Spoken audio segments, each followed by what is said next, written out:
Alright, everyone. It's time to continue. Noticed that my mic volume was too low, so I adjusted. Hopefully, it's not too loud now.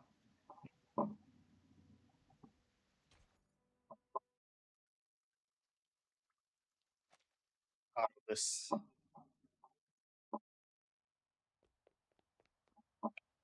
Hold on. It was a misunderstanding, Timekeeper. We attacked to defend ourselves. We are not the enemy.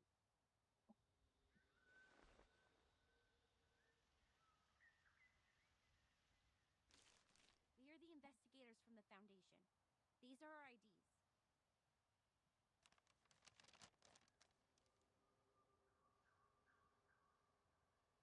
The base has been deserted long ago, right? What's the purpose of the investigation now? The outside world has been reversed to 1913. We are here to collect the lost scientific devices from the 1970s. Science and technologies are regressing rapidly due to the storm. Those old devices, which used to be outdated, have become valuable to us.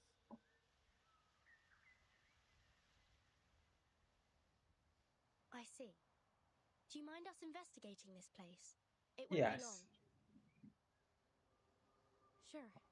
We are glad to give you a hand if you need it, Timekeeper. Good. I have some questions about the base, and I wonder if you may help.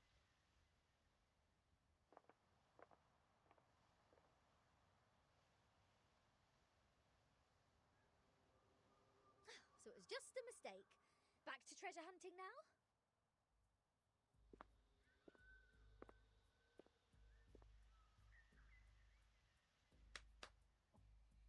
Let's see what Zeno and Laplace have left here.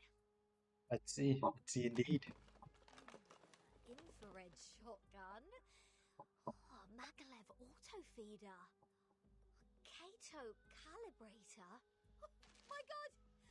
And a full box of Laplace's military chocolate.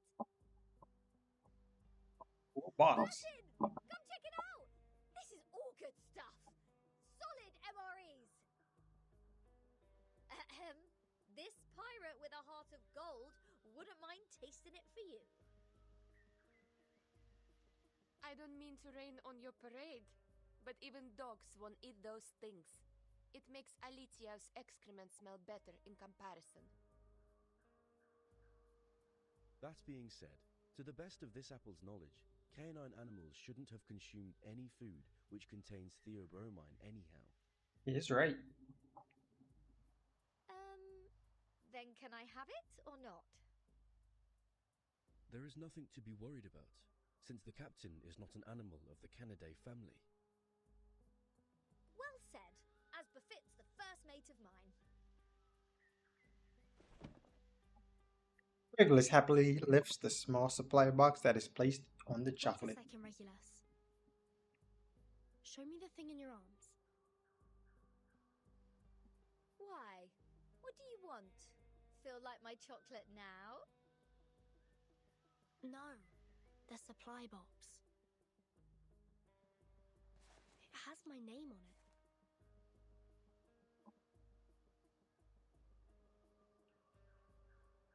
Wow, true. Are there any other Vertin in the Foundation? As far as I know, no one is called by that name but me.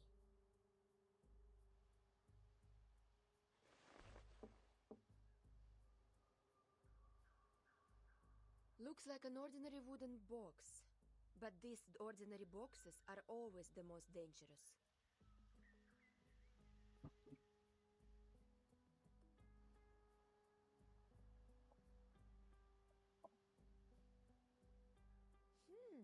So, turns out we did find something useful in this treasure hunt.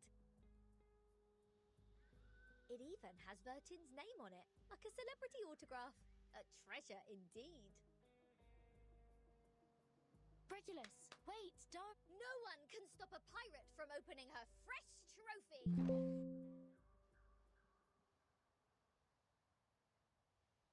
Her first glimpse is a blue flower that stands out. Okay, that was too fast. Then she hears A bizarre static noise. I was looking at something else. News of the day. The Outcasts held the 11,231st pep rally in the Mammoth Cave, Kentucky. They eventually unanimously passed the principle of dozing in spring, relaxing in summer, slacking off in autumn, and hibernating in winter. Practical Modern Incantations has now been reissued for the 77th time. We are now at the end of the 20th century. This book still remains the #1 book on the list of most regretful purchase on Classic Score by The New Yorker.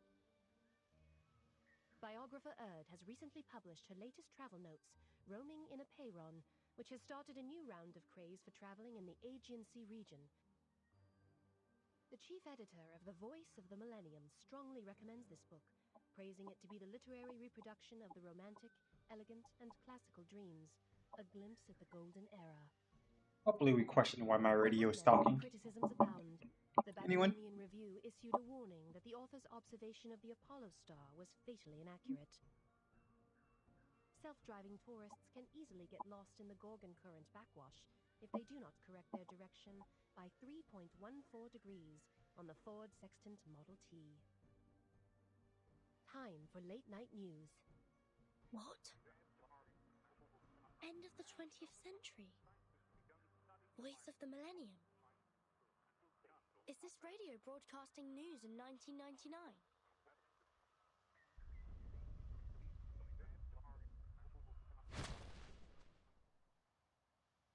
The ritual from afar interrupts the broadcast. Just as I suspected. Oh, we're dealing with the cult. She puts away her usual smile, the glowing light of a spell gathering at her fingertips. Since Timekeeper hasn't reported the time of this era to the Foundation, you two, as the Foundation's investigators, shouldn't have known what year this is. In front of her, the frog part, revealing two familiar figures.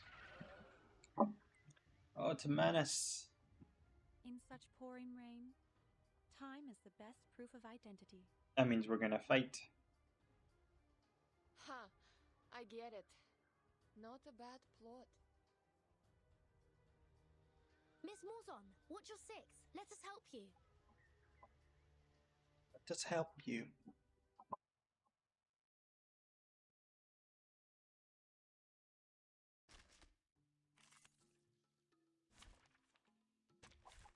Keep the sample. Alright, let's just click everything. Actually, let me be smart while also clicking everything. Oh, hi. Confirm the coordinates.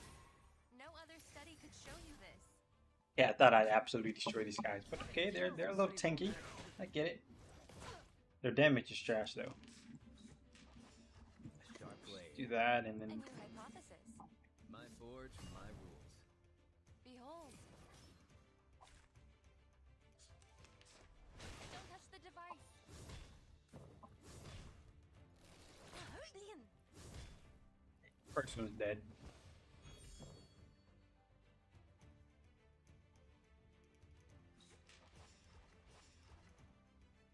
Time to heat up the forge. That Sterilize. and that. Should be the other way around. Oh, hi. But it didn't matter.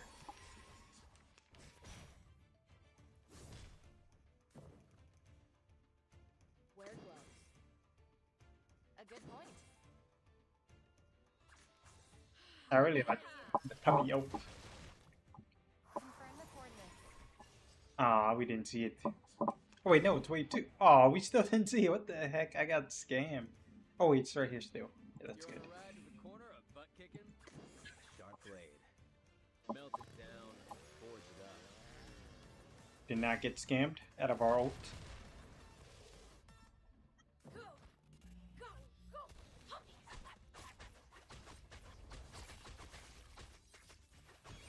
Hate Street style. Doesn't do much damage, but I love it. Because this puppy's beating up people. And your hypothesis. Time to heat up the forge. A sharp blade. Behold. My turn. Why don't I introduce you to the lady in my life? Oh, it's gonna be so hard when the Assassin's Creed character come? I don't know who to replace off of my team. Battles have little meaning, save for the prizes to be won. That's assuming that I even pull. Well, actually, I should be able to pull characters. Blah. When the fog is clear, the enemies are gone. There's nothing else to be seen in the valley except for the supply boxes scattered on the ground. Didn't expect them to be clever enough to disguise themselves as a Foundation's investigators. They sure have learnt a thing or two.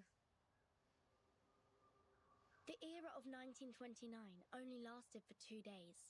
The frequent change of time muddles work and responsibilities in the Foundation, which in turn caused some chaos within it. Luckily, Miss Morzon noticed the signs of it at the beginning. Timekeeper, please take a look at this box. I'm afraid this is what they came here for. Trash? So they came for? Turn aside, revealing the newly opened supply box in front of her. Unlike the long abandoned Laplace instrument, it is not yet soaked in the rain and mist here. The Manus Mask they used to stay immune to the storm. Okay, so it is important after all. To be continued. Let's go.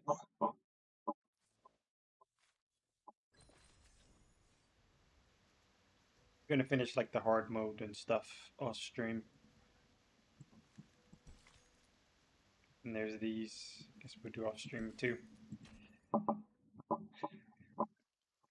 Time to set sail. Damn. Hope. Okay, yes, I clicked auto. I will explain all of these as briefly as possible. Good news. The analysis report on the mask you submitted to the Scientific Computing Center is now available, Timekeeper. We found the same component in it as the raindrop from the storm. This is a component named asymmetrical nuclide R by the Scientific Computing Center.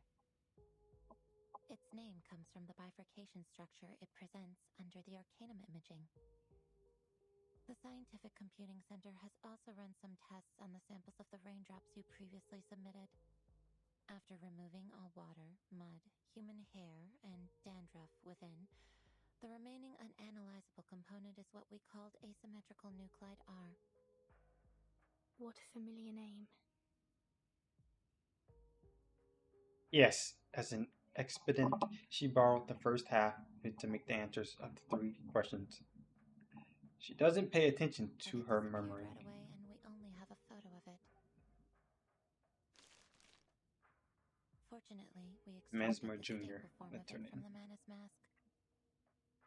It might be the key to staying immune to the storm. Does that mean it'll be possible for the Scientific Computing Center to develop protective gears which are immune to the storm? Like the Manus does? Seems to be so. A credit to you. The whole center is crazy about it, and I am responsible for passing along the good news on behalf of my fatigued colleagues, who stayed up all night and suffered from neurasthenia.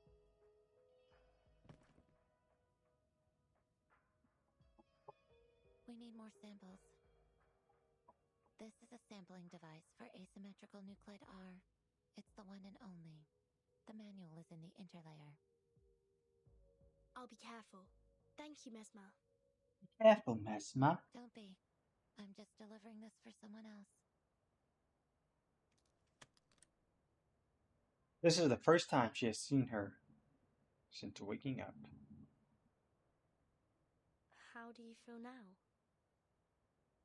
I'm sorry about what happened in the rehab center. I'm good. It just helped me further verify some factual information about Arcanists. It's just... I thought you weren't one of them, Vertin.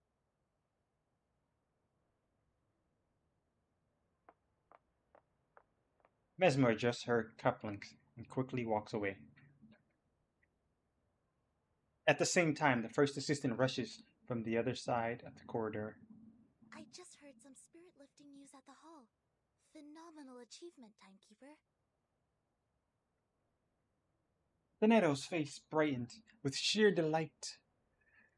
She was changed back into her familiar It's a attire. tremendous breakthrough in our fight with Manus Vindictae. Everyone at the headquarters is cheering. Although, I don't know what this component really is. Is it a kind of ritual? Or a unique substance? That'll be the next thing to find out in our investigation, I think. Manus Vindictae always has more information on the storm and how to be immune to it. We've been trying our best to keep up with their progress. Fortunately, now we have another direction. Oh, and these are the files you asked me to search for. Doneto hands out a stack of magazines with yellow covers, each corner carefully blackened.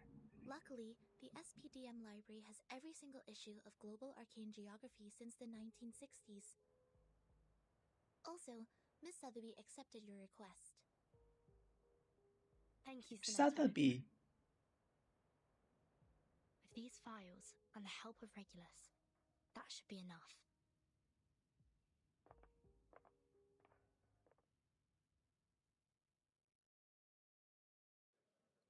The figures of the big names are moving between piles of paperwork, and someone is in big trouble. Yeah, go on. What else do you get except for playing dumb, you cunning flower-headed tin box?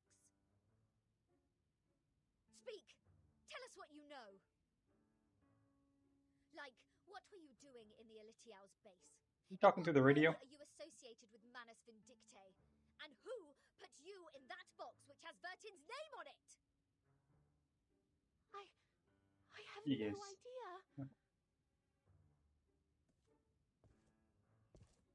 The rocking pirate advances while her hostage slowly retreats, till she knocks into someone more callous. And those ridiculous radio programs. End of the 20th century. Voice of the Millennium and Roaming in a Pyren. Don't waste our time. Otherwise, we have no choice but bathe you with this bottle of vodka. Jeez, do you really mean that? Anything less cruel? Formalin, of course! I never waste my drinks. Yeah, that's more like it.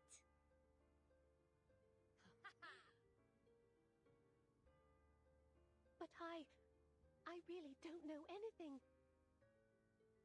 I'm just the receiver of signals. Please believe me. When I woke up, I was already in that box. Liar. I say we kill it. This interrogation won't get us anywhere. Laplace didn't detect any unusual arcane marks on her. But she was there with those Manus pawns in that base. Say anything you want, she will still be a solid suspect. Yes, I understand what you mean. But for now, the evidence can't support our speculation. A field trip may be helpful, I guess. What's your plan? Will you come with me? I've informed Madame Z. This will be the first official field mission of our team. Sotheby and Druvis are still on leave. They will not take part in this action.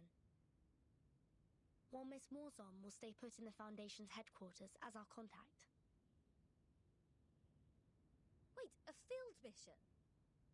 Didn't we just come back from that Elitiao base?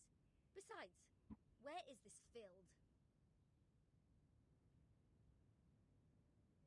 The Apollo star we just heard about means the sun.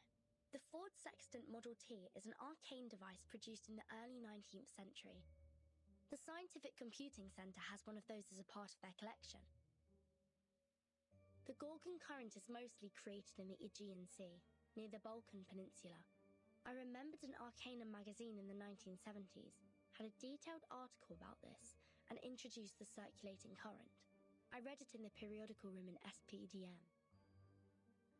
The current will be flowing backwards every time the Earth is at aphelion and perihelion. This is also known as the current reversal, which is on the 3rd day of January in July this year. It's And July the now. time in the outside world is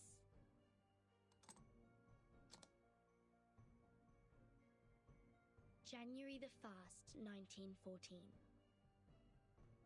In Are 14. you saying that all those broadcasts are leading us to an actual place? Ah, why? I thought we'd have a nice break after this. Regulus, you've been longing for a ship, haven't you? What if I tell you that I've got you one? You'd be a liar. Now, hold on a second. Come to think of it, it wasn't the flower-headed radio thingy who tricked me into the Aegean Sea. It was Vertin. Watch out! The big waves! Блять, this is enough! SU-01 Wait, Lilia! Are you sure about taking off in such stormy weather? This isn't a normal storm. Something is attacking us from the ocean! I need to pull it out! You guys go study that whatever instruction right now.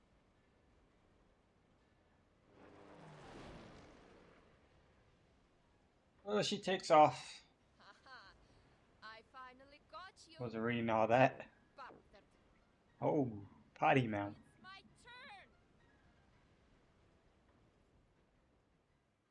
turn! Okay, I think we're about to fight. To battle! Oh no, we're not. Okay. That's fine. Oh, we are. What the hell?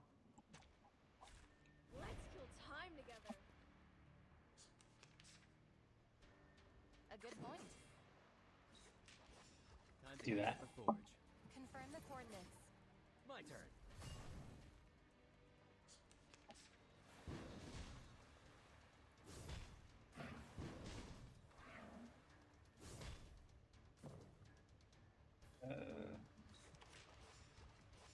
Wear gloves. A new hypothesis.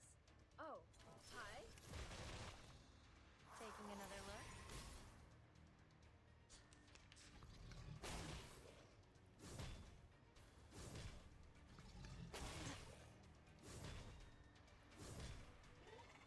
Bye-bye.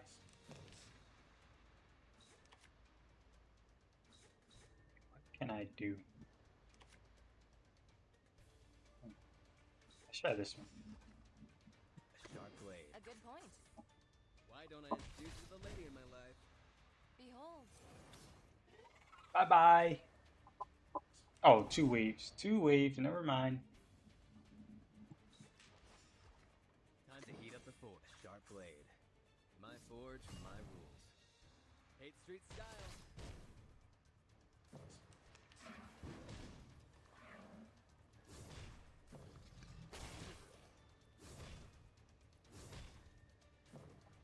You're on a ride to the An academic question. Okay, it's over.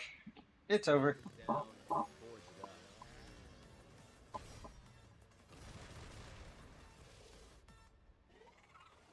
Oh, I didn't think he'd kill both of them with his attack. It's already over?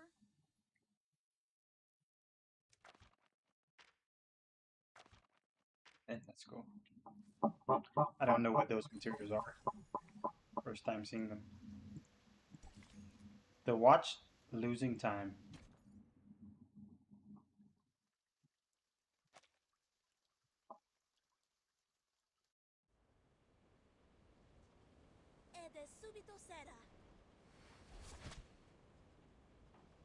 A glow cuts through the air. Well done, Sinetto. Now cut the other halyard. We need to reduce the angle of attack and depower the ship. Roger that. But we can't stay like this for long. Vertin, have you thought of anything? It's not working. I've tried different ways, but the Tempest blocked every signal I sent for help. So is that it? We are as good as dead? Wait, there might be another way. I'm sorry, Miss Radio. I need to borrow you for a second. No. The radio whimpers helplessly, but the voice is soon drowned in the fierce storm. Field mission evacuation instructions. Poor Article radio. 21. There's another way, just ahead. Whenever there is an emergency, the field officer may send an SOS code with their wands through any transmission device with round buttons on it. Any Foundation member nearby will provide immediate humanitarian aid. To send the code, please turn the knob 1 time to the right, half to the left, and then 1 time to the right. If you succeed, you shall hear. Click. The knob is turned fully to its endpoint. May the peace be with you. I've never seen such a tremendous ritual. We shouldn't be doing rituals. When the light of the ritual fades, 3 people dressed in white show up on the deck. They are wearing uniforms that look completely different from those of the usual investigators or Foundation staff. We are the Special Mission Squad Razor. Please show me your ID. Thank you so much. We are. Oh, we know you, Timekeeper. Even in our Special Operations Squad, you have quite a name. It seems you were in big trouble, huh? We were under attack by a giant sea monster when sailing in the Gorgon Current. Please help us ashore safely. Haha, right down to business. Good, good. I like a straightforward person. All right, William, Todd, better get a move on.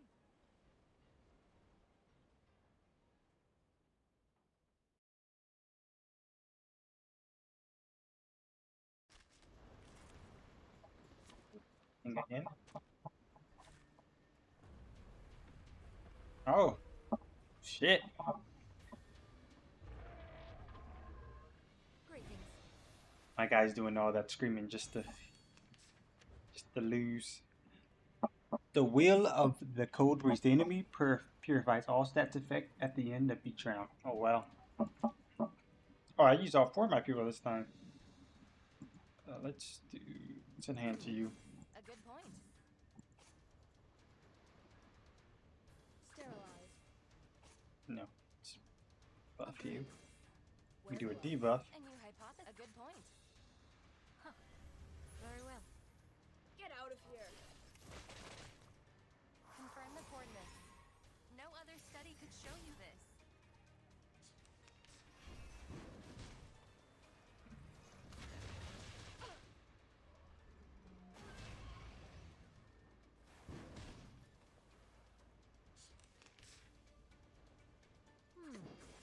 That was Time to heat up the forge.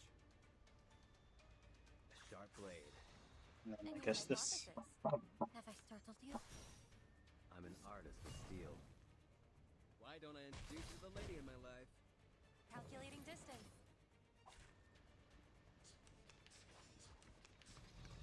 Yeah, I kind of miss having Sotheby on the team. I'm Sotheby. Hey, this body's all natural.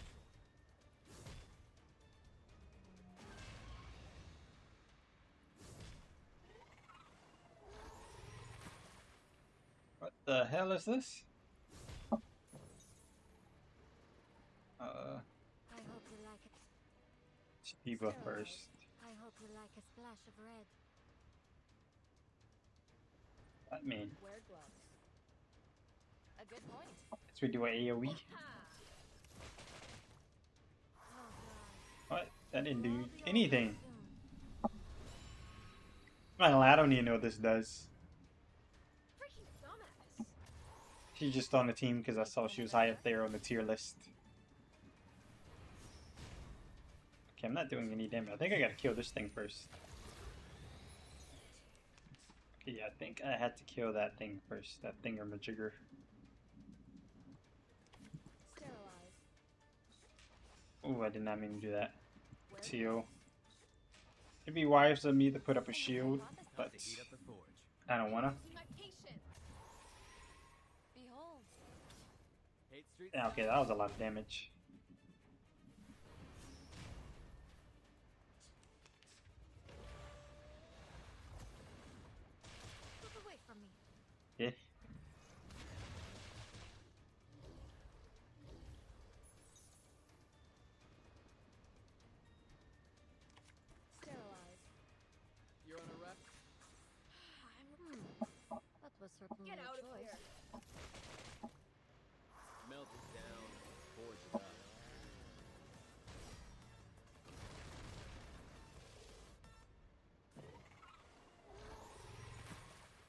Did he just heal?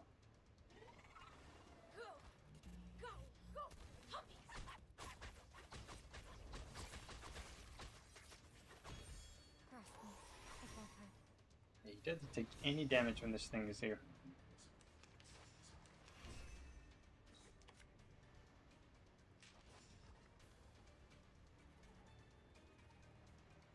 Agreed. Sterilize. A good point. Our victory comes in a tide of blood. Freaking dumbass.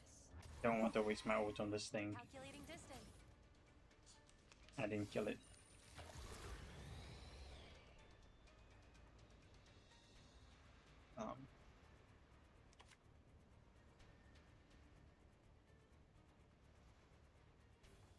I hope you like a splash of red. Time to heat up the forge. An academic question. Oh, no, I don't want to use that. Agreed. A sharp blade. I hope wear gloves. Trying to get another thing. What you think about this?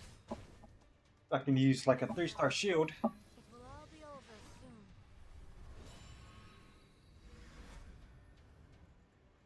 I'm losing my patience.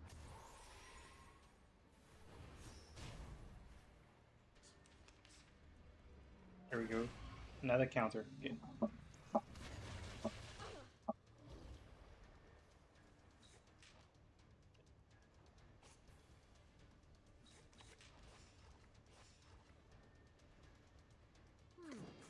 That was certain sterilized. Trust me, this is gonna be fun. Our blood will burn.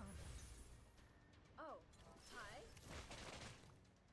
My forge, my rules.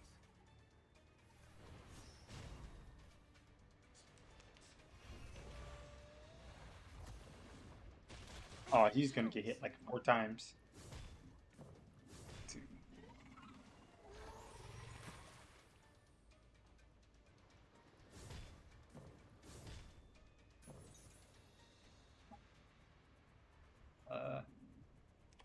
Wear gloves. See, no, I should not be attacking this. I attack this? There we go. Sterilize. Agreed. A good point. You're on a ride to the corner of butt Get out of here. Trust me, it won't hurt. No other study could show you this. Melt it down, forge it up.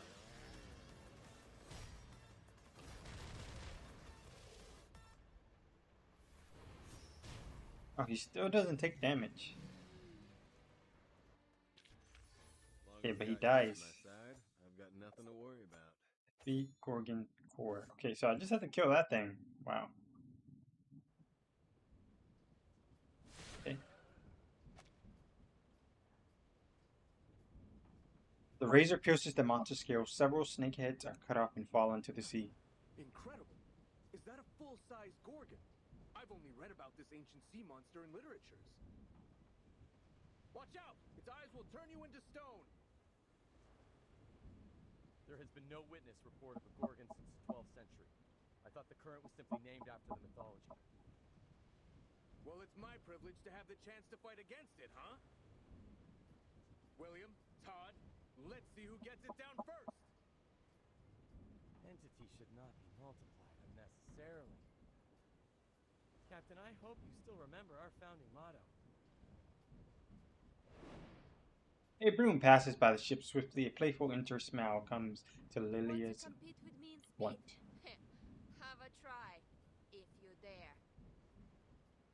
Oh, you have guts and I appreciate it. Bring it on! Speed Yep. up, my friends. We need to rush back to the Balkan Peninsula for another mission. Everyone, please wait a minute. The size of the sea monster. It's shrinking. What's happening now? It's gone out of sight. Oh, I have a bad feeling about this.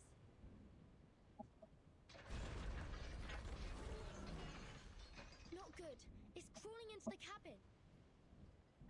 It plans to tear the ship apart from the inside. That is tough. Oh. Interrupted.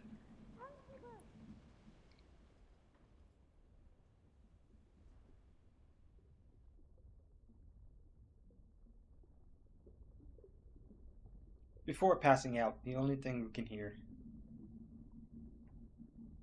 is the screaming.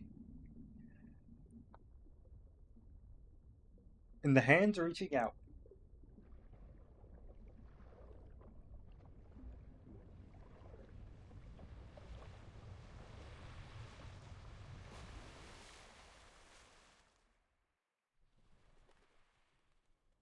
Timekeeper. Wait. What is this place? Blue sky, white clouds, and the beach, a strange island. The waves are gently washing over the body. And someone is staring at us. Ooh. Your watch was wrong. That Voyager? Pardon me?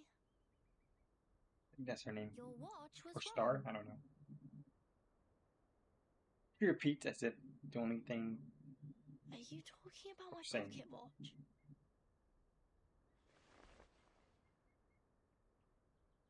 The numbers are now entirely different from the previous display. Your watch was losing time, so I fixed it for you. I don't understand. Do you mean this is the right time? Yeah. This is the year 2007, is it not?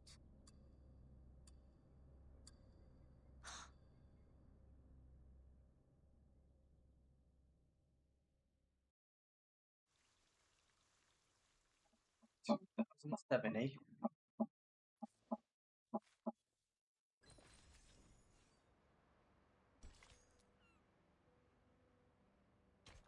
The time to be alive.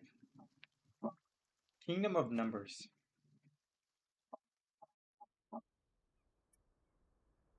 You're saying we're in 2007? The heart is pounding fast in the chest. Perhaps it's the only chance. She nods her head. Do you know the storm? Is that how you call it? We call it the emanation. Emanation. The tide of Numa is pouring down from above and converging. It would raise as a tsunami and break the world of matters where darkness abounds. I don't understand. She tilts her head and seems equally confused. This shouldn't be hard for you to understand. She's fucking You right. are also a real number. I am 37. What's your number? I'm Vertin. No. I'm asking your number. So it's not Voyager. The scripture says only the people who are still in search of their essences would identify themselves by a combination of meaningless phonetic symbols. Well, so you don't know your number yet? Just like Sophia. None of her words make any sense. But this is not the most urgent matter one needs to worry about. Where are my friends? Where are they? Have you seen my companions? Yes. Are you looking for the integer or the fraction? Or the irrational number? Or the imaginary number? Mother, what? Integers are the living example of virtues. Fractions can be understood through specific means. Irrational numbers are the free spirits, while imaginary numbers are the existence which doesn't belong to this dimension of the number axis. Which one are you looking for? I'll ask something else instead. What is this place? Island. What island? Have you seen another island? Maybe another question. I'd say stop Did a asking biographer questions. named Ard visit here before? In 1999? That takes her a while to think about. 1999? Oh, 1999. 1999 is a lovely centered triangular number. But I believe this number has been abused in the Doomsday stories. I mean, People are too invested in its meaning. In fact, 1999 is nothing special compared to 1991 and 1993. However, 999 is a brilliant number. It is a Capricorn number, a palindromic number, and the largest three-digit natural number. Sorry to interrupt, but I only meant to ask about Erd the biographer. She'd been here on this island and written a travel note called Roaming in Aperon. Does the name or the book ring a bell? I am sorry. Once again, she shakes her head. I have no idea about the fragments of matters you're talking about. Okay, we're not getting anywhere talking with her. Fragments of matters?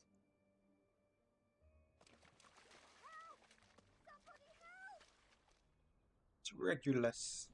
A scream comes from behind. Captain, An apple. we should go. This apple's arm has... Apple has arms?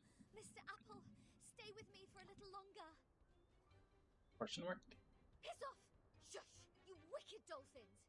Mr. Apple is not your breakfast, nor are my records. Huh? Isn't that Vertin? Vertin! Are you done with the standing and staring? Come give us a hand!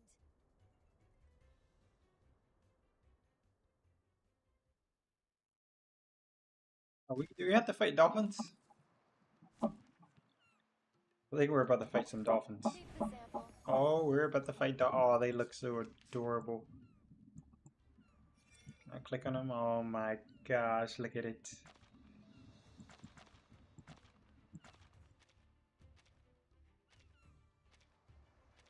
That is so cute. Too bad they have to die. Word was a good point. A new hypothesis. Get out of here! Behold. No other study could show you this.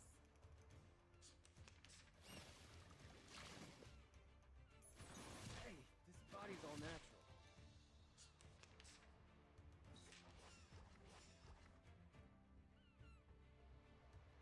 Sharp blade. Sterilized. Just do that for now. Artist with steel.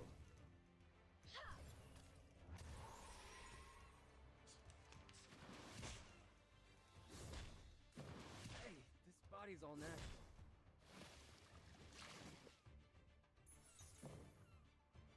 Okay. Time to heat up the forge. A sharp blade. An academic question. That's it. We do that. My forge, my rules. Limited scale, infinite lines. We'd kill at least one of them. I hope. Confirm the coordinates.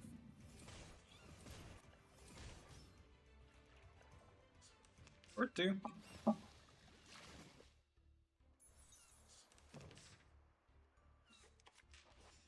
Where glows. A new hypothesis. Behold.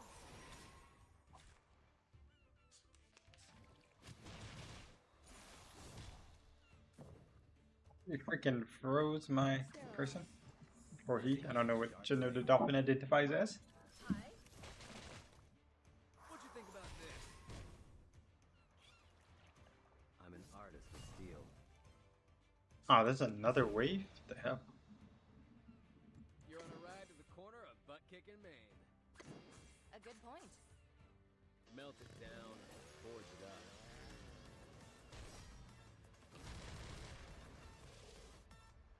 Go! Go! Go! Hop!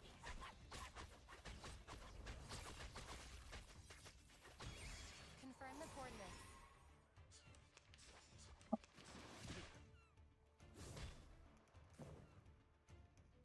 A sharp blade.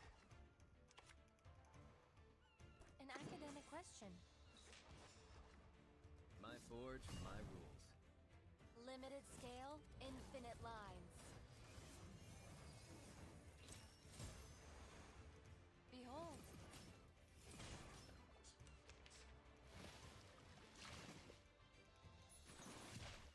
Yeah, that one's gonna die.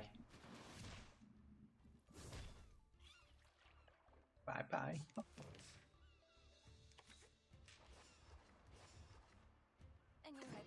Time to heat up the forge. The benefits of field napping. Why don't I introduce you to the lady in my life? Hey, this body's all natural. Wear gloves. A good point? I'm ready. Hi. Alright, we just beat up some dolphins. That's nice. Huh? Already over? Some adorable looking dolphins at that.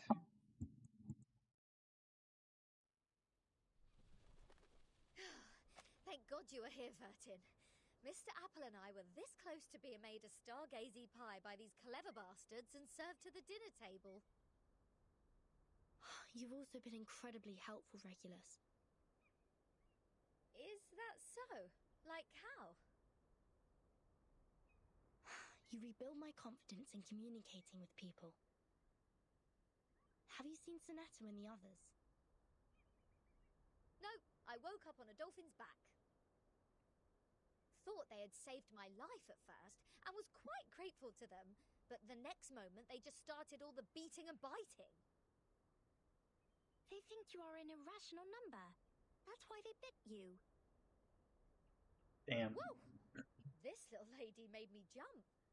Vertin, who is this long-haired stranger? Number 37. A familiar voice calls from the distance. Timekeeper. It's freaking Sonetto. Thank goodness you are all safe and sound. Lilia's on her way.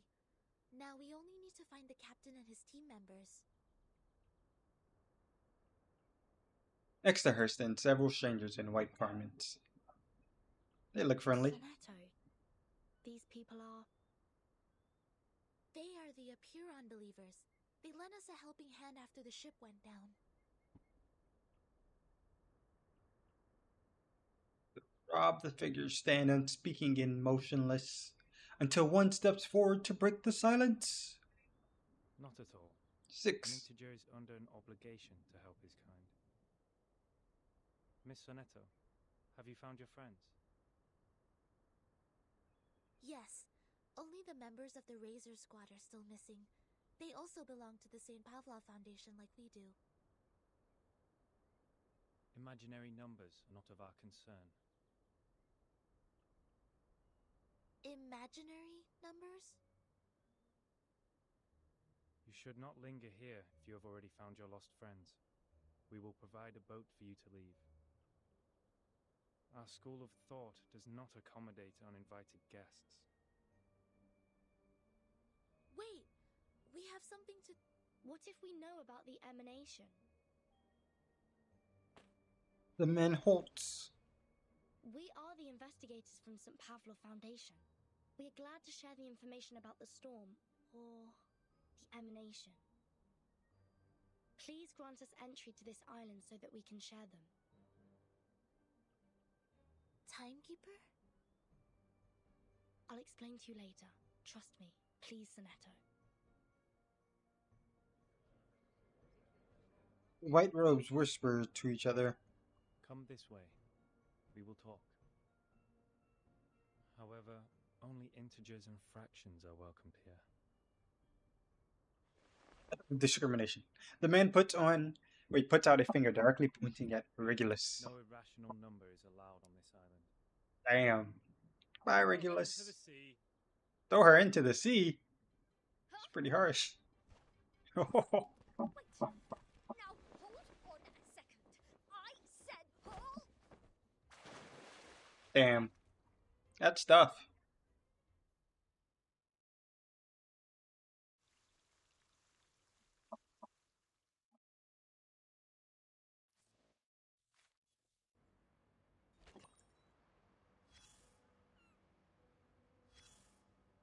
Holy shit.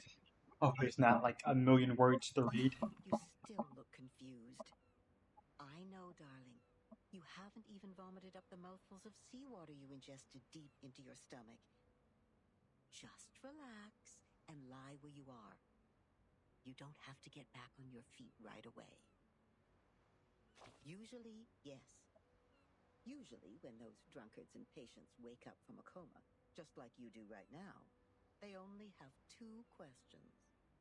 The first one will help you find out the name of the land you are lying on, and the other will help you calibrate that bizarre watch on your wrist. All right, now it's finally the right time to make things clear. Open your mouth and throw up whatever you have. Seawater, questions, just get them all out. Right here. Who on earth are you? Where's the guy who you... Yeah, where's that motherfucker? He had a cool voice. He had that deep voice. Oh, darling, why not let it be? You're all on your own now. Don't ask for more when you already have someone to talk to, even if I'm only nagging most of the time. We gotta let the past be the past. Like how we deal with old newspapers. Because all I speak is one simple fact after another. Anyways, we will keep each other company for quite a while. Ah, finally a question about yourself. In front of you is a boundless sea. All you can see, besides the beach you were lying on, is water, water, and water. A cry for help will be drowned out by the waves, and even the strongest legs are tied to the ground here, and cannot break free. See? There's no way to leave, but it's a good opportunity to have an island tour. The locals have good manners, so I think you can ask them to show you around. That's at least better than just goofing off. Not even you can avoid asking this question. But a kind-hearted soul already told you that time is moving forward as it used to be. Step by step. So the time is... the year 2007. Yes.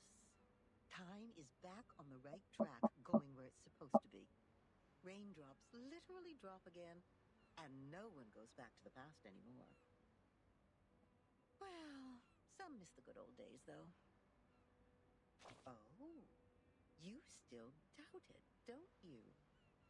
I can see it in your eyes. Don't get me wrong, I'm on your side.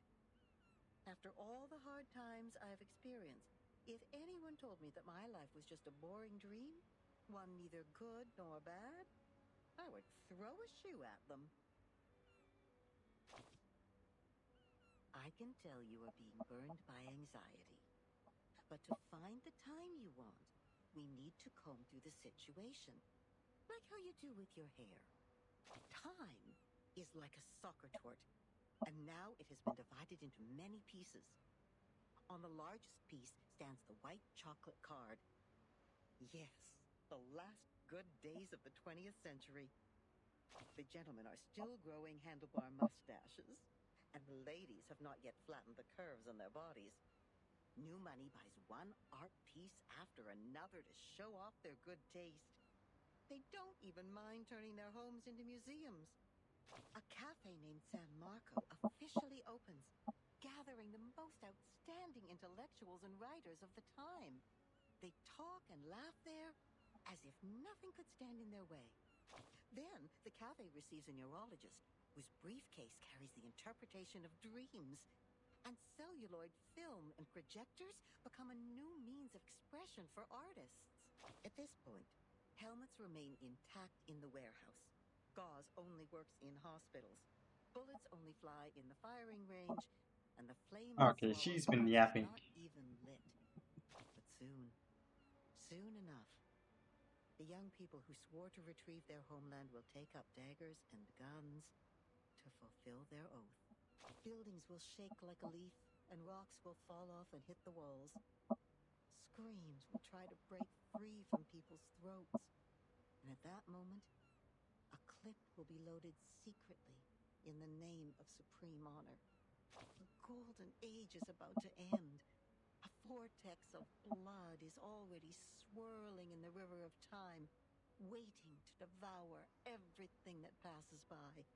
When that actually happens, all the beautiful curves derived from nature, the bee-shaped brooches, the punch, the eiderdown duvets, everything will be destroyed, leaving only an insurance contract behind. and it doesn't even work. Even this cafe will be smashed into concrete pieces. See? We have combed the hair now. Everything I just talked about is the time you want. You wouldn't buy the nonsense about the fairness of time when you reach my age. It actually feels different between those who keep their eyes shut and those who keep theirs open. Likewise, those who kill never share the same feeling with those who are killed. This is also true between those who have enough food to eat and those who are starving. Okay, just continue. All right, that's it. I've talked enough. You have. Now get up, darling, and brush the sand off yourself. Trust me, you will find your own answer to this era.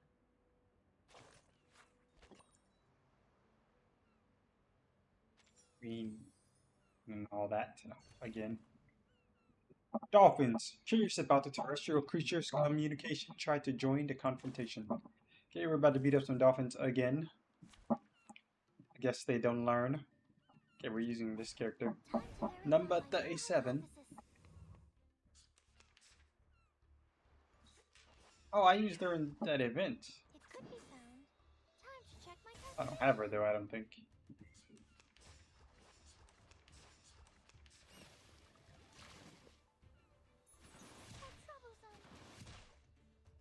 What's a mass attack, please? Nope. Mass buff, I guess. Guess we try to kill this one if we can. If we can.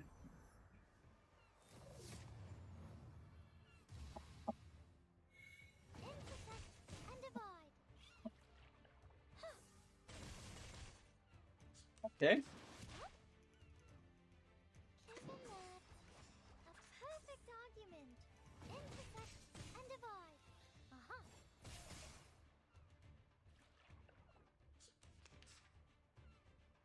The final demonstration that. Welcome to the world of numbers.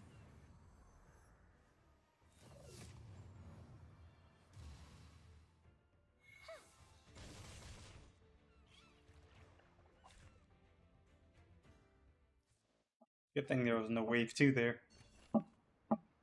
Now you may continue with your conversation uninterrupted.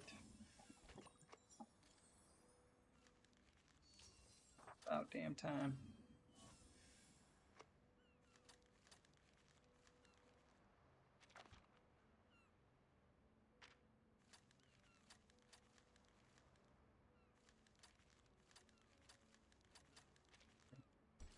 Let's continue. And beans. Is that what we're eating? Yes, all is well. Those dolphins sent us to the other side of the currents. And one more thing, Captain, and I'm asking this with no ill intention. May I know your lineage? The blue flower gently conveys the answer back to her. Thank you. I wish your next mission would be trouble-free too. The Neto sighs softly in relief and turns the knob back to the original position. The members of the Razor Squad are all humans. It's clear then. Real numbers refer to arcanists, and imaginary numbers mean humans. Then what is the rest of this nonsense? Sonetto, Vertin, and this apple are integers. While Miss Lilia and I are fractions. Don't bother asking. I'm pure blood. This apple is also made of pure apple juice. Okay, no one I asked. consume 1.5 volt DC. So it's not determined by our lineage, or Regulus would have been an integer too.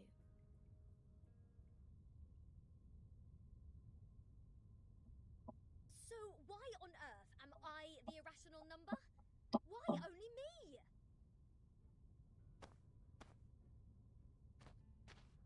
Unfair. I demand the ruling to be changed. Shut up. We grappled hard to get you on this island. So you have no choice but to stay in the worst guest room. You call this a guest room? A cell, more like? The cell is left unlocked, so clearly some vestige of human rights and dignity remain on the island. Regulus shakes the railing as fiercely as if England had just lost the World Cup. Damn. Perhaps this piece of news will cheer you up. We are prisoners in the world, and our body is the cage of the soul. Oh, cut me a break. Might as well play us some rock music. Our chief mate appears calmer than the captain, still wrestling with the fate as much as the railing. Seems the residents on this island venerate integer numbers.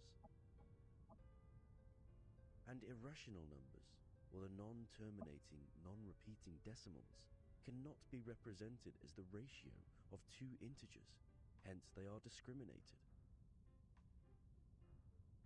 No, no, no! Who are they to judge and decide me to be the irrational number? I was the only person who didn't cause any damage to the Foundation in the previous protest! Oh, why do I get to have the worst of both worlds? Maybe that's why.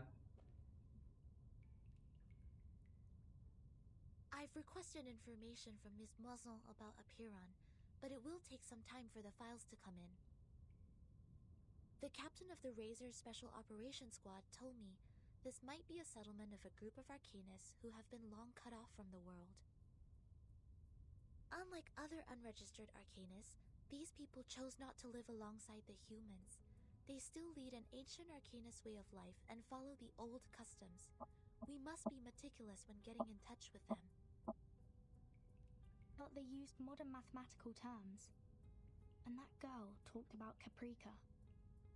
He was an Indian mathematician active in the first half of the 20th century. I think they are not living in complete isolation. They are still in contact with the outside world.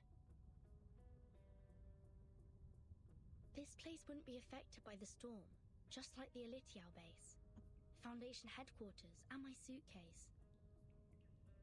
The travel notes in 1999, Manus Vindictae showing up in Elitiao's base. The storm, or emanation, they must be somehow connected.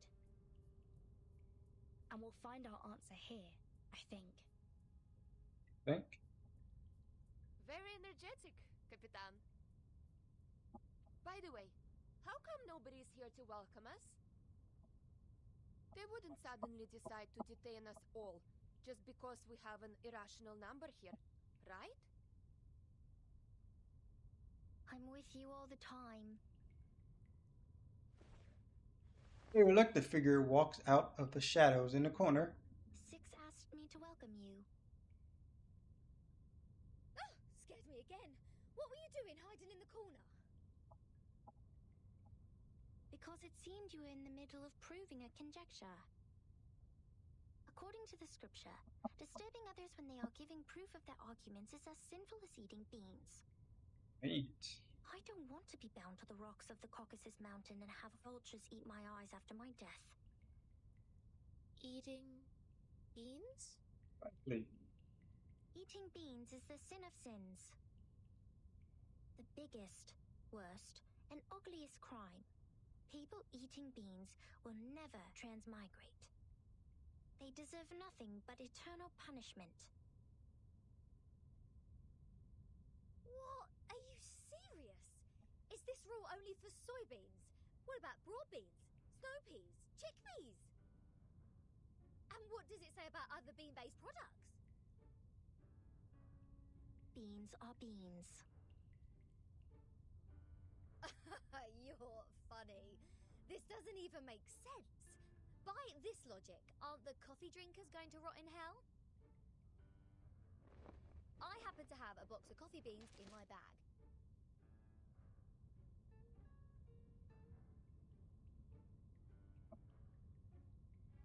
If I put one coffee bean in my mouth, will the vulture get me right away? Yes. No way! physical. This pirate is not scared of you. The coffee beans are knocked over. Some restless, small figures start to rustle in the shadows. Not fair! The critters are coming to your aid! This is not good. We need to separate them.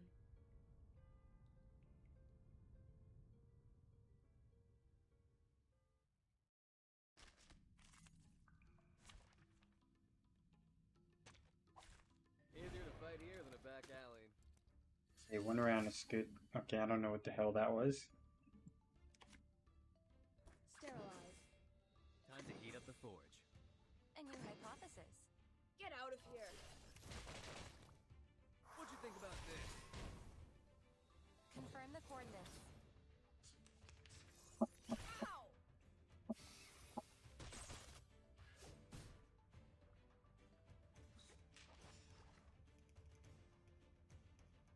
Wear gloves. A sharp blade. Get out of here! Why don't I introduce you to the lady in my life? Hey, this body's all natural.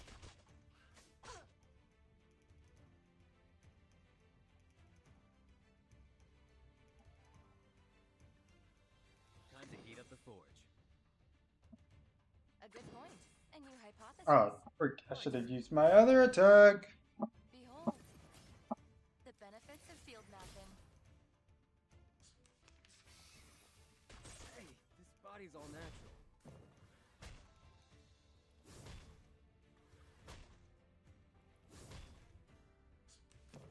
You're on a ride to the corner of butt-kicking Maine. Sterilize. You're on a ride to the corner. A good point. Melt it down, forge it up.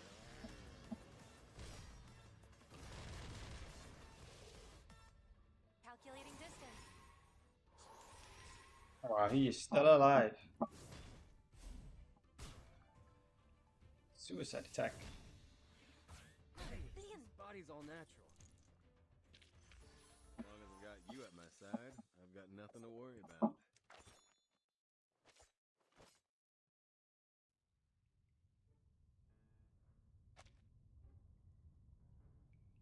Let go! Let go! What are you, a dog? Oh, Vertin! Sonetto! Lilia! Get her off me!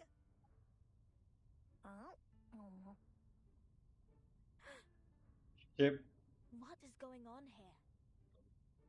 37, let go of the guest's head. Now.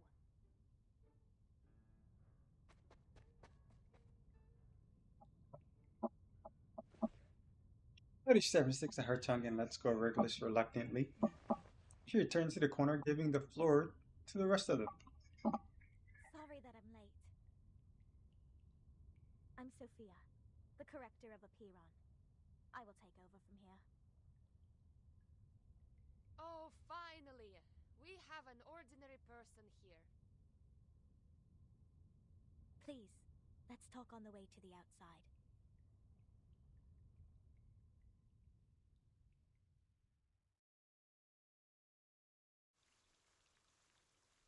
To be continued. They are absolutely right.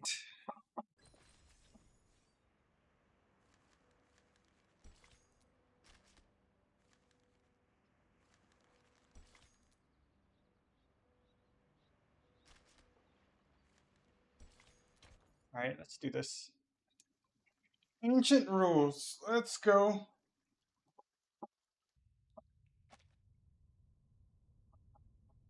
We believe everything can be translated into numbers. Things are made up of numbers, and mathematics is the key to opening the gate of truth. It is like the fire that lifts us from the darkness. This world may decay in time, but numbers will transcend the limit placed for all other things in existence. And if one can take up the challenges and improve oneself with practice, they may clear their thoughts and find out their truth. That's cool and all. As they speak, at the end of the long tunnel, there comes light. That find out the number of their soul. Oh, this is more like a place for proper conversations. Broad, open, as vast as the high seas. Hold your horses, Miss Regulus. If you were to speak of consuming beans again, I will have no choice but to send you into the depths of the sea. Fine, fine. Haven't done anything yet. Miss Sophia, could you please repeat all the taboos on the island? It was too dark in there. I didn't take them all down. Worry not, Miss Sonetto. I have them all recorded. The blue flower shakes in pride, showing the result of her attentiveness. 1. Abstain from beans. 2. Do not pick up what has fallen. 3. Touch not a white rooster. 4. Do not poke the fire with swords. 5. Do not jump over a crossbar. 6. Do not cut wood on a main road. 7. Do not enter the hall in new garments. Enter the hall from the right, and leave from the left. 8. Do not keep swallows around your house. 9. Do not sleep on a grave. 10. Make the bed as soon as you wake up, leaving no imprint of your body. That's weird. Sonetto frowns slightly as she intensely takes the notes. Yet next to her, Regular is utterly agape, as if she just saw a killer wailing on the ground with the What strange 2 new feet. obsessions are these? Even the police in London would be less officious. This is an archaic Arcanist group we're dealing with. I assume they have their own reason for these. But what else are we going to do if we can't pick up the things on the ground? Just let it rot? Oh, this doesn't even make sense. You are indeed an irrational number. Huh? What about me? Though I can't identify the exact number of yours, it's never too hard to tell the number types. Like you are a very typical irrational number. Damn. Irrational numbers are disobedient, sometimes unreasonable, and they hardly play by any rules. Just like the non-terminating random numbers following its decimal. These numbers are the floating points, or the noises. People of this type are the random ones whose actions show no pattern whatsoever. Disobedient, unreasonable, never play by the rules. So that's what their judgment is based on. Oh, she even gets the rock and roll part right. Stop pulling my leg. This pirate will not so easily be defined. What about you? What's your number then? I'm still learning. My time to reveal my number has not come yet. Oh, you don't know? Well, I can help you with that. You are an irrational number 2. A little crystal green ball coming from nowhere precisely hits Regulus on the head. Damn. Ouch. Assault? What is this? A grape? Huh. A perfect parabola. 37 stands behind them, holding a bunch of grapes in her hand. She seems to enjoy something. It's you again. I won't be bettered in a fight this time. Regulus' face is lit with anticipation. She's well prepared for another fight. But Sophia takes a step forward and stands between them. 37? Shouldn't you be off preparing for the doctrinal meeting? She just wants to have fun. Asked me to take care of our guests. But I I'm usually the one who receives the guests. Engaging with strangers might be a little difficult for you. There's no causal link in these two events. People always bother you with trifles only because you're fine with it. Do not sleep on a grave, and do not cut wood on a main road. Idleness is the cause of the breakage of one's flesh and soul in the long journey of perfecting oneself. Those who have not yet found their numbers have even fewer excuses to be indolent. Besides, why would you place the head of a guest in your mouth? She said she's going to eat beans. That does not justify your action. Come to think of it, is she safe to bite if she had consumed the beans? Wouldn't that make you the bean eater as well? The right way to deal with this is to throw the offenders into the sea. Let the Gorgon current take them and confine them in the ever-repeating circular motion. Oh yeah, this is the most optimal solution. I would say so. Think of it. This is one of the most basic set problems. Hello? Are we done with the chit-chatting? Conspiring to my face to throw me in the sea. Mind you, this pirate's tolerance has limits. Regulus picks up the grape that 37 used to hit her earlier and throws it at 37 with all her strength. Oh, she picked something off the ground. She broke a rule. Her mouth falls open with horror.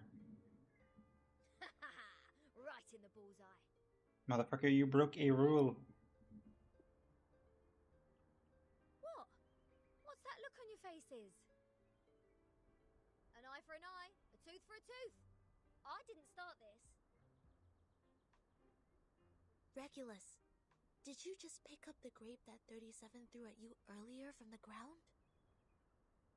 Did you just violate the rule of not to pick up what has fallen? Lie. What? The sounds of the wings suddenly come down from above.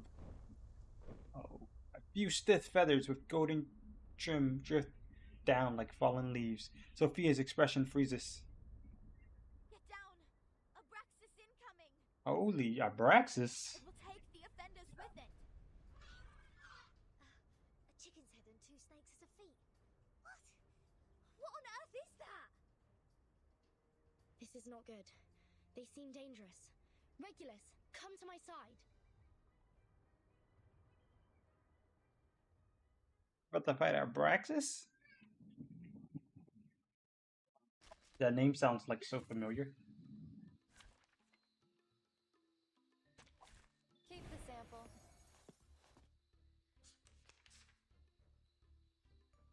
Wear gloves.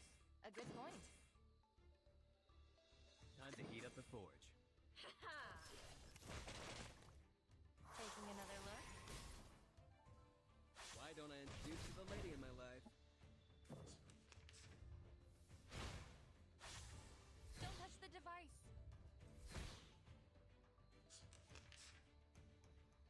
A sharp blade.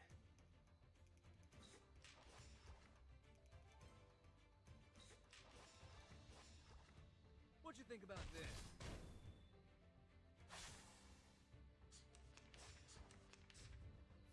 Liam!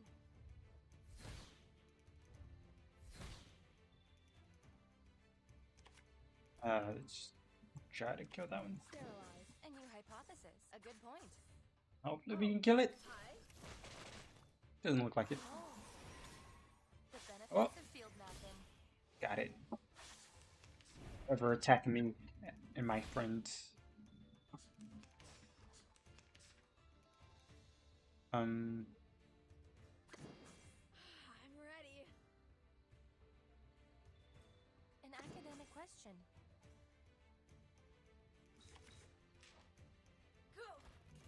Gotta save that other one for later.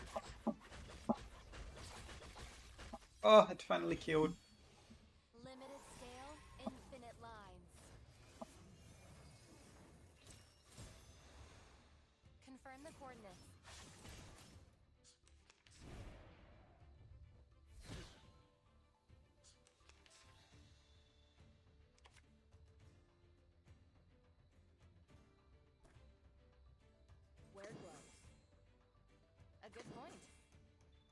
hypothesis. Oh, hi. Behold. Taking another look?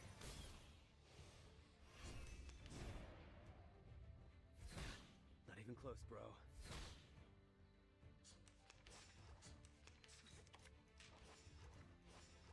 Maximize the value of dumbasses. A good point. No other study could show you this.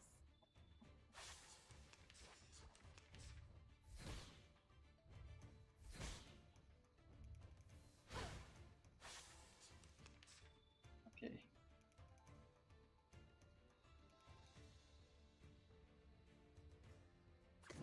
Review. I'm ready. An academic question. Time to heat Hey, up that the kills forge. you. Go! Go! Go! Puppies!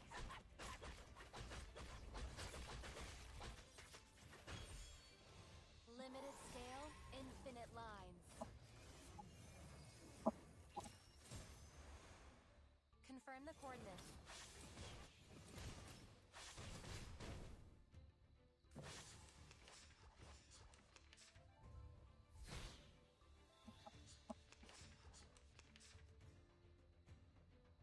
Trust me, this is gonna be fun. A good point.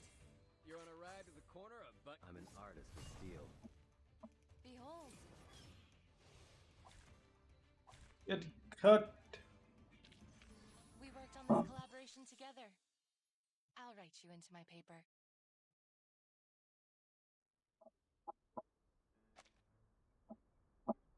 Regulus! The enemy is almost invisible. One of the Abraxas hold Regulus with its snake feet, like an eagle clutching a something. Captain! I can't leave her alone. This apple shall follow her. Apple follows to Abraxas. He looks weak and lonely near, like a left behind sparrow. A toast to Regulus. To her ever-fighting spirit of breaking away from jails, no matter how many times she has been put behind bars. Luckily, she didn't have any beans. May her soul be cleansed in the dungeon. What a mess. Ena eftegramot mima. Simatizete otan enosume dios semia. Sophia gently touches the brass ruler on her waist as the glow fades. Okay, that went by so fast. Timekeeper, did you see that? The arcane skills cast by the congregation on this island are very different from those we have seen. Mr. Apple is with Regulus. She won't be in danger for now. Let's follow Sophia.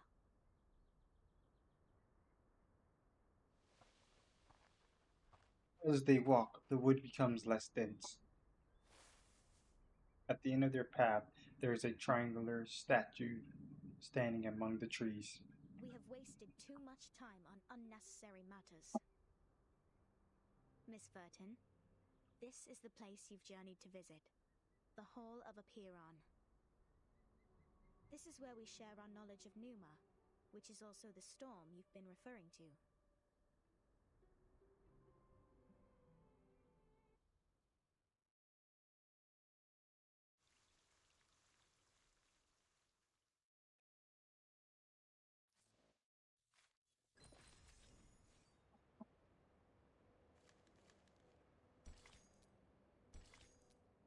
Silence is golden.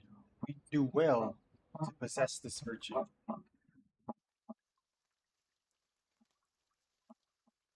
Let me put on auto. Have to stretch a bit. Before you enter the Great Hall, please place your right palm on the stone and swear to it solemnly. Swear to it solemnly. Solemn. The girl chooses her eyes and I wish begins. to be baptized in the water of Gnosis and be rid of the long darkness of ignorance. I ask my tongue to be taken, for it has spoken mindless words, and I shall stay silent for the truth.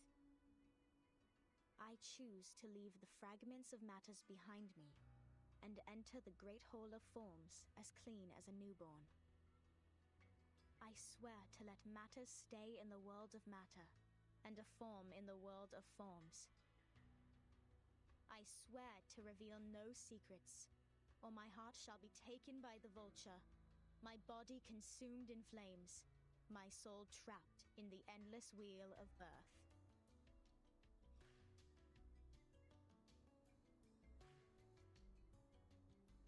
Now, knock 3 times on the stone. Put on these ceremonial dresses. That'd be all. Remember to enter the hall from the right, and leave from the left. You are the humblest audience here, hence not allowed to speak.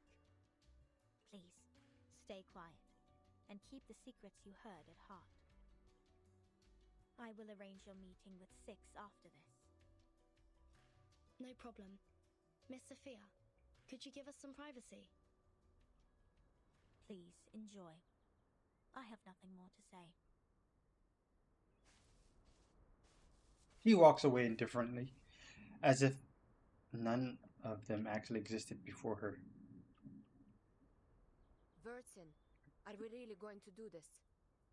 That oath we have to make to enter the hall sounds vicious. To stay quiet and keep the secrets. It's similar to the training we once received. I can go inside on behalf of Timekeeper. No, I'll come with you, Sonetto. But I can't sense any sign of arcane skill on this stone. The oath is more of a formality than a curse. The warning is lifted then? But when Sophia repaired the floor in front of us with her arcane skill, there's no fluctuation of arcane power either. I can't even sense the slightest signs. It's either a kind of arcane skills we're not able to detect, or the moment we stepped onto this island. we've been trapped in a tremendous ritual. That's Yeah. to say, any arcanum used on this island is only a part of this giant flow. We don't know where this flow is leading us. We know nothing about it. It's too perilous, Timekeeper. I know, Sonetto. But as long as we obey their rules, we won't get into other trouble. The doctrine of the Acheron is to live in solitude and seek nothing but the truth. In fact, they've never been aggressive towards us. I think of this differently. Think, the pure blood arcanist community, the unknown arcanum power, and the obsession with certain knowledge or identity. Sound familiar? Yet, we haven't spotted any traces of the Manus here. Manus Vindictae is like the rat living in the gutter. I don't think they will let go such a favorable chance. Which means we need to find out the truth. I believe in Timekeeper. Lilia shakes her head. I have zero interest in this meeting. I'll stay outside to keep a lookout. Take care. There is no time to hesitate. The door already lies before them.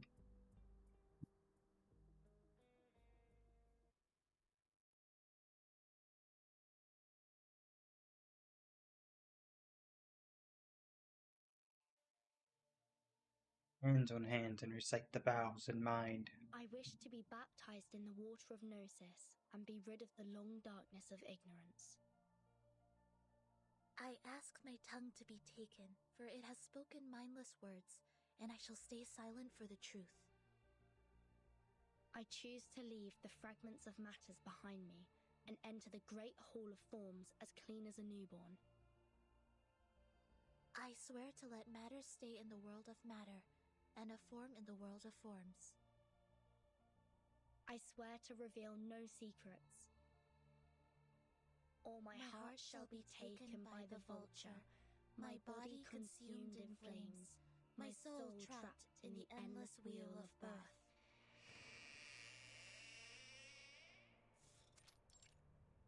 Oh, it's a cult. I knew it. All seats have been taken. Fellow brothers, sisters, our quest for Gnosis had suffered 3 unprecedented crises. First was the discovery of irrational numbers, and then the creation of imaginary numbers. Last was the loss of the grand unification of different lineages. The truth was buried, and history was rewritten. But the emanation is not a crisis. Instead, it's our last salvation. The supreme existence has once again shown itself to us. The door to the everlasting transcendent world of forms has opened once again. As Numa pours down, things are rewound to the world of light. Everything in the world of matter breaks into pieces, for they are as delicate as a petal before it. We, who have the honor to witness the emanation of Numa, have the privilege to survive the turning of the Wheel of Birth. Because we know the truth. Our survival is destined. It is the beginning of a mission to bring the unseen truth into this world. His audience responds with a round of applause, but nobody says a word. Thank you. The speaker bows and thanks and gestures towards the hall. The next orator is 37, our smallest irregular prime, and the brightest star of Hermes.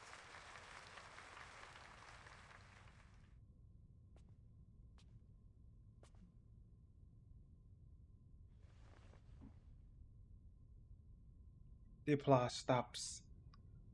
A moment of silence, reverence passes. A dedication of truth. The emanation in 1929 only lasted for 2 days. All methods to calculate the Numa emanation failed. We found no pattern in the occurrence of time reversal. All our efforts in the past 4 years have gone completely wasted. That's the end of my speech. Silence. Long and dead silence. Abruptly, someone starts to clap.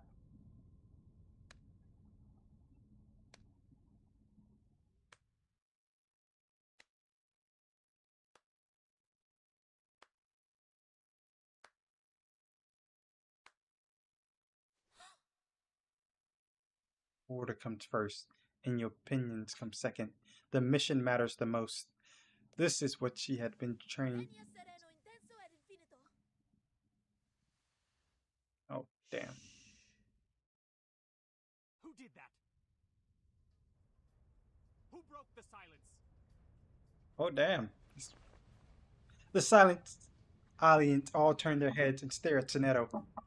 Yet, the apparition has gone. Sorry, Timekeeper. I just... Get ready to run, Tsunetto. The Abraxases are coming. Oh, they're coming.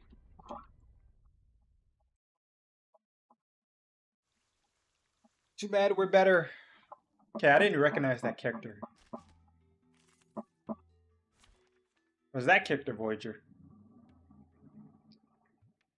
Okay, all of my people are weaker. Let's switch teams.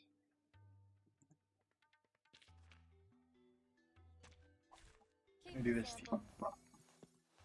Holy crap, what is this guy? I didn't even read that. He looks like the actual Abraxas, whatever they're called. Let's just do all AoE.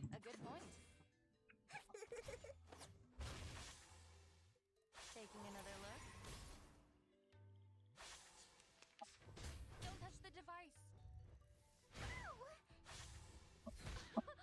How did you eat Don't touch the device.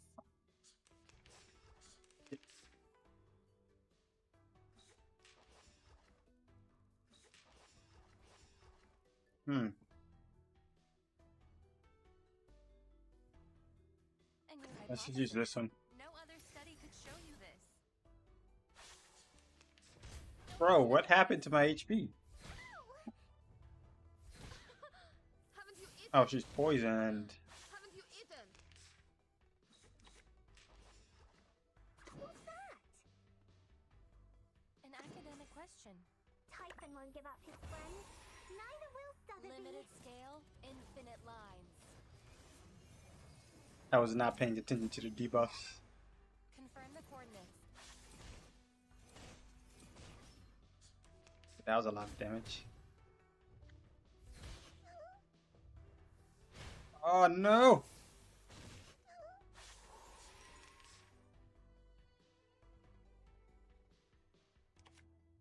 What's this? A good point. I Should have killed that one. this time. Behold. Don't blink.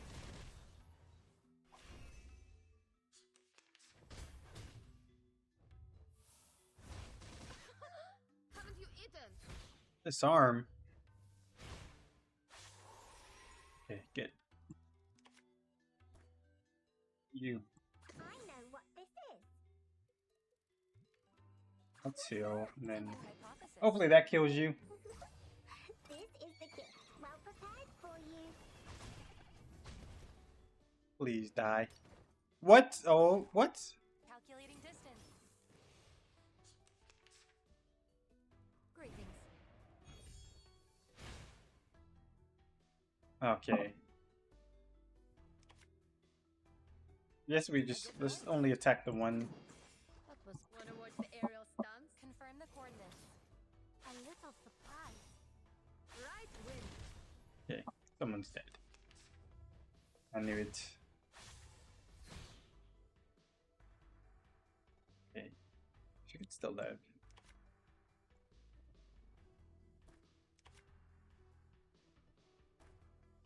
Agreed. No, let's not do that. Let's hope this skills. Whatever. I hope you like a splash of The red. benefits of field mapping. Oh my god, it didn't kill. My exhaust.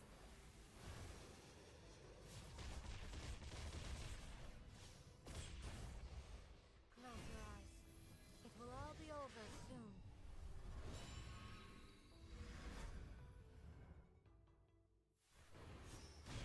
Ah, thank you. Battles have little meaning, save for the prizes to be.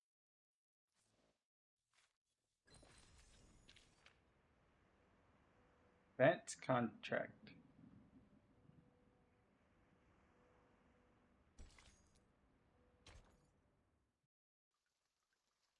Yeah, this is an interesting story. I love destroying cults. Oh, they locked up. Can Oh. somebody tell me why I constantly get locked up ever since I've known Vertin? In a now neglected corner, the Rockin' Pirate is deep in thought. First locked up in a suitcase, then a Foundation cell, now this! Oh, what else could it be if Vertin weren't the jinx? Lads! I know what's going on! You got the wrong person! She is the most irrational number here!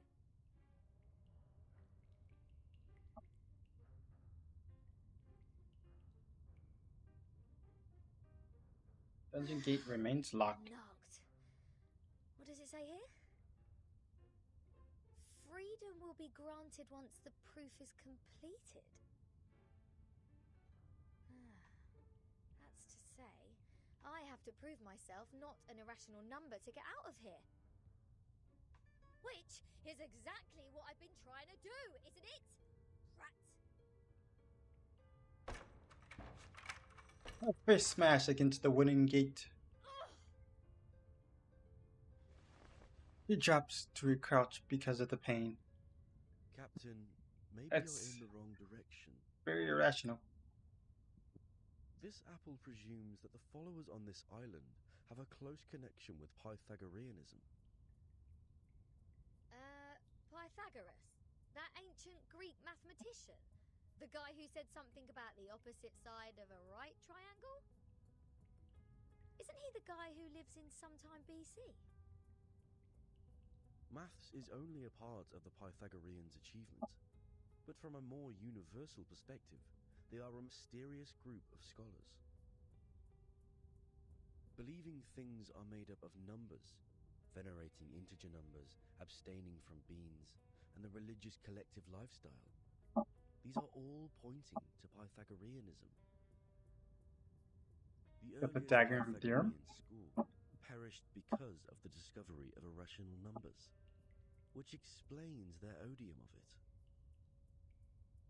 At that time, a deviant student named Hippasus discovered root 2, and the theories based on the ratio of integers they hold dear were upended. Hippasus himself was drowned in the sea. This apple assumes they see the integers as the standard of virtue, and people can increase the number they rank through study and self-improvement. Besides, they are convinced that a numerical code is hidden in everything and everyone. Whoever can solve the code can obtain the truth of the world. Alright, now I know what's going on. Regulus immediately gets off the ground. This pirate has had enough of this moral standard, which is obviously prudish, backward, and lacks humanitarian spirit. I'm going to tackle the root cause of this misfortune. Pirate, the believer in liberty, walks in circles in front of the gate and suddenly starts to pull the loosened strips on the door. I'm breaking out! Why am I not surprised? The captain quickly gives the sufficient and prerequisite condition to prove herself an irrational number. This apple may be able to offer some help.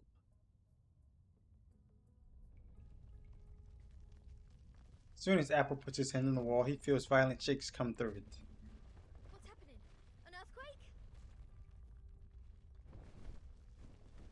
The sound of birds and beats echo into the cell. Did he break a rule?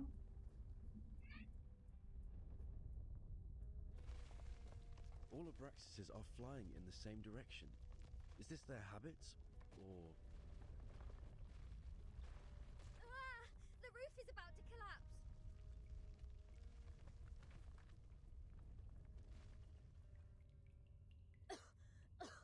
So far, this place has made the London Juvenile Detention Centre a heaven on earth. Fortunately, the scattered rocks were enough to feel... Okay, that went by way too fast. Perhaps the collapse made the cell drafty. A cold, gloomy fog descends the room. The wooden gate, however, stands still. Oh, is there a piece of paper? Did one of the Abraxases drop this? Strange.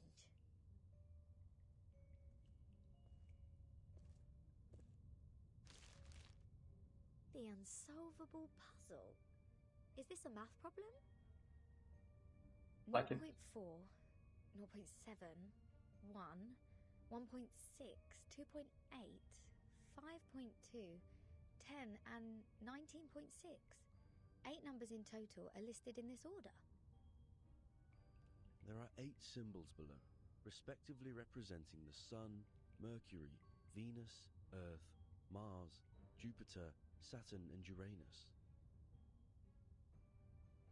Maybe it is a hint that we should fill the symbols in the blank box after the numbers. That sign says to complete the proof. Does it mean to solve this puzzle? Ha! How unsolvable can it be? Clearly, each of these 8 numbers should represent one planet. We can easily find the missing planet by trying them one by one. And our Mr. Apple here is the king of the Times crossword. Yes? I think there is a difference between this and a crossword. The mellow red fruit rubs his chin, contemplating the crossword. In this apple's humble opinion, the ratio of certain numbers should match this number sequence, such as the radius, volume, or rotation period. Wouldn't the sun be absurdly large if these numbers stand for their sizes? Hallie squeaks interrupts Regulus's thoughts. Small, rustling figures have gathered at her feet without her noticing. Hey! The underground critters are back! Go away! Don't touch my note! It's not your food!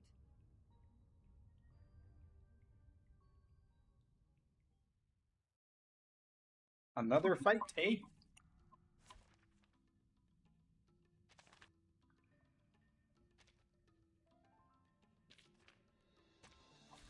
Keep the sample. Switch back to my regular team. A sharp blade. A good point. My forge, my rules. Taking another look.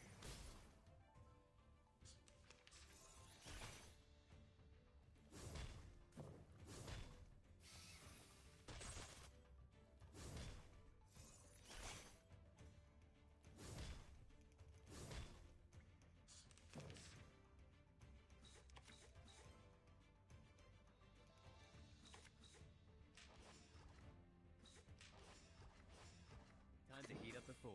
How about that?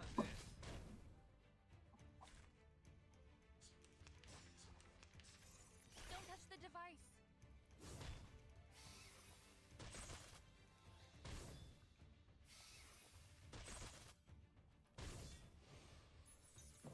You're on a ride to the corner of butt-kicking Maine. Wear gloves. Time to heat up the forge. Alright, Melt that it should down. kill them. Forge it up. I didn't look at those around 2. Or wave 2. Freaking dumbass! Ah, there it is. My turn.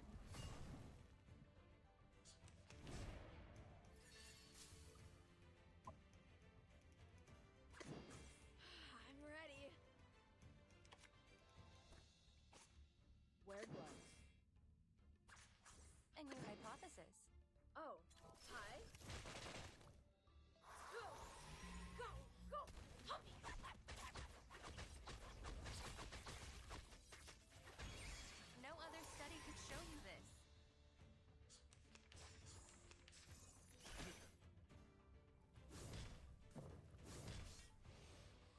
Out here. A sharp blade.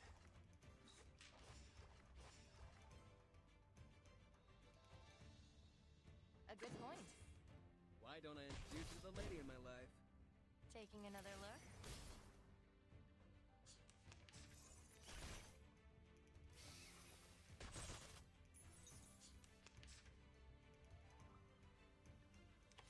An academic quest. Wear gloves.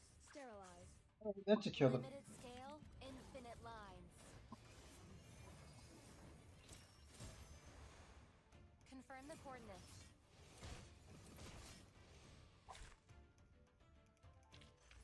As long as I've got you at my side, I've got nothing to worry about. Ah, these Assassin's Creed summons are gonna be great. Hold on, please, Captain. Seems like the critters are trying to tell us something. So we just killed them for They're no reason? pointing at the sign of the sun. Is that so? Even the critters on this island know math. The sun. What if the sun is just here to serve as a reference point? I read an IAU's report in the Times 2 years ago. You know, the International Astronomical Union. Earth's average distance to the sun is approximately 93 million miles. As for Mercury, the average distance is 36 million, and Venus 67 billion miles.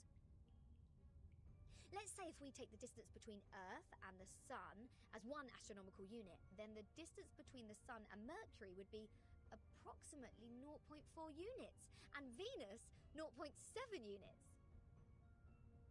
There you go. These numbers are the ratio of their average distance to the Sun to the Earth-Sun distance. Okay.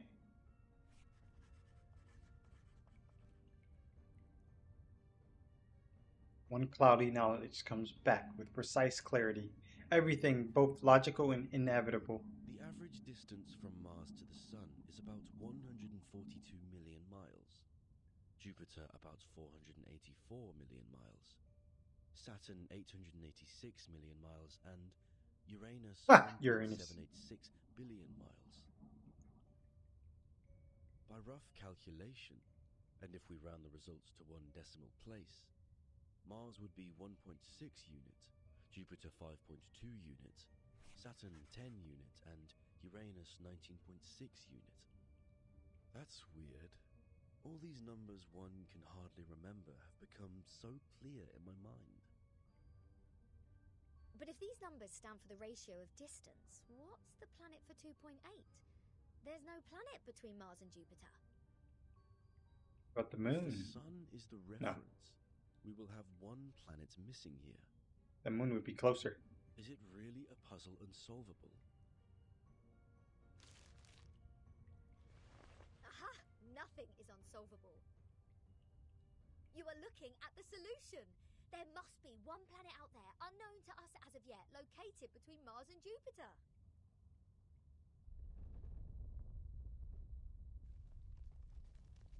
A massive vibration shakes beneath the ground.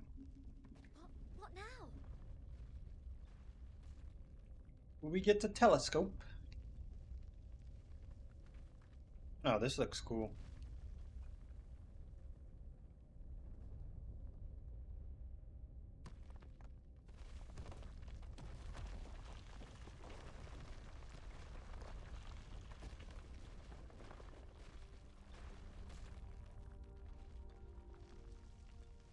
A planet emerges from the darkness. What the hell? A planet? It rises in the air with little warming, shedding cold gray light. Oh, that looks cool. In this damp and dark cave. It's bright, gigantic, and noticeable. What is this? A celestial body, which I have never seen before. Captain, this apple has an impression on this. There is indeed a star between Mars and Jupiter. It is called the Ceres, discovered by Piazzi Giuseppe, an Italian priest in 1801. Ceres? Did we just validate its existence? Is the universe truly arranged according to this sequence? Could this be the ultimate key of everything? Regulus! Regulus!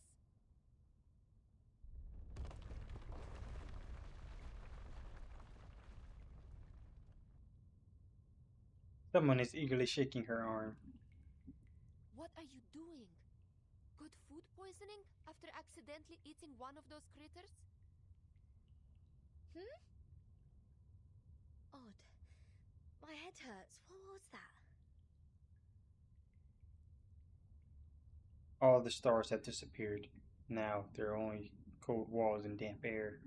Oh, and Lily is licking graves. Short. Stanetta is in detention. They're planning to sentence her to death by giving her the poisoned wine.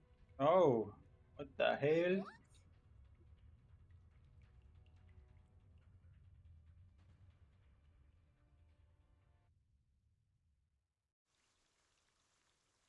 Hey, Sonetto to death.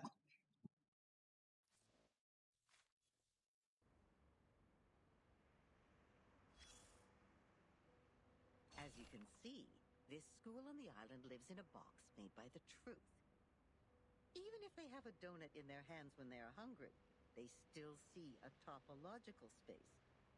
Like the cute ring attached to an initiation toy. It's not food anyways. But if you give them a puzzle, they will enjoy it like the best Kaiserschmarrn. Oh, my apologies. I was not talking about the one you are holding. No. With all due respect, that thing in your hand is pretty old. The mold on it seems to come from the 18th century, judging from the smell. I'm sure you know it will make you sick if eaten. But we have to admit, it is not just ordinary mold. It reminds us of the story in which, once, a merchant's son looked up at the night sky and found the answer to the stars for us. The young man firmly believed that the movement of the stars and the sun follows certain laws, just like how the delicate gears in a watch work together. And his point was even proven correct by Zeus's grandfather. When another gentleman observed the sky through the reflecting telescope he took great pains to make, a celestial body was exactly there. What was it called? 19.6. The 8th number in the sequence, the 7th planet in the solar system, and the legendary God of the Sky. If the world was not created by God, are there any theories we can use to explain such a beautiful law? Yes, the one that says it never actually exists. Anyone can see the breach in this number sequence. That is the planet, which is supposed to be the 5th number in the sequence. I mean, how come we have never seen it before, if it does exist? Either God is wrong, or we've been blind all this time. What do you think?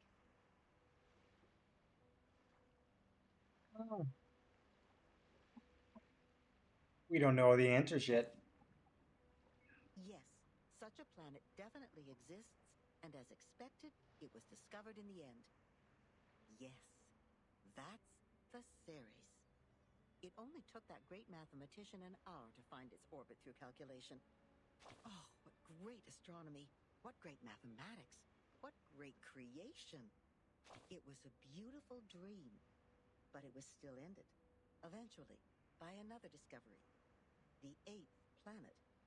Not the Ceres, nor the Uranus, but a new planet.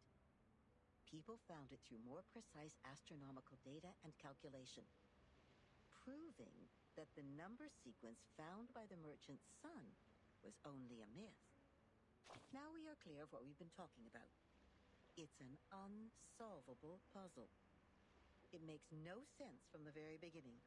We found the Ceres because it happened to be there. It is real, and no one can deny its existence. In other words, we can perfectly prove the rationality of mathematics because we invented it.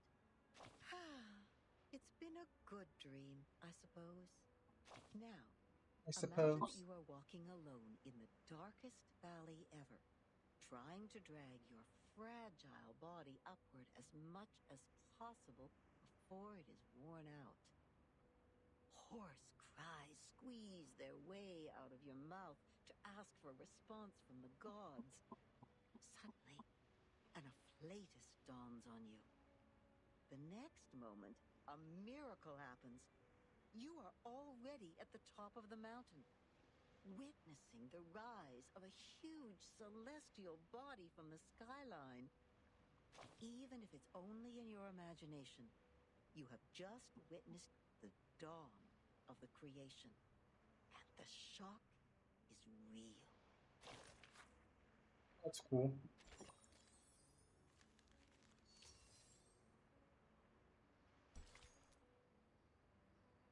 A reward.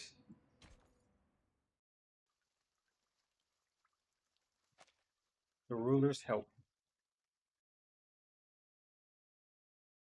An old admonition is engraved here. Let no one ignorant of geometry or the irrational numbers enter. 37 told me you are the integers. She's the genius kissed by the god of truth. She can see our numbers and has never made a mistake. But I don't understand. Why would you break the silence at the meeting?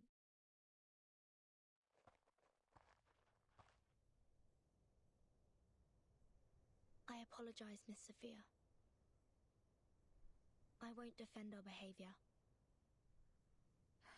You may save that apology for later. If you can persuade more than half of the people to vote for your friend's commutation, perhaps she won't be sentenced to death. I have gathered some case files from the past. I hope it will be of some help.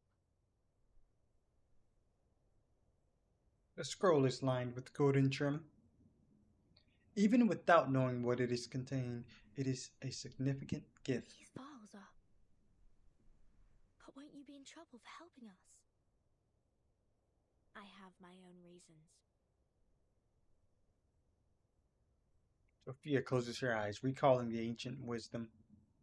Integers are the living example of virtues, the standard of purification.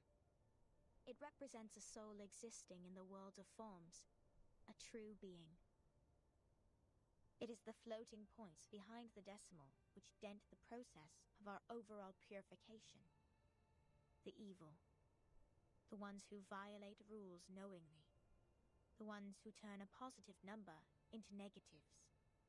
And a civil person, a criminal.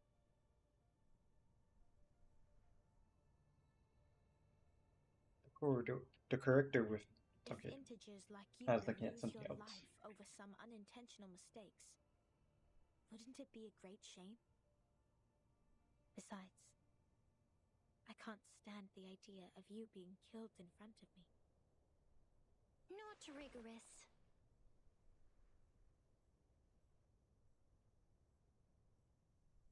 Seven.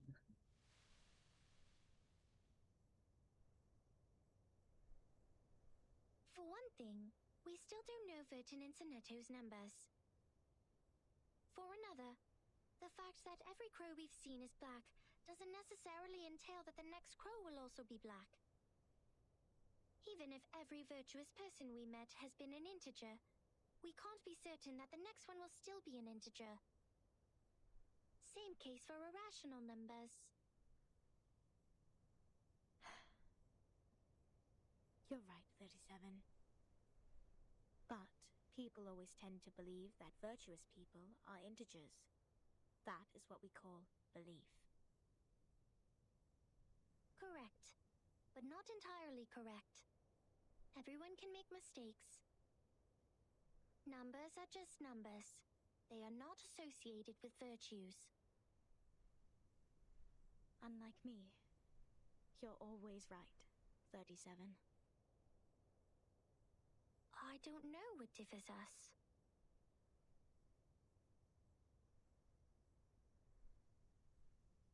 Will you be at the assembly? No, no, no. Yes. Then I will leave them with you. I'm not qualified to set foot in the Hall of Truth. I have done poorly in receiving the guests. I will ask Six for my punishment after the assembly. Huh? So you are not coming back to my laboratory? Neither will you help me review the calculation results or sort out the books? The scripture shall not be challenged. What's more, any students here can help you in the laboratory. It doesn't have to be me.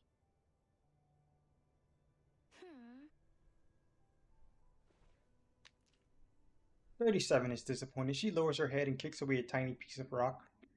Had I known, I would have let someone else welcome Vertin and her friends. Like 210. He loves to brag to young ladies so much that he would take the punishment willingly, right? You were that someone else who was assigned to receive them in the first place. If I hadn't stopped you in time, how much longer would Regulus's head have stayed in your mouth? Not to mention what happened last time, and the time before that. But the fact that I have messed up all the receptions before doesn't mean I may excel in the next one. The chances of messing up the first reception and the 100th reception are the same. Whatever you say, you little sophist. He puts down the file and leaves in a hurry.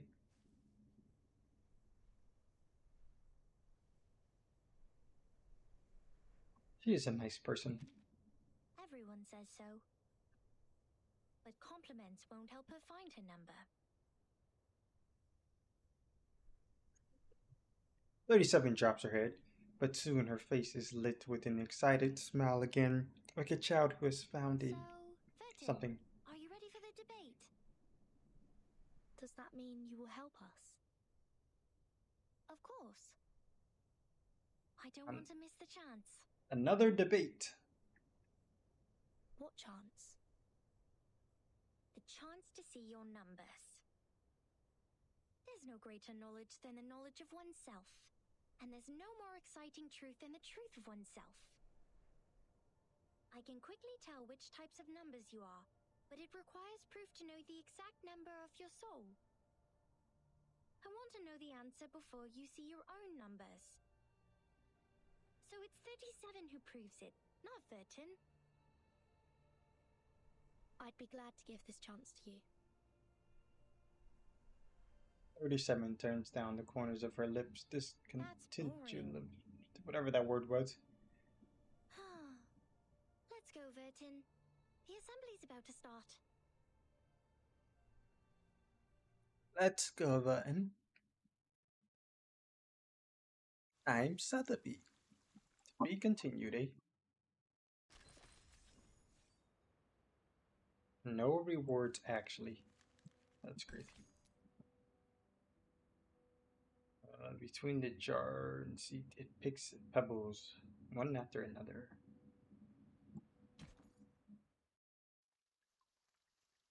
Route of a bird. We're gonna follow a bird.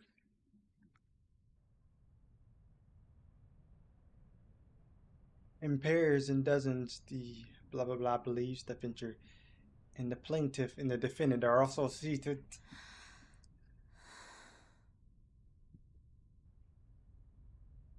Are you alright, Sonetto? Don't worry, Timekeeper. I'll defend myself. She looked pale, but she's gazing steadily at the front. Back in the Foundation, I once won a public debate of a similar nature.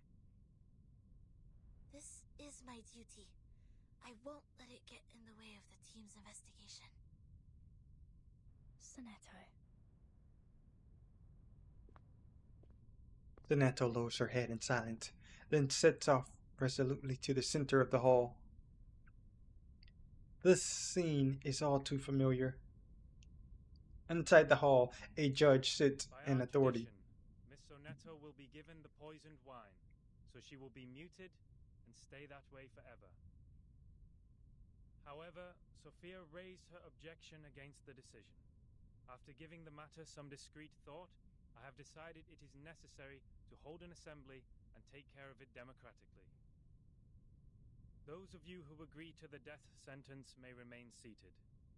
Those of you who wish to commute Miss Sonetto's punishment, please put your pebble into the pot in the middle of the hall. Now, Miss Sonetto, Miss Vertin, you may defend yourselves. Until the sand in this hourglass falls to the bottom. Truly, this is a formidable war. Relax and take a deep breath. Do as the training taught you. I am Sonetto from St. Pavlov Foundation.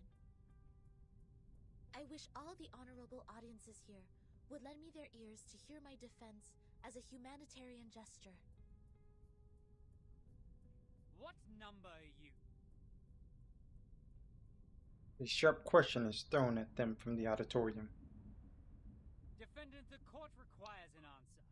What is your number? What? Me? No, I don't have a number. Don't waste our time. People without a number cannot stand in the Hall of Truth. All her words are void. Sentence her to death now. The crowd mumbles approval. The judge knocks at the stone bell. 42's argument is valid. Defenders, what do you wish to contend? valid?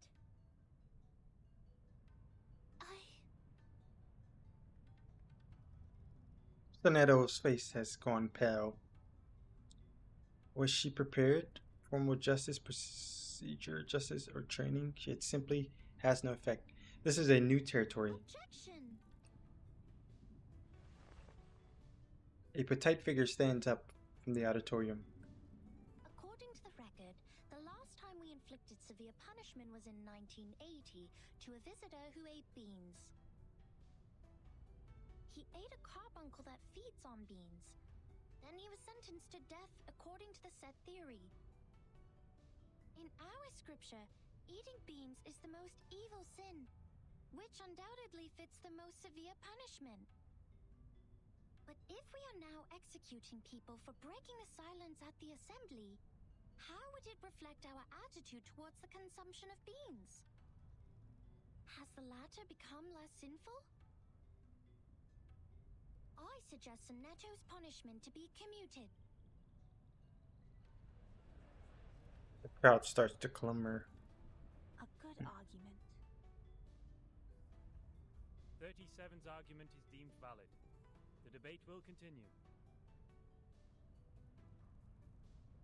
37 sits down, fully satisfied. Then a tall man stands up. Objection.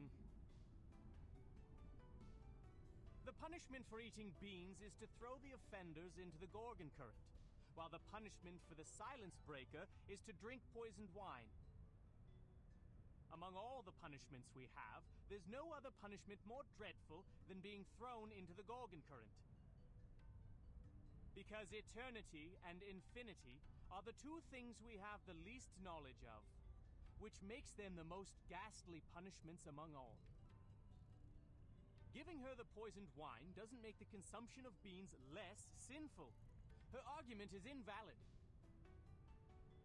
He's kind of right. The objection comes quicker than the knock on the stone bell. Objection! Both of the crimes would fall into the same category if we are taking the punishment as a frame of reference, which is death. Okay, she's also right. Objection. The two crimes in question are not commensurable, which makes your comparison invalid. The debate is heating up. The crowd is becoming restless. More and more pebbles are thrown into the pot.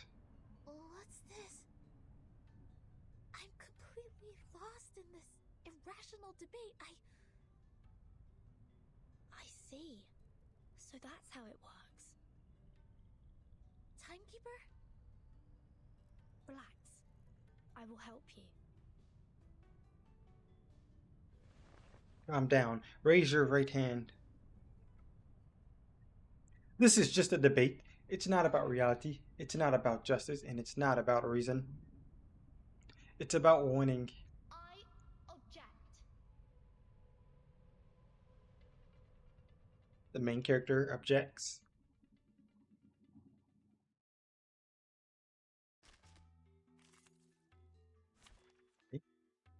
We're about to object with hands. Look at my back. I'd like to start by quoting 42's first argument. People without a number cannot stand in the Hall of Truth. In that case, it's not possible for Sonetto to commit a crime in the Hall of Truth. Because she can't even be in the hall. Oh!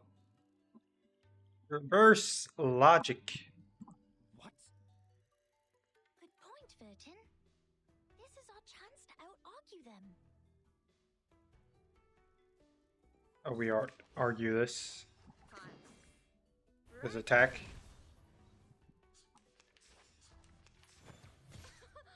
Haven't you eaten? Holy crap, that damage. Bet that's time. Swallow my exhaust.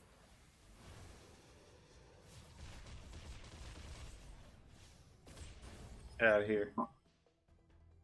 Oh, there's two more? These are merely clumsy sophisms. We've all seen her break the maxim. Objection! What you see cannot be submitted to the court as a transcendental fact. It's nothing but the fragments of the phenomenal world which can't be used in your argument. Objection sustained. Please, ladies and gentlemen, keep the debate logically consistent. Since Seneto has no number, and a person without a number does not exist before the truth, Seneto thus didn't offend your truth. She didn't break any rules. Wanna watch the aerials crash us? Soneto did not break any rules. A little trick.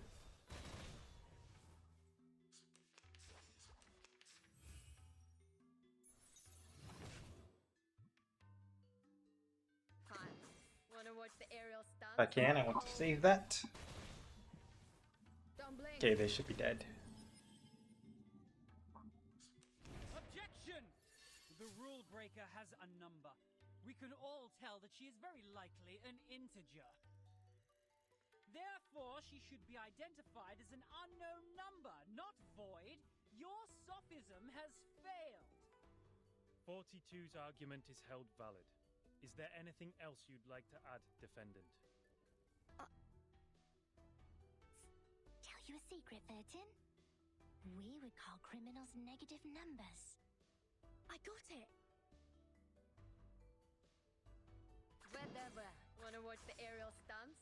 Swallow my exhaust.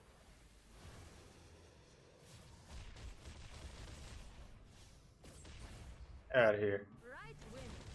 You're still alive after that ult. It is easy to prove Seneto's innocence. According to the law of the excluded middle, Seneto either committed a sin or committed no sin. The two statements cannot be both false at the same time. Since we consider a criminal as a negative number, and a non-criminal as a positive number, Seneto at present is considered an unknown number. That means she doesn't belong to the criminal set, or the non-criminal set. She did not commit a sin, and did not commit no sin. It's a paradox. I hereby demand to modify the criminal sentence that has been given to Seneto. I hereby would like to know what that even means.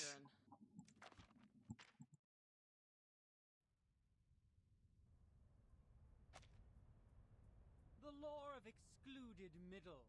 A good sophism. Good for you to create a paradox from one sentence of my argument. But pitifully, you've made a fatal mistake. Oh shit, he's about to cook. You've taken my argument as the basis of your defense. I said people without a number should be expelled from the Hall of Truth. You don't have a number either, Miss Outsider. Based on my argument, which has also been approved by you, I argue that all your arguments are invalid. Ooh. Got him. There's no time left. 13 has a number. I saw it. Oh yeah, they did do that. What?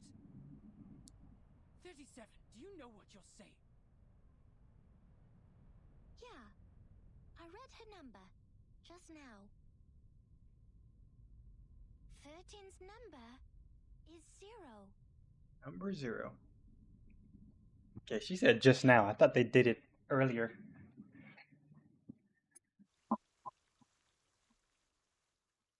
To be continued.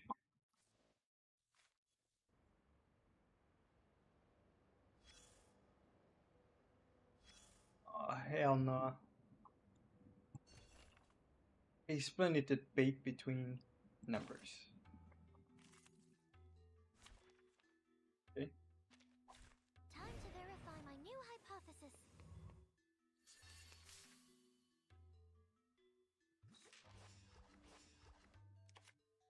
It could be found. Huh. Incomprehensible. Go away. Given that, a perfect argument. Intersect and divide. Time to check my calculations.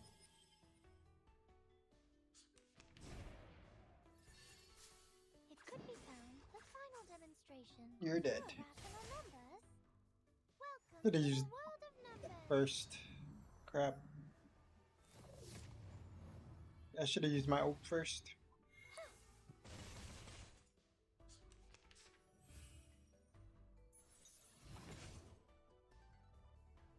It could be found. A perfect argument. Are you a rational member?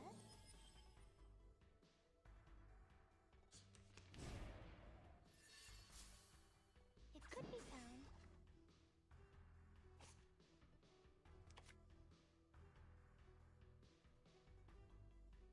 Given that, it could be found. Time to check my calculation. Form is a bubble.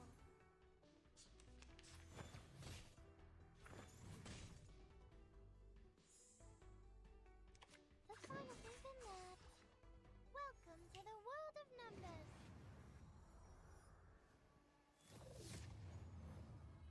I didn't need to do that. I just wanted to look at it. Look at the ult.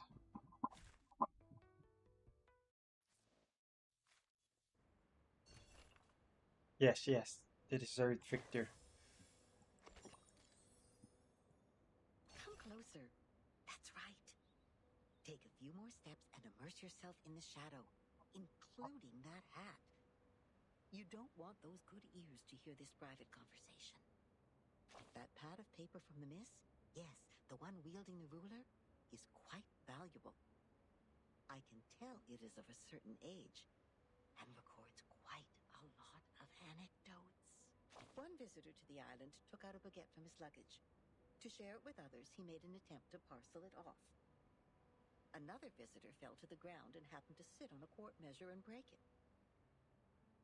You can learn the punishments for them from the paper. The former was thrown into the sea, while the latter into the further sea. Only God knows how this wine-dark sea holds so many visitors. Oh, the debate! That's really a pain in the neck for that logical, pragmatic assistant of yours, isn't it?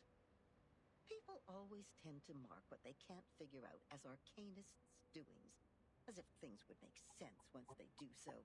But it won't change the fact that the debate is only a game involving sophistry, improvisation, and straw man fallacy. So what makes it superior to beans, if the form is what they are really after? Anyways, whoever fools the others first will win the game. No arcanum at all. And that argument of hers is the best attraction for the audience. A special number. A 0.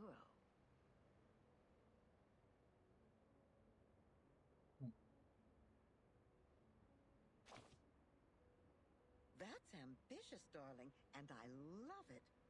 But you need to know that infinity is the most unfamiliar thing for the people, and that's why it triggers the most curiosity. Whoever tries to eat up this elephant with one bite will get all bloated and pinned by their own weight, waiting to die like a turtle upside down. By then, That was funny? would be eager Or to she fill laughed up at the that. elephant and turn back into the adorable, easygoing 0 we all like. See, just like you, people are always on the way to finding something that can satisfy them undoubtedly. As if what they already have was disappointing. They stare at the flame of the matches, read the tea leaves in the cup, and bustle around the instruments with star patterns.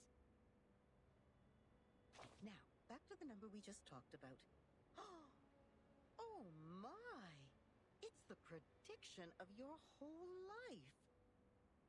Can you believe that? You owe that spirited little genius a thank you. By the way, what do you see in her number?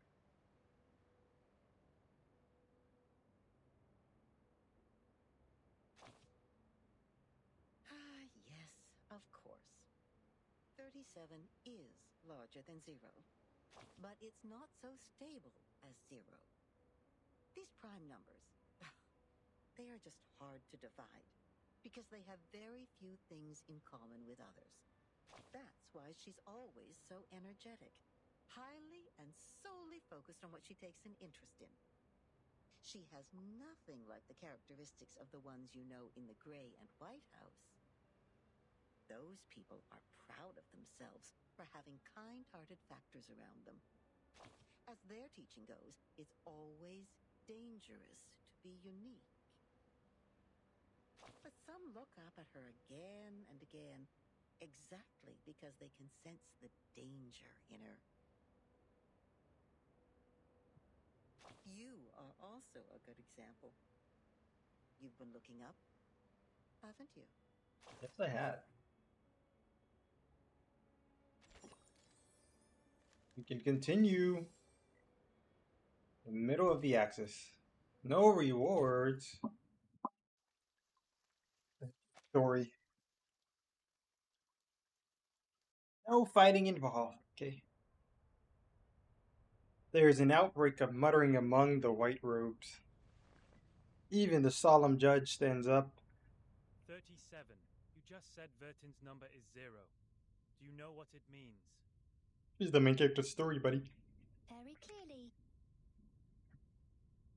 Would you be able to submit proof to a Peyron? No problem. Half of you in this hall have put in the pebbles. If 37's argument is found to be true, every argument Vertin has spoken in Sonetto's defense will be deemed valid. Sonetto will be exempt from the punishment. I will announce the result once 37's proof has been validated by a Peyron. Thank you for your time. One after another, the Imperium followers leave the hall. The Hall of Truth returns to tranquility.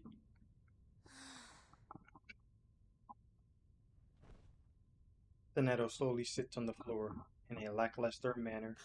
Sonetto! Timekeeper, I'm so sorry. I tried my best, but still I couldn't understand the debate. I failed again. Her face becomes an abnormally pink. It took me so long to read that word. Come here, little girl. We need to move her outside.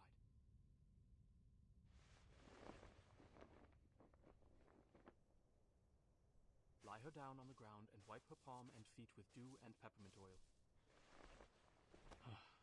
That would be okay. Her physical signs are becoming more and more stable. Thank you. You're welcome, the distinguished number 0.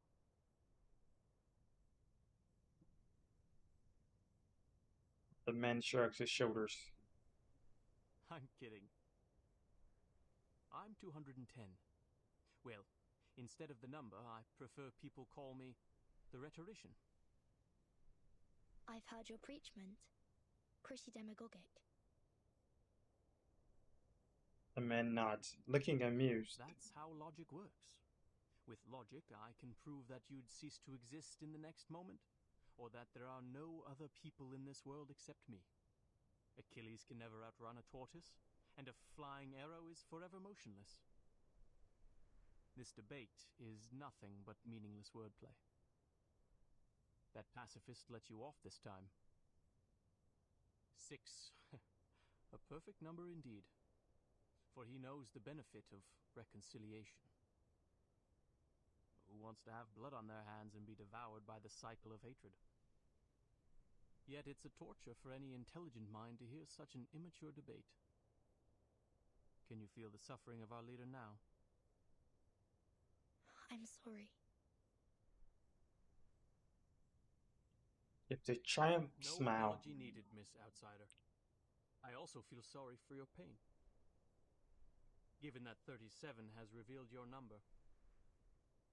What do you mean? 37. Our evil little genius. The most cunning star of Hermes. She's been having fun revealing others' numbers for a long time. Our numbers are our essence. And it's also the most important proof we get once in our lifetime. But she enjoys taking that opportunity away from you. Just because her talent allows her to do so. She did that to her friend, too.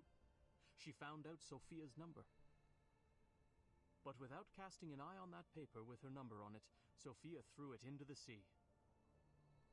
Sophia is Sophos. But you I pity you. It doesn't seem like trouble to me. Alas, poor little Vertin. You still don't understand. The number of our souls suggests our fate. It might be changed through algorithms temporarily, swirling, shifting, or transforming alongside other changes occurring on the coordinate axis. But in the end, we can only be ourselves. 1 is thought. 2 is opinion. 3 is wisdom. 4 is strength. 5 enthusiasm.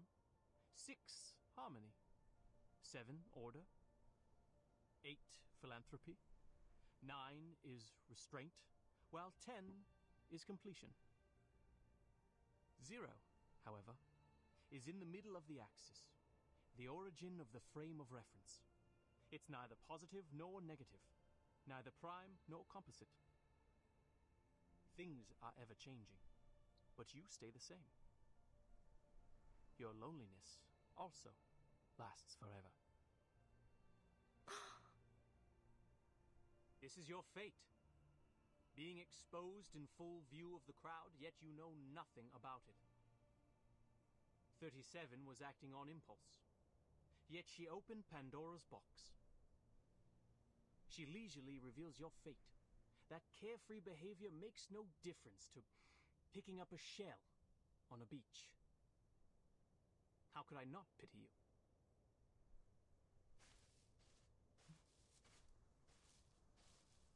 The man waves his hand and walks away.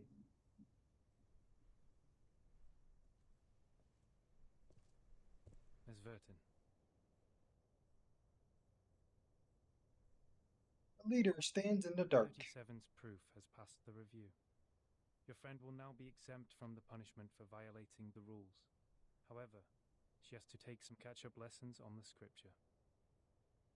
Please, meet me at the hall tomorrow at noon. I would have words with you.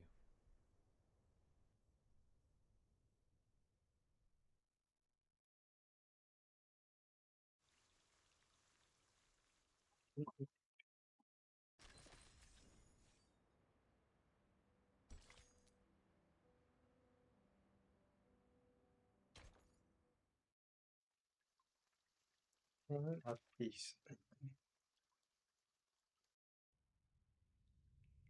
In this life, there are 3 kinds of men, just as there are 3 sorts of people who come to the Olympic Games to learn, okay? Alright, I'm not even gonna try to read this shit, since it wants to go by so fast. I'll just look at it later. Before this negotiation begins, I wish to tell an allegory to the 2 of you.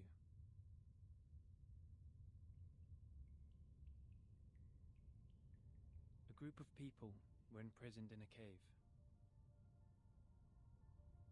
Behind them, there was a fire. Before them was a tall, solid wall. Their legs and necks were chained and fixed, so they were constrained to look nowhere but to gaze at the wall in front of them. When they dropped their eyes, they saw their own body. When they looked up, the flickering light of the fire fell over them, and they only saw the shadows of what was passing behind them. No one had lived one day outside the cave. The shadows cast on the wall all there was to be perceived as reality. They had no knowledge of the real world. One day, one of them escaped from the cave, walked into the light, and saw the true world with his own eyes for the first time. Everything he saw or felt in the cave was nothing more than a mere shadow of the object's true form.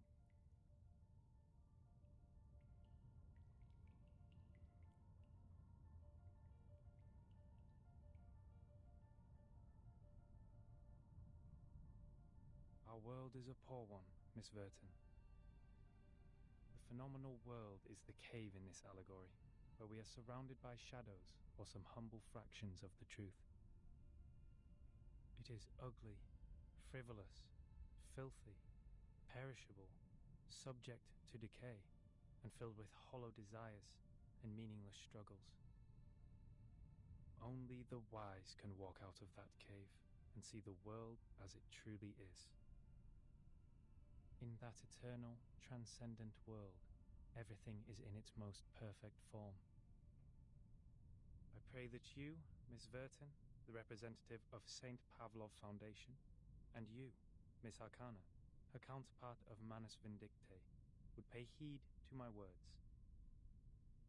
Everything you've been fighting each other for means no more than some fragments of phenomena to us.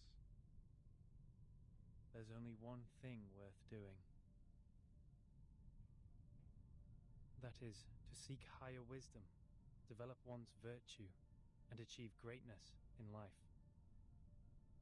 We have never set foot on the soil dampened by the storm, nor have we ever been involved in the disputes brought by the torrents of time.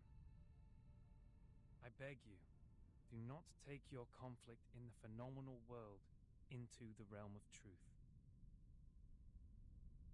For certain. Arcana. It was never my intention to sully the sanctuary of truth. Then, to prevent a situation like this from happening again, I would like to ask you two to carve your names on these 2 stone bangles and drip a drop of your blood on each of them. Once the bracelet is put on, no one will be able to remove it. From now on, as long as you're on this island, none of your people will draw blood from one another. Or the bangle shall draw all the blood from you. The peace agreement is so decided.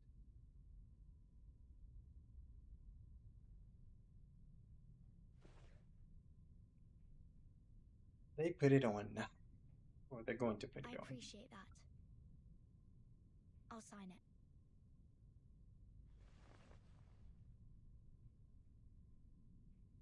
The leader gives a slight nod. He looked out from the table and simply strides away. The bangle feels real in here, and it certainly possesses some sort of power to fulfill the bloody pledge. The peace agreement. Someone is approaching.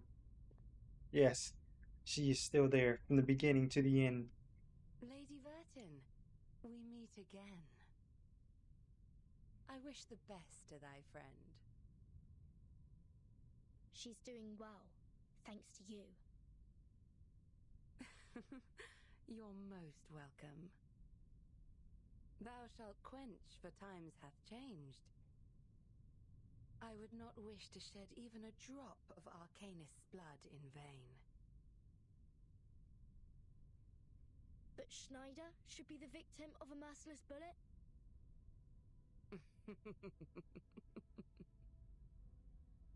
Vertin, my pitiful child. Did you forget? That merciless bullet cameth from a gun never belonging to me.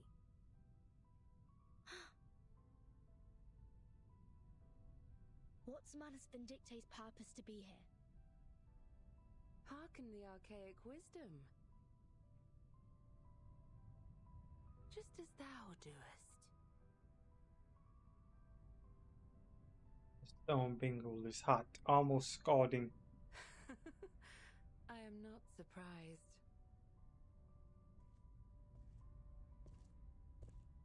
I adore thy visage, Lady Vertin, emotionless in the storm. Alas, no man shall bravest the storm and live, including thee.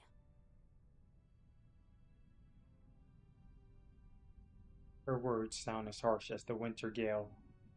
An emotion suddenly comes. It's raging like a bushfire, but soon gets tamed down. The box in the Elitiaus base has my name on it. Was that your doing? Sadly, it wasn't. I hope thee findeth the answer satisfactory.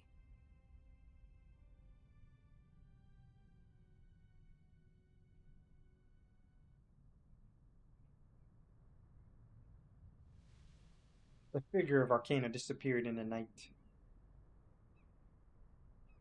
The stone bangle at the wrist becomes suddenly heated. It's burning. Something is slithering in the woods nearby. Is that Miss Arcana? Miss Arcana, please, don't go! Save us! And save us! Two weary figures run past Verdun. They are chasing after their leader desperately, as if they are running away from some horrific monsters. Ah! Following them, a petite figure rushes out of the woods. Sonetto? Oh, no. Come back! You ignorant foreigners! I just started introducing vectors and matrices, and that's the most interesting part! Vertin! Great! You always show up at the right time and right place. I'm going to say Regulus, not Sonetto. Stop the masked people! Whatever it takes!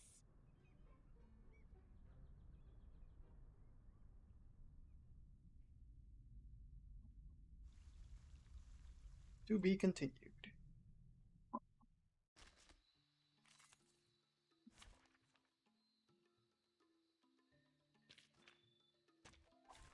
Easier to fight here than a back alley.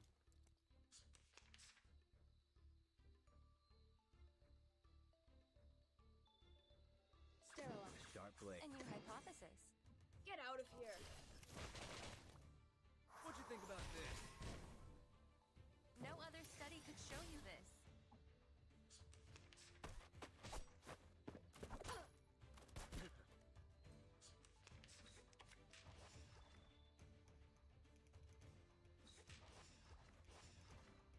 A good point. Calculating distance.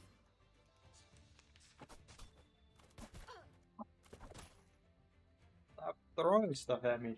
Holy shit. Time to heat up the forge. So now let's save that. Let's just heal. A new hypothesis. Freaking dumbass! The benefits of field mapping. Ow!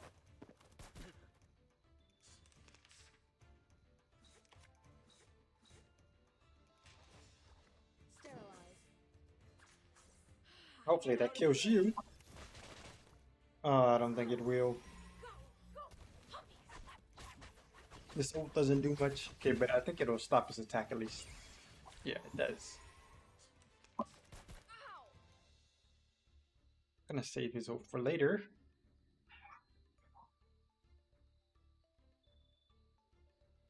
Sterilize. A sharp blade. Just take one. We don't need to, but just get that one out of the way. Hate Street style.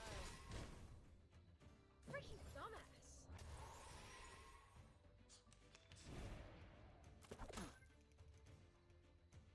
You're on a ride to the corner of butt kicking Maine. Sterilize. You're on a ride to the corner of butt kicking Maine. Get out of here! Melt it down, forge it up.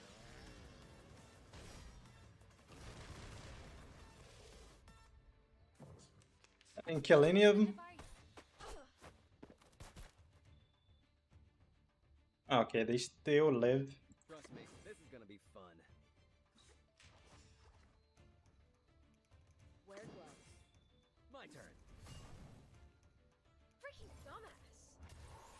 Okay. Two of them should be dead.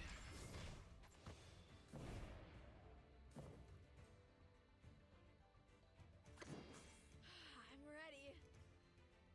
This is disarm, but I wonder if this still works. An academic question. Go! Go! Go! Puppies!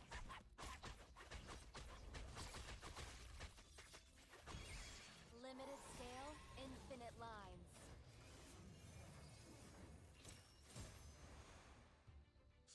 It doesn't work.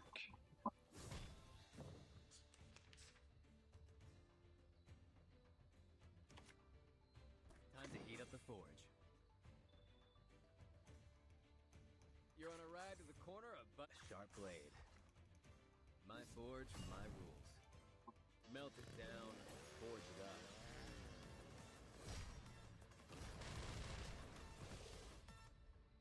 think about this?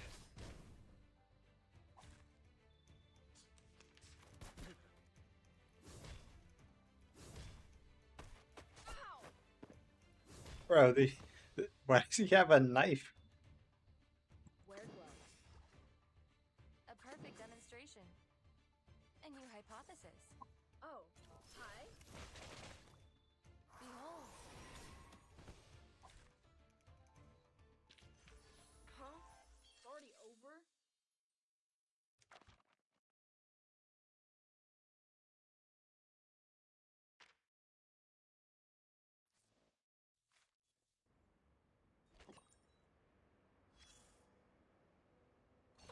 Look at you, climbing out of the cave in the allegory, all dusty and dirty like a little savage. They must have tried to fill your little brain with long preachment. But you should feel lucky, because at least they didn't give you a quiz right after that. Oh, that's our expert on absent-mindedness. Yes, we should bear in mind those glory days of yours back in school. Try to reach the corners of your mind, if you would. And there you will find another bunch of people standing in front of a stone table. Yes, those people in gowns. White gowns with gray diamond patterns. One of them was standing on the stairs, gathering all the little vacant eyes to his side.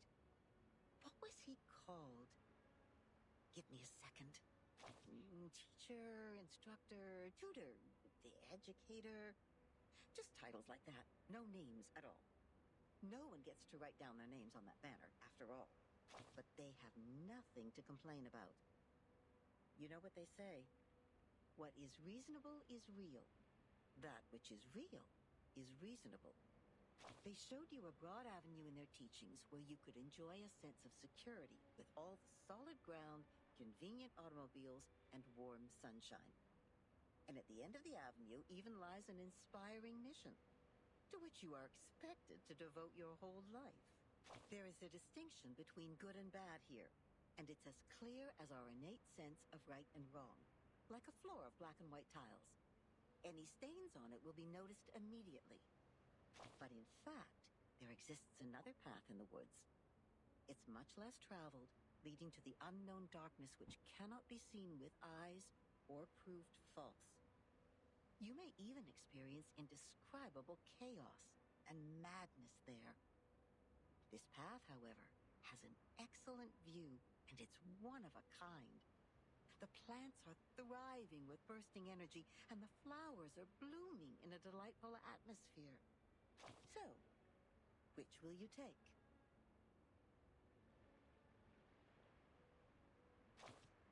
Give me the path. Oh, that's not an easy choice to make. This grandma must give you a round of applause. I would have even pinned a boutonniere to your suit if I had one. But I have to remind you, those things in there are not easy to deal with. They can drive you insane, and you have to be very careful. You've seen the living proof. Many were freaked out after they came back, and people had to tie and lock them up. Others even dug their own graves. Oh, my. That was a bit over the top. I hope I didn't scare you, darling. Here's some good news to cheer you up. Actually, there's still one more way you can take. It would be a good choice if you want to enjoy the scenery without getting lost in the darkness. I'm sure you know that myth. You shall take the soul of your love out of the underworld, yet you shall not look back. That's right. You shall pass by the sleeping sirens, yet you shall not make a sound. The ones with the belief set off. They entered the dark woods barefooted, yet moved so smoothly, as if they were walking on the avenue. They kept their mouths shut and eyes forward. They never turned back, never picked up what was not theirs, never set foot on the forbidden lands, and never looked straight at the sacred greatness. They showed frugality, patience, and wisdom in the face of hunger and danger. So the beasts continued to lurk in the shadow, and the ones with the belief passed through the woods safely until the path disappeared along with the direction sign. Then the first one to look back gave an exclamation before being exiled. Think about what I just said. That which is real is reasonable. Never look back in the woods, darling.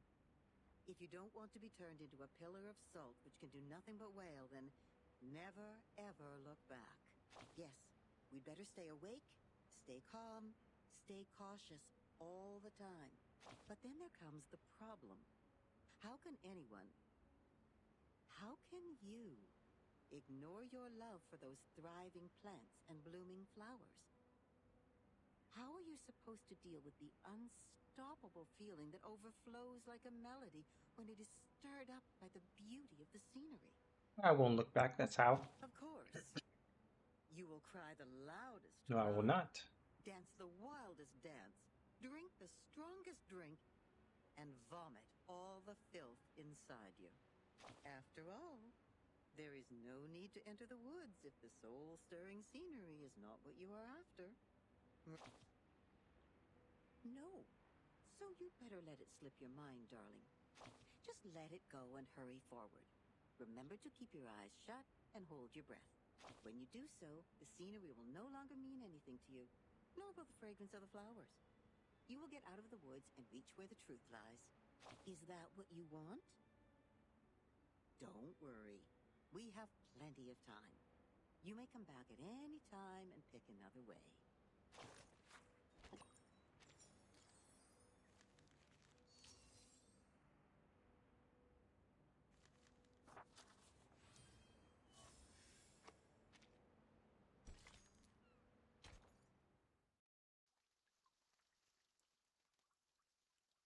Emergent birds.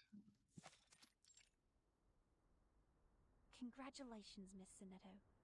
You are the fastest learner of our doctrine among all the visitors in the past half-century. On behalf of all orators, I award you this laurel wreath. No, I wouldn't have achieved this without your guidance. Those mathematics statements are really inspiring.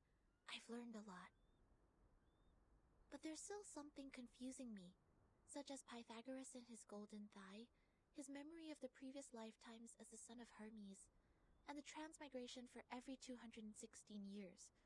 Could you please tell me more about these? The door was violently kicked open. Two outsiders' head dropping to their chests and dragged into the Hall of Truth.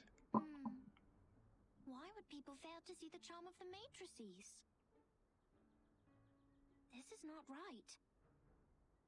I need to spend more time on teaching. Anyone, save us! Thus my journey of art is doomed to fail. I really don't want to study maths anymore. Help. Nobody cares what they're yelling. I agree.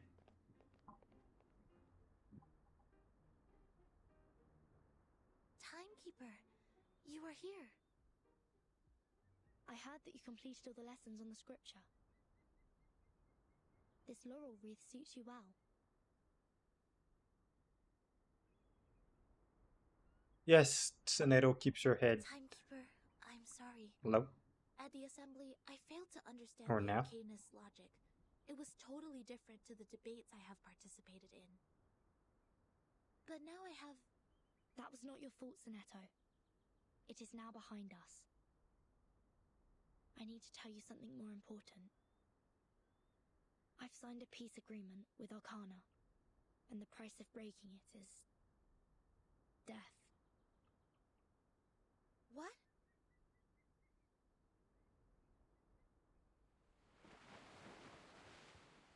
It's fine. So Manus Vindictae is also restrained by the stone bangle like we are.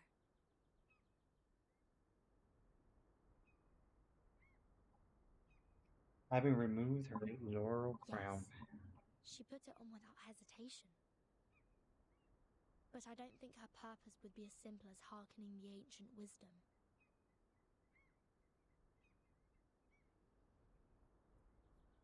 Unlike the other stones, Okay, before this activated, it looked harmless and roughly moderate. I attacked Manus' followers earlier as 37 asked me to. But I received no punishment from the Bangle. Perhaps this island makes its own judgment on what to be classified as hostility. Like it has a mind of its own. Sonetto, do not report this to the headquarters before we figure out how the Bangle works. After all, there are many other things to investigate on this island, other than Manus Vindicte. I see. I will contact Miss Juvis and Miss Moisson first and keep an eye on Arcana. Timekeeper, this island, the Manus' mask, and your suitcase are all immune to the storm.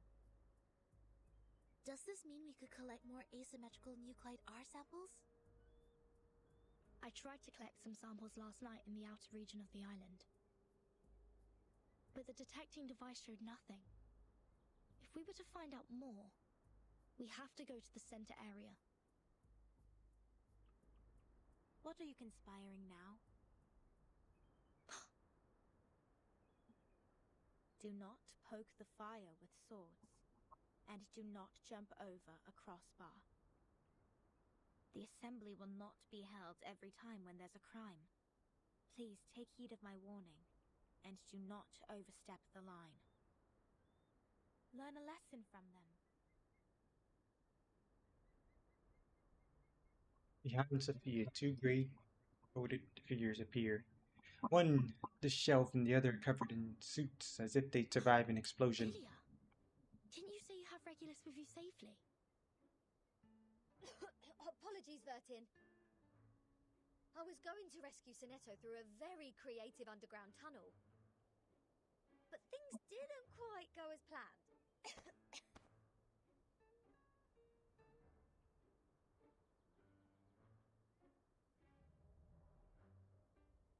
Not a bad innovation for a simple clap on the forehead. If only you didn't miscalculate the location of the explosion. This apple is grateful that it didn't get blasted into a puddle of apple jam. Warning. Shell cleaning required. Warning. I don't know why, but when I was in that cave, ideas kept flooding into my head. Though, judging by the outcome, they weren't all good ideas. Sophia puts her hand on her forehead, looking extremely fatigued. On a routine patrol, I found them trying to break into the cave. I'm not surprised that an irrational number would try to trespass on forbidden grounds. But you two? The integer and the fraction? What were you doing with her? This is a serious crime.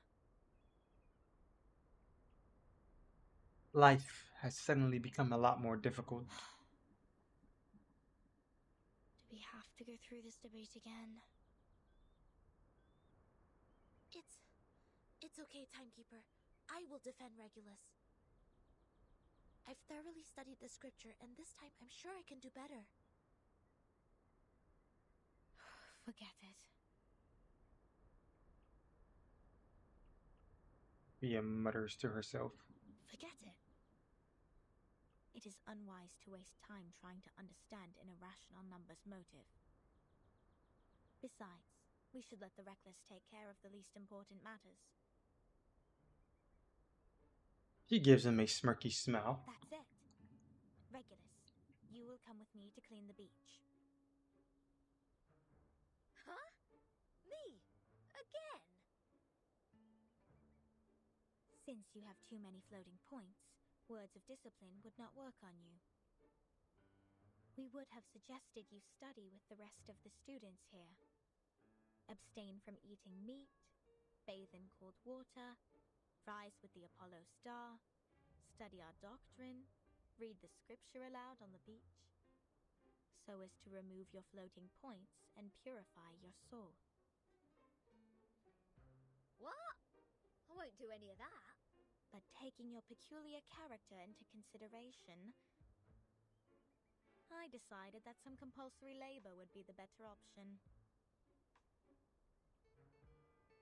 Regulus almost smiles in relief. Oh, that's the best news of the day. I'd rather clean up the rubbish on the beach than be surrounded by people giving sermons all the time. At least the rubbish doesn't talk gibberish. I'd be dead if you didn't change your mind. Regulus, studying the scripture is not that scary. They will teach you and guide you until you take full command.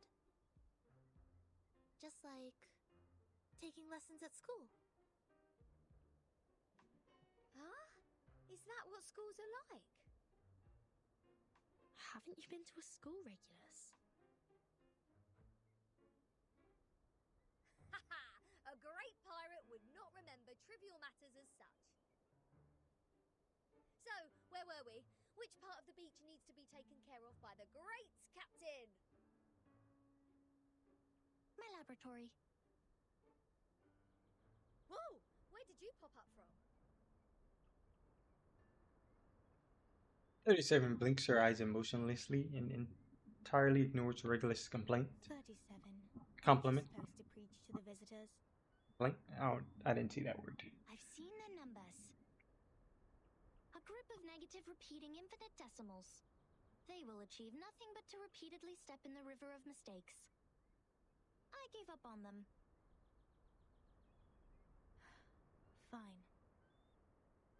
Those of you who are complicit in breaking into the cave will also be sent to labor.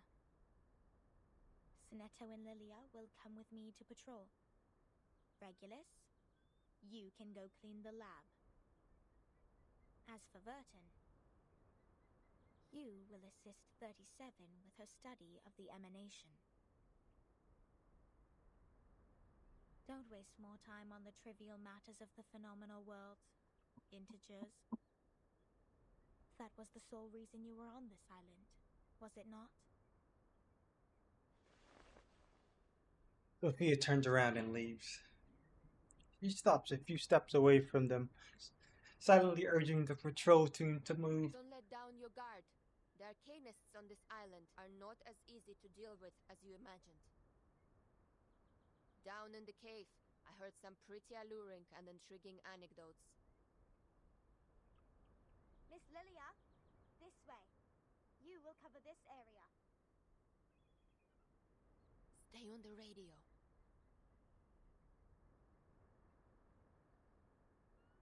Flying Witch waves her hand and departs for her new job. Sonetto hesitates for a brief moment, then he goes after her. Don't worry, Timekeeper. Lilia and I will keep an eye on Manus Vindictae. We're counting on you, Sonetto. I have a feeling we're coming closer to a big secret.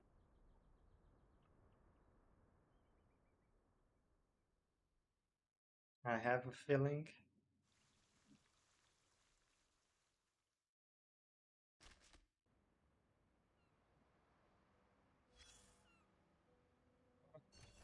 So, the masked heads want to escape from the classroom of truth. Again, stop them.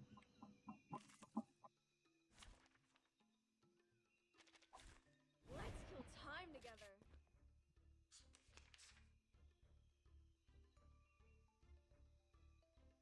Time to heat up the sharp. Sterilize. I'm an artist with steel. Why don't That was I a bad have order. lady in my life? Always do the other debuff first.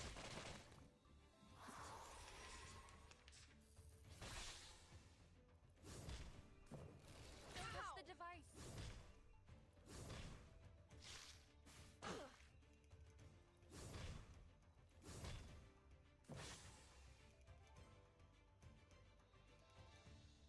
Time to heat up the forge. A perfect demonstration. A good point. Hate Street style. Taking another look. The benefits of field mapping.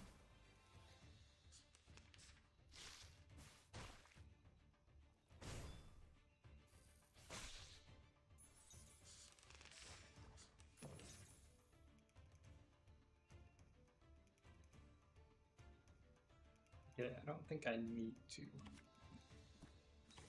A new hypothesis. A perfect demonstration. Taking another look. Just not use the oak to save some time.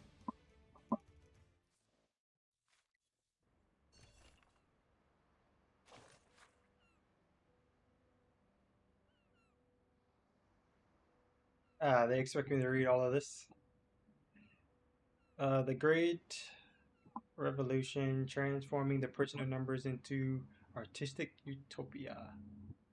Begin investigation. Yep. I'm not reading all this right now, at least. I'll just scroll through it and read it later.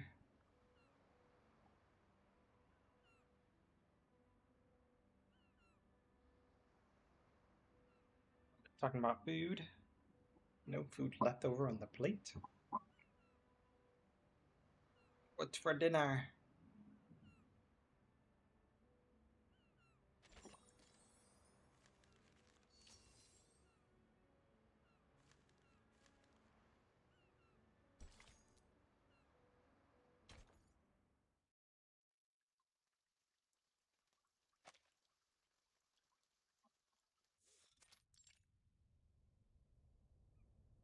What? What am I looking at? What are you So looking your at? so-called sacred project is this gigantic IDM computer. Regulus inspects the computer like an expert. I was curious about them during my stay in Laplace. Those later versions of the model are so much better than the 66 ones.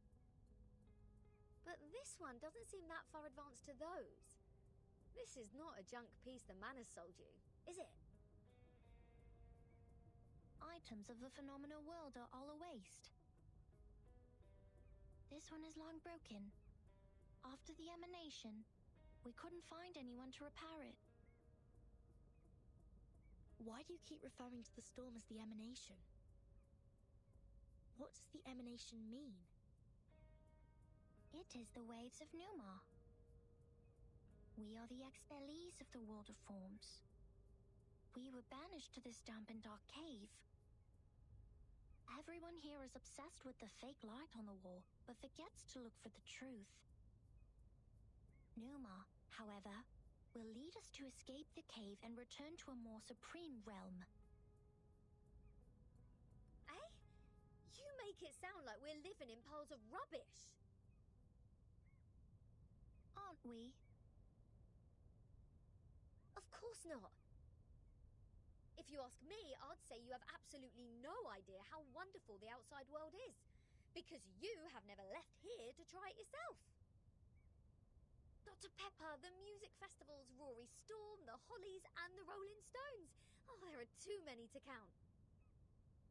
If it weren't for this sick storm, I would still be riding a motorcycle in one of those races in London. Your soul must be pretty contaminated. And the computer, they can calculate extremely large numbers within seconds, better than hundreds of thousands of you combined together. In the case of numbers, it's not the bigger the better. Also, this computer has never played a useful part in our study. Come on, mate. You people just leave it in a cave. It's like sending an infant to the kitchen and waiting for it to bring you dinner. Never mind, you'll see what I mean after I fix it. Regulus mutters as she gets down to the ground and claws closer to the computer. It's an IDM, Regulus. No, but I've seen the Laplace people do it. Shouldn't be too difficult, I assume. Oh, the dust! When was the last time you sent people down here to clean? Oh, some critters are nesting here. Oh, did I break into your party? Bertin, come give me a hand. They won't let me touch them.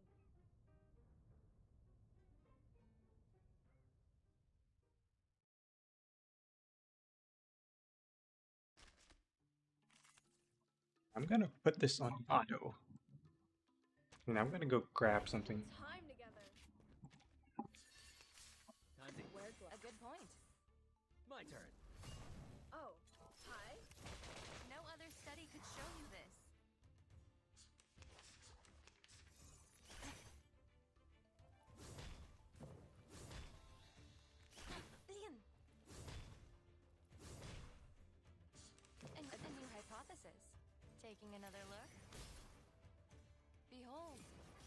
Calculating distance.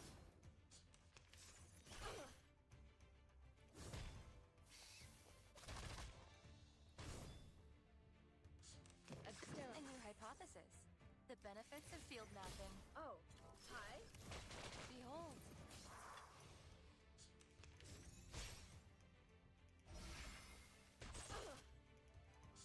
An academic Okay, question. I came back just in time. Limited scale, infinite lines. Just in time. Confirm the coordinates. Oh no, there's a wave too.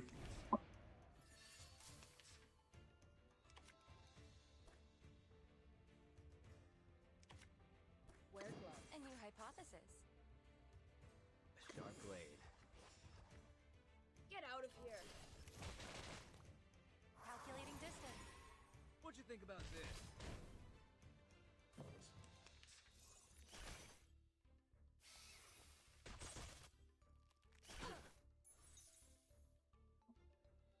Do that. Dumbasses. Stop you from attacking I'm ready. Time to heat up the forge. that counter up. My patience. Go. Go. Go. Actually, putting the counter up after I just disabled this guy's attack. Not very smart. A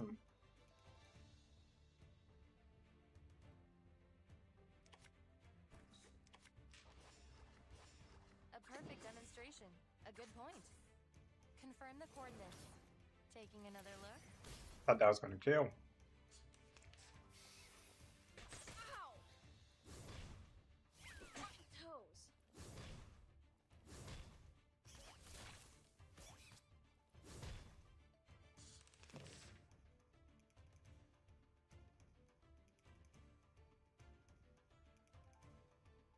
A new hypothesis.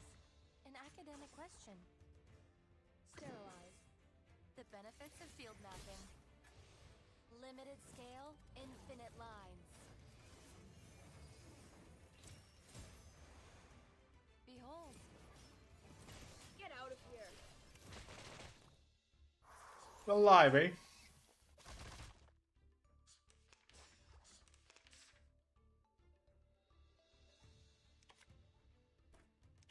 A good point. A new hypothesis. You're on a ride to the corner of butt-kicking Maine. Confirm the coordinates. Oh. Melt it down, forge it up.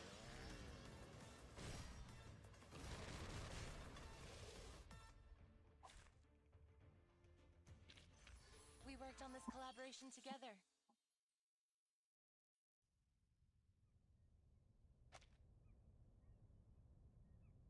Green numbers appear on the screen after getting rid of the parasitic pest. You fixed it. It's great to have you clean the laboratory, Regulus. Your floating point immediately reduced. Oh, is that a compliment? Sounds like one to me. Thank you.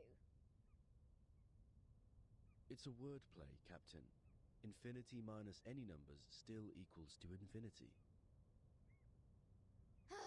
Fine, fine.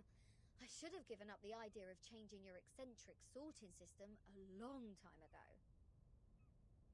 What's the meaning of humans inventing computers if these machines were only left here for some critters to nest in? Thanks to you, now we can have a look at the previous models, Regulus. But it's a pity since it only has the data before 2003. Everything in the past 4 years has gone missing.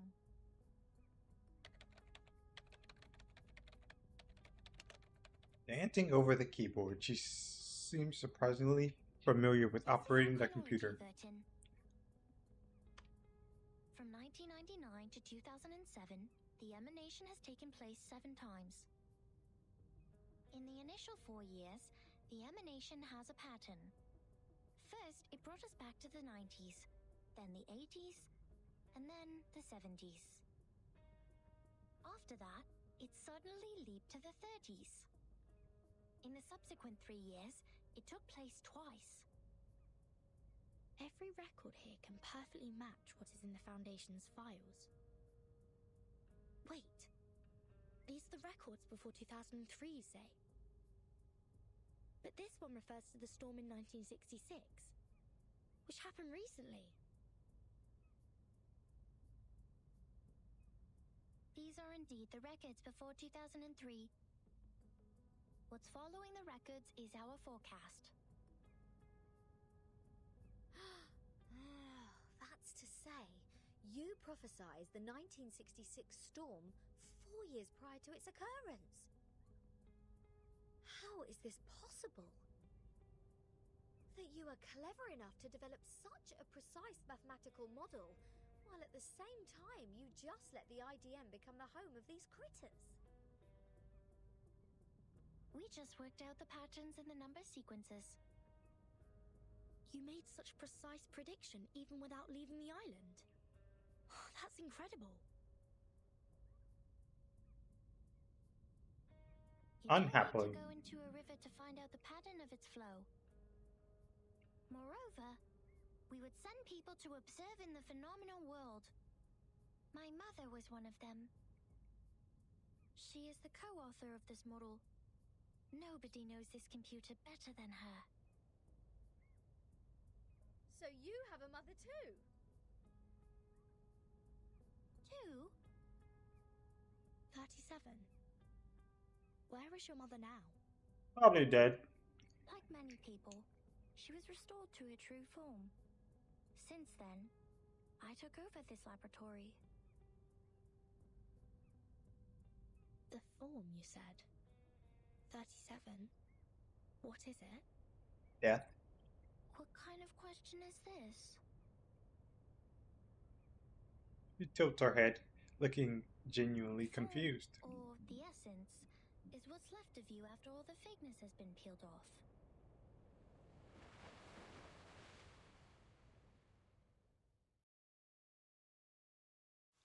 What do you call it? Fake.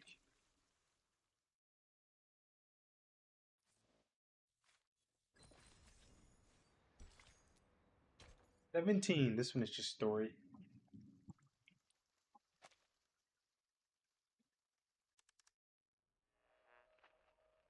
Now we are listening to the New Year collection. The world-famous painting Mona Lisa was found and returned to Musée du Louvre in the afternoon of December 13th. The US Congress passed the Federal Reserve Act on December 23rd, formally establishing the Federal Reserve System. The conflict between Austria-Hungary and Serbia has escalated. Bulgaria challenged the Bucharest Peace Treaty. Tension is building up over the Balkan Peninsula.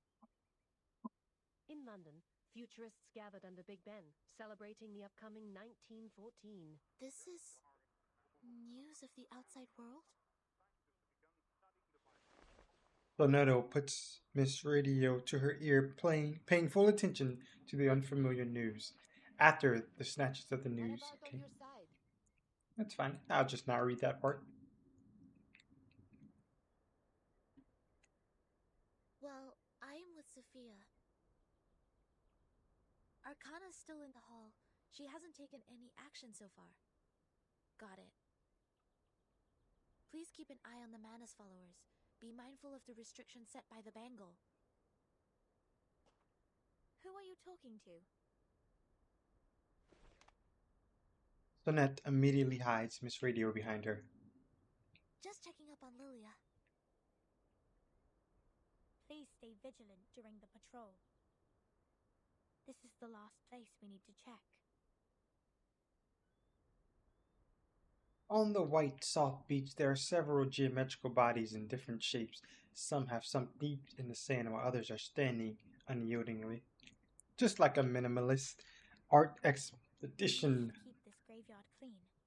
Our dead deserve to be left in peace and undisturbed by the phenomenal world. Sorry, but you can't pick things up. That's against the rules. Sonetto gets down on one knee before a cone-shaped body, disgusting. Miss Sophia, you said this is the graveyard? Her hand quivers a little. Yes, the geometry graveyard it is called. 4 years ago, my father was restored to a geometric body on his way back to the island. So was 37's mother, who was also on that ship.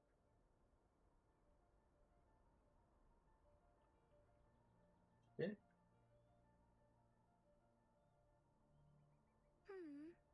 Why are you crying, Sophia? I was wrong. We calculated it wrong, 37. We miscalculated the impacted area of the emanation.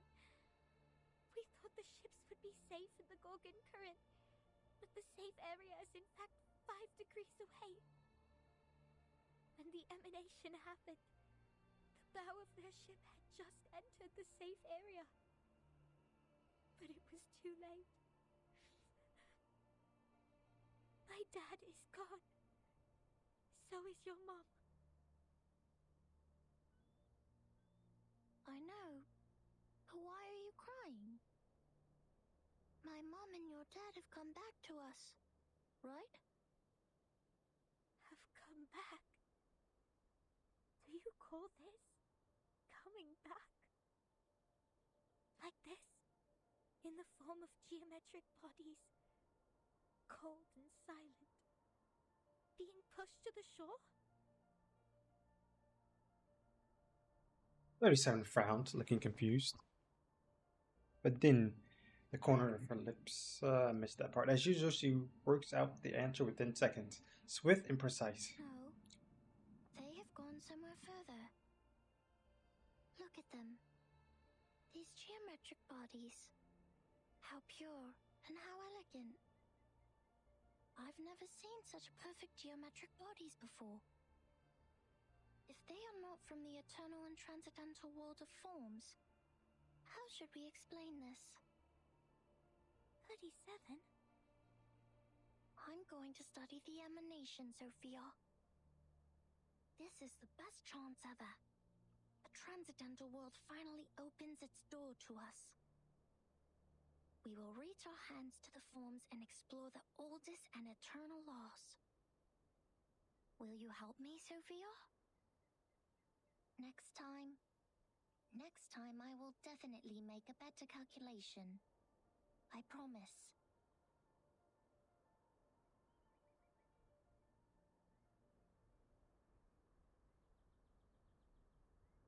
Wave laps against the beach. In the fine sand, the geometrical shapes are bathed yieldingly in the moonlight. Despite the endless tide, they maintain form, never eroded nor washed away. An eternal monumentum. She lowers her head, trying to cut herself out of a miserable memory. Thank you for assisting 37 with her research, Sneto. No, I didn't do anything. Timekeeper knows the storm better. You have helped us greatly by just coming onto this island. For all this time, 37 has been locked up in the laboratory, refusing to talk to anyone, nor participate in any group study. Since the 2-day emanation in 1929. It is you who helped her revive her interest in other affairs in Apiron. These are That's cool. Timekeeper's contributions. I barely did anything. Sophia smiles bitterly and looks away. I can't help 37. You really can't. Because I don't see the charm of numbers. I lack the perception that an integer should have. That's why I can't see my own number. The numbers charm? Sorry, I have never thought about this. For me, Arcanum is my inborn mission. If you ask me, you are an unbelievably excellent Arcanist. You can flatten the ground, clean up the beach, and rectify errors. You did it in an efficient and precise manner, which is already an advanced ritual. Any students who have sworn to knowledge can do this easily. They aren't doing my job because they wish not to waste time on these trivial fragments of the phenomenal world. Because they have seen the truth.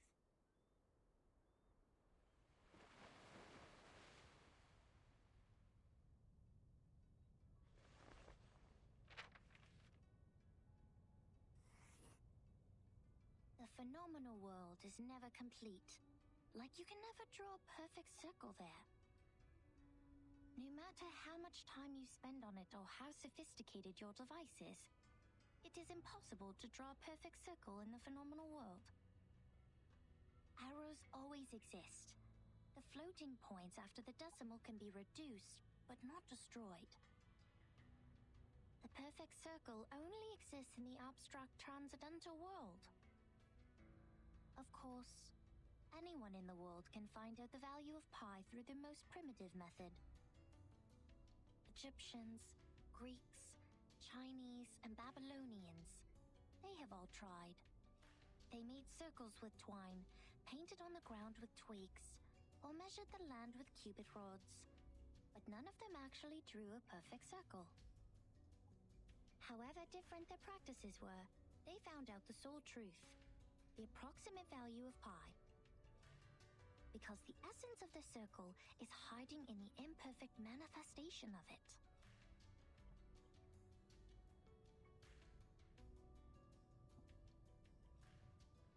This is the truth. It is eternal, unchanged, pure, and transcendent. Anyone can reach out to it at any time, in any place, by any means, and everyone will get the same answer from it. The forms transcend all matters. Her gaze is firm but distant.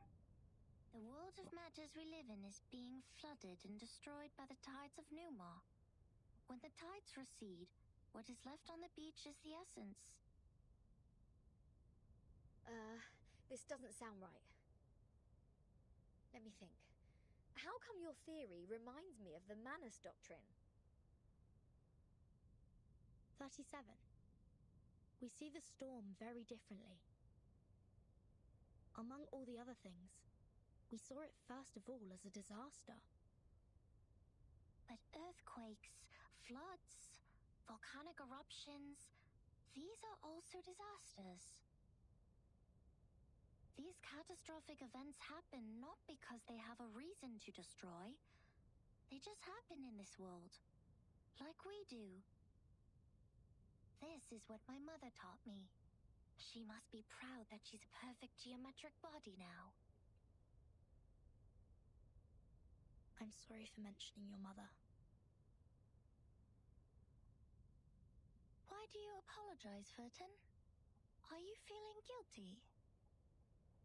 This is a very unusual feeling for a number like you. I don't get it. Why did you say my number is 0?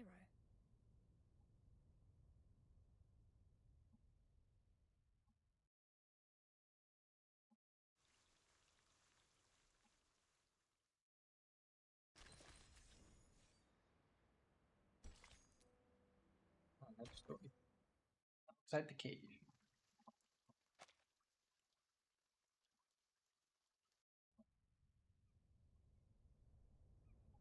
I just saw it. The numbers of everything and every being would just emerge in front of me. I see it, and I speak it out loud. That's it. 210 told me numbers imply our fate. 37 rounds more deeply. Burton.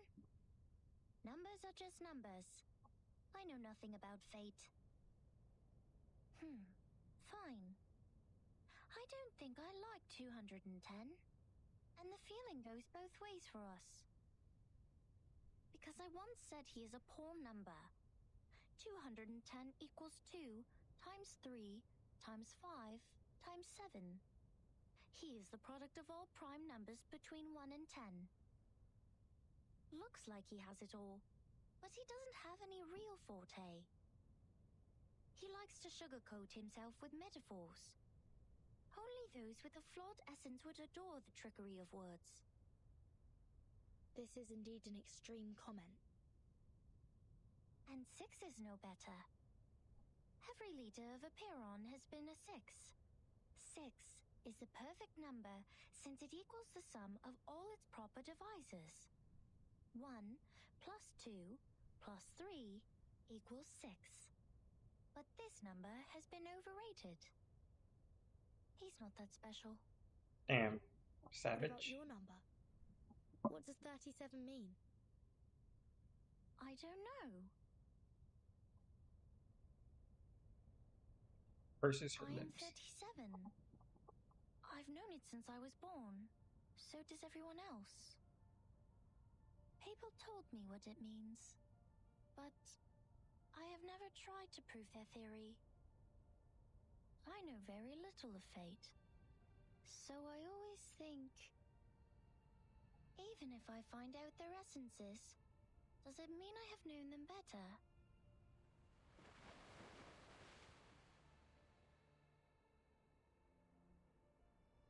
"37 once tried to tell me my number. Sophia takes a deep breath. She wrote it down and put it into a bottle, but I couldn't get up the courage to open it. I didn't want to know. I once made a horrible mistake.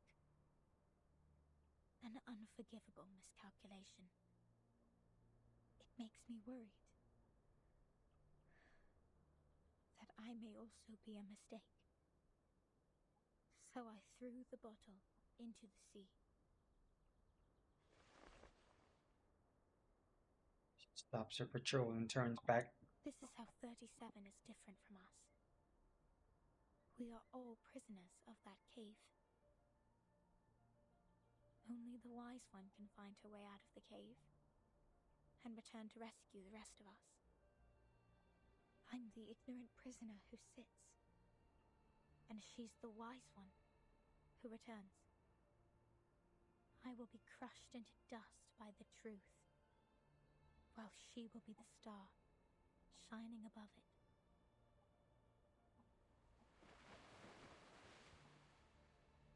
I'd heard the fable, but never quite like this version.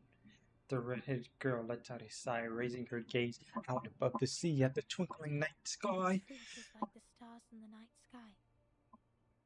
Beautiful, but cold. It has been there long before my existence, and will stay that way long after I'm gone. It sheds no tears for the weak, nor laments the tragic fate. It's forever bright, and always moving forward. The person who avoids the truth is not qualified to study it.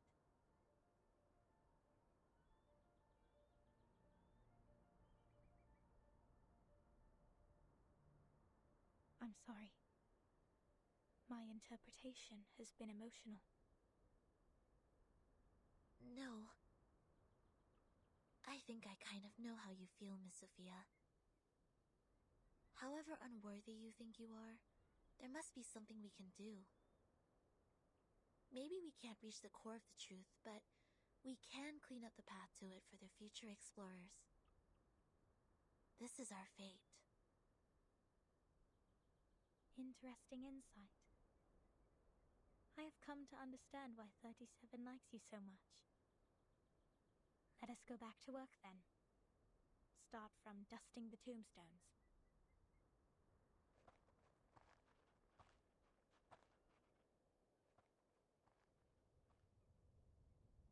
Alright, I've had enough of these Sol Numa related idle topics. I want to have a look at your model. Wow, seriously? How did you get this far?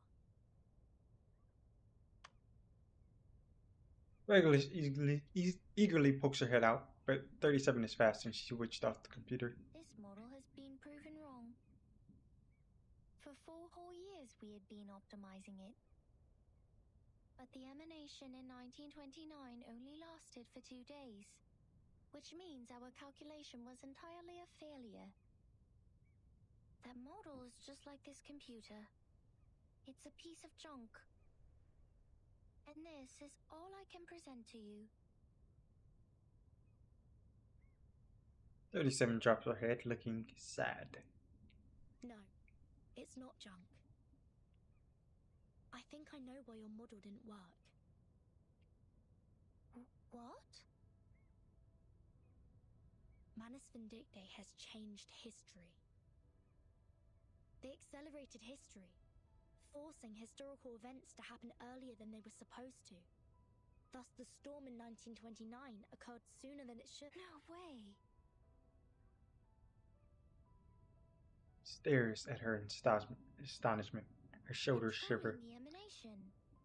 Changing the history of the outside world. Numa is eternal and transcendental. It won't obey any orders given from the phenomenal world. Neither will it change its patterns because of some fragments. I'm telling the truth, 37. I've been there, in the storm of 1929. Your model was not wrong. You just missed some key information.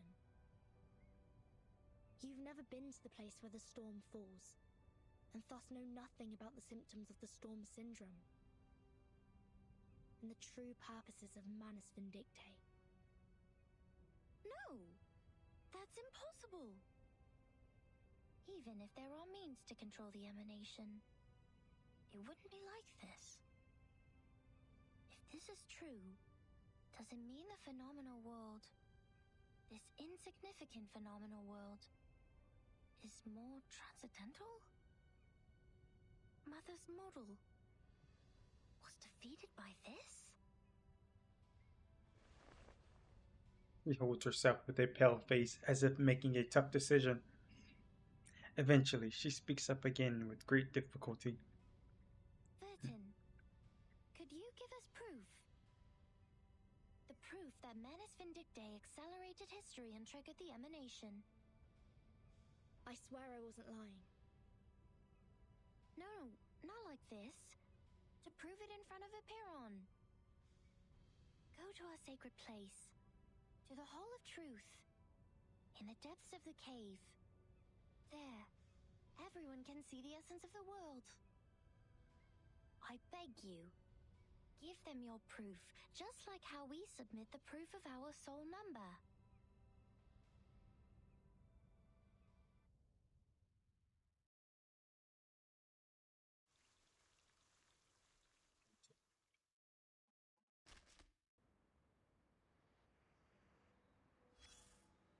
The hell? Come here. Place your hand on it. Feel the texture. The craft is one of a kind, not some cheapie you can get from the flea market. I mean it. This is a Keelian, and even the most traditional, delicate, and expensive kind. It has applied fiery red as the dominant color, and the stitches are perfectly neat. From the sea, just like you, darling. It arrived with a meerschaum pipe, a glass jar, a pack of sugar cubes, and a child in panic. Both she and the Keeling were born on the land where the craft originated. Their appearances apply the same dominant color, and the patterns in them share similar complexity. Oh, your curiosity is aroused. But we are not done with the carpets yet. You've always got to get a souvenir or two every time you reach a new place. So you will have something to show when you tell the stories one day, right? Look at these handmade fabrics. How splendid! Those incredible patterns were the only thing on the craftswomen's minds when they made the carpets. It's safe to say they have spent their whole life improving their skills at using the vertical loom. And that's how we get these carpet knots arranged in beautiful lines. But they are just people like us. What if they get distracted?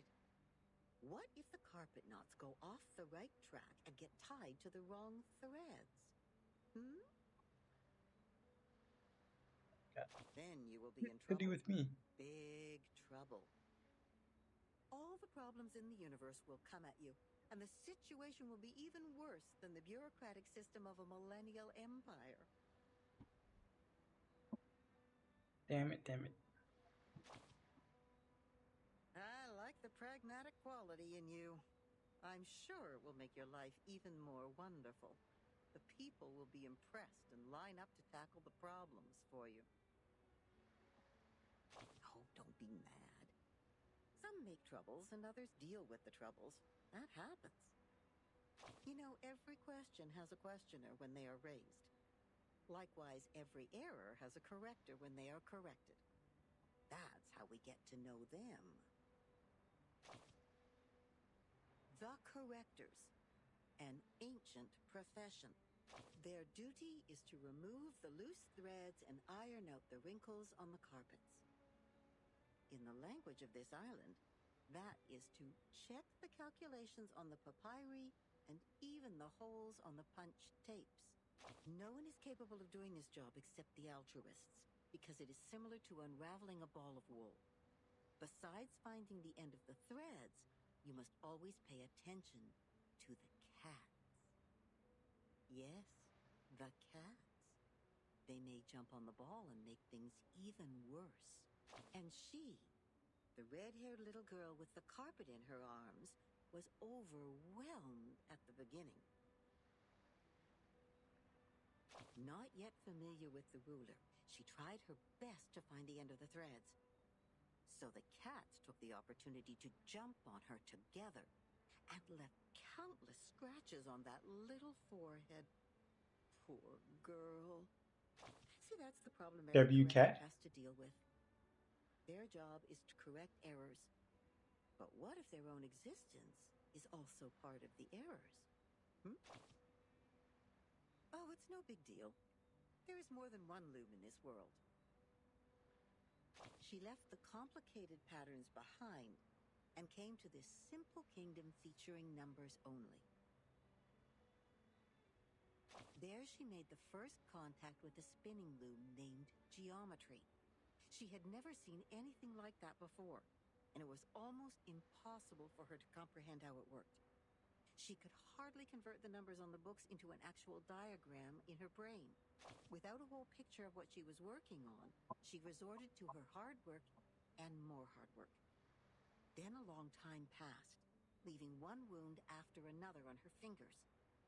Later, the wounds even became calluses. In the end, her hands were no longer tender, but tough enough to resist the damage from the loom. Yes, she has won a place on this island for herself. Yes, she's a quick learner. She learned even faster than some of the locals. But that was not enough, because she has been outmatched by her playmate, the leading one in the field of mathematics on the island.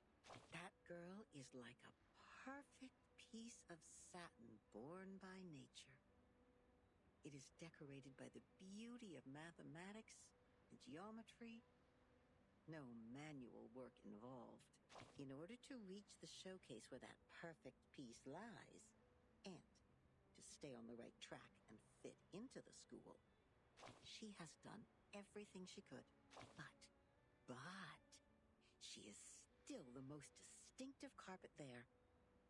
Anyone can tell that as long as they spend some time on the island. Of course not. She's only a bit different from others. So you mean by that? Continue to weave on the loom until one day the spindle pierces her callus and the fire burns everything to the ground. Shh. I should stop here. You know that mathematician who was thrown into the sea?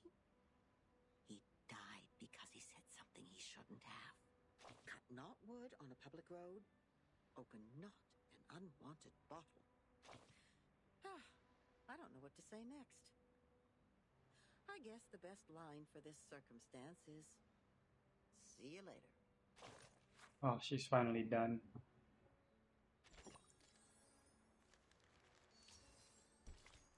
Number 19. I think we're almost done. Usually they have like 23, I don't know, 24. Wait a second, just a second. Isn't this still the dungeon? Are you setting us up? All caves are interconnected. This is the way to our sacred place. 37, wait. I remember Sophia once told us that trespassing on the sacred place is a serious crime. No worries. The restrictions were to help us not be distracted by the unimportant details in life. It would not stop us from seeking the truth. Excellent. I will tell it to the Abraxas when it shows up.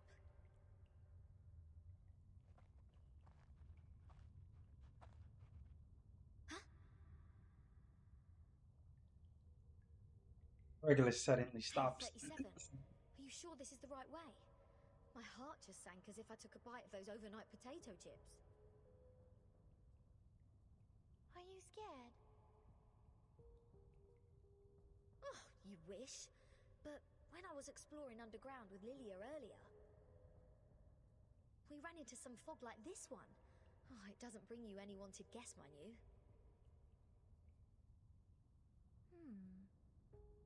Maybe you were their target because you are an irrational number. Oh, is that so? You integers will be fine then. Good luck. Don't beg this pirate for help later. Hold there. Something is coming out. Same. Several strange figures emerge in the fog, staggering over. Rooster head with two snakes as its feet. Abraxas. Abraxas? That's weird. Why are they here? They're coming for us. Ha! What did I say? Don't bet. Regulus, prepare for battle. Oh, we're about to fight. I know, I was just teasing her. Regulus whistles and charges towards the enemies with excitement. Okay, what the hell is that? An extreme pain comes from the wrist. It's the stone bingo, which is radiating burning heat. The stone bangle is activated. But they're just Abraxas. Oh, they're Manus Victae, Vindictae, Regulus, whatever. wait for their attack. Do not kill them. What kind of request is this? They're Manus Vindictae. Listen to me, Regulus. That's of prime importance. Fine. If it is of prime importance, this pirate will try her best.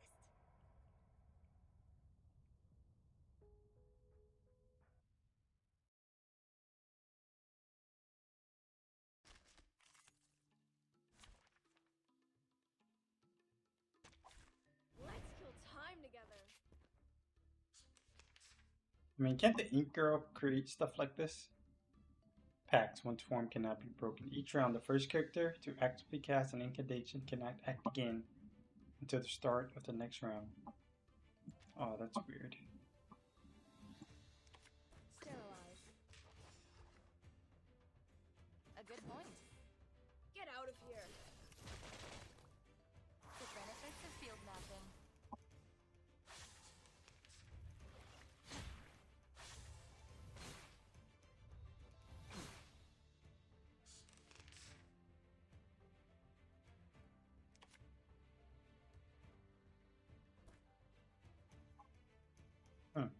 A new hypothesis. Wear gloves. A sharp blade. No other study could show you this. I'm an artist with steel.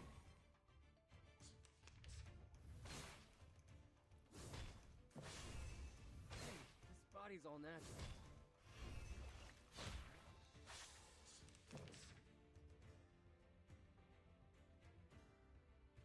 An academic question.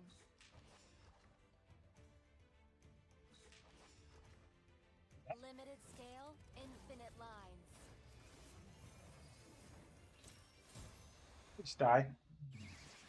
What? Oh, that's some BS. I can't use her ult then.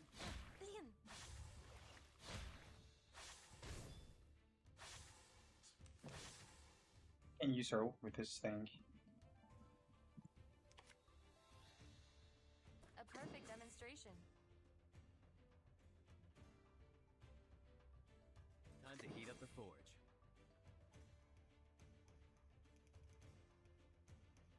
I can either heal. Let's heal. Gives me defense. Take street style. Freaking dumbass.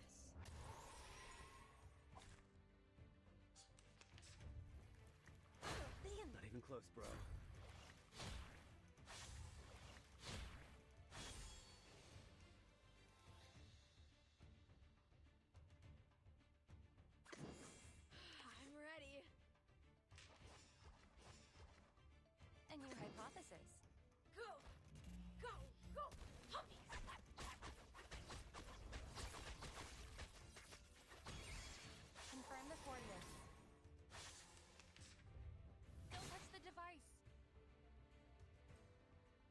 A good point. A sharp blade. The benefits of field mapping. Oh, that did no What do you damage. think about this?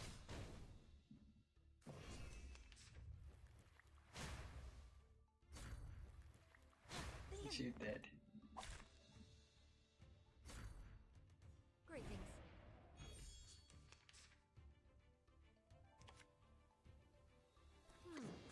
That was certainly a choice. You're on a ride to the corner? Agreed. You're on a ride to the corner. A sharp blade. Our victory comes in a tide of blood. Melt it down, forge it up.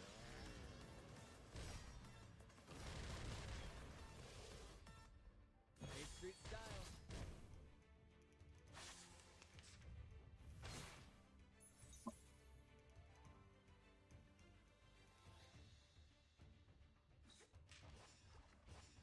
Maximize the Yo, value of and dumbasses. Time to heat up the forge. okay, next round we should kill him. Why don't I introduce you to the lady in my life? Rotten luck. Agreed. A sharp blade. Very well. Go, go, puppies! Death by puppies.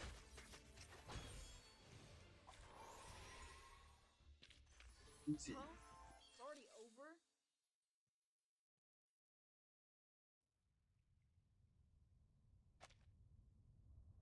That's it. I still have 10 more songs to play. These are not the same kind of Abraxas as we've encountered before. Do they have different varieties?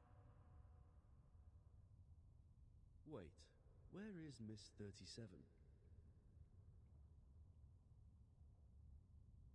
The answer comes from a distance.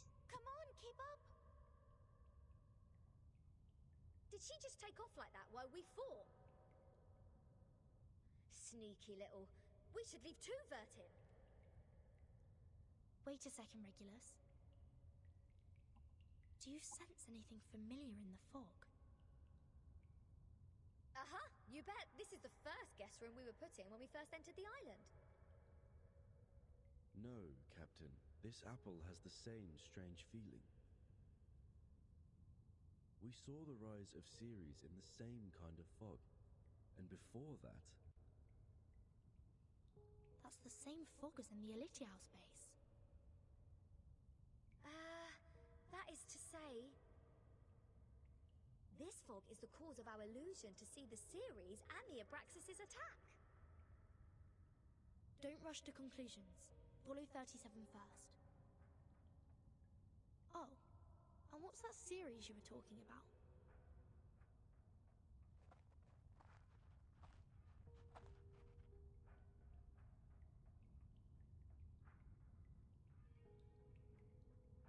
The fog gets thicker and thicker, yet the surroundings are becoming brighter and brighter, as if there's an invisible light source hidden in the fog. I just picked up a piece of paper. Like this, just bent over and reached to the ground. Regulus spins down and reaches for a flicker of light in the darkness. When she straightens up again, there's a classic manuscript in her hand. What book is it? Oh, probably just some math problems left from the critter's breakfast. You never know. Wait, the compound of alchemy. The 12 gates leading to the discovery of the Philosopher's Stone.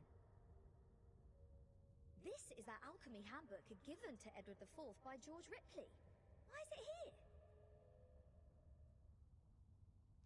Look at this, Captain. Of the Great Stone of the Ancients by Basil Valentine. The 112 books by Geber. Emerald's tablet in Latin. Seems like there are more ancient texts about alchemy hidden inside the whole, but they are all incomplete. Oh, So maybe I need to crack some more crossword puzzles to find out about this. Our caves endow people with wisdom. Our secret knowledge is hidden in the silent boulder walls.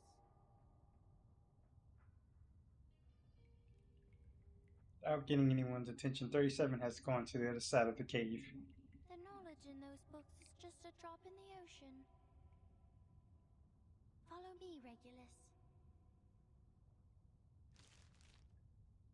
But Regulus puts aside the manuscript and hesitates. Vertin, you lot go ahead. Go with 37. I will meet you outside. Regulus is being a hero? You want to read these books here? The knowledge passed down through language can easily be distorted. Compared to the wisdom of a Perron, it's nothing. No, I'm not going to stay here. I'm going back. Oh, alright, I might as well just admit that your cave indeed has the power to give people insights. If I follow its lead, perhaps I'll finally work out the answer about that little thing I've been carrying with me.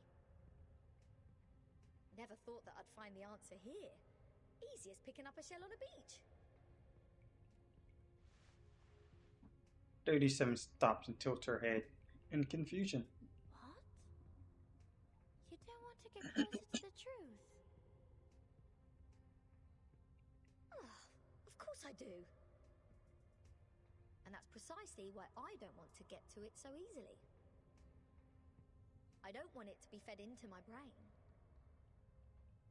Come on, it's the ultimate truth that we're talking about. If someone just tells me the ending of Lord of the Flies before I enjoy the book, I will throw them into the sea as you people do. Oh. He suddenly smiles. I only met two people who reject the truth. So this is the mindset of irrational numbers. I see.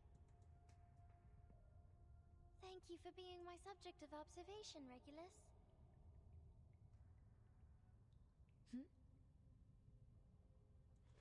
I assume she's talking about Sophia. But 37 has walked away. We have a long way ahead. Be careful, Regulus. Don't worry, I know this place well enough by now. After all, I've never been so welcomed in any other place ever. Critters, monsters, creatures with strange heads. Do you worse. This pirate is not afraid of you.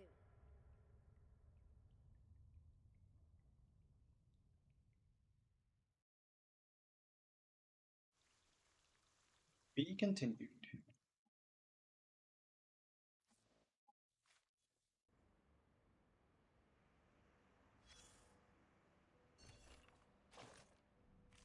Look at the path. Keep the sample.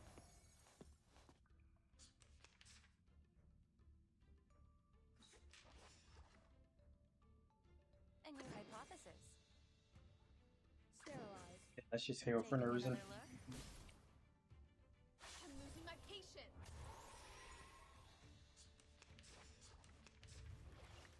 Leon!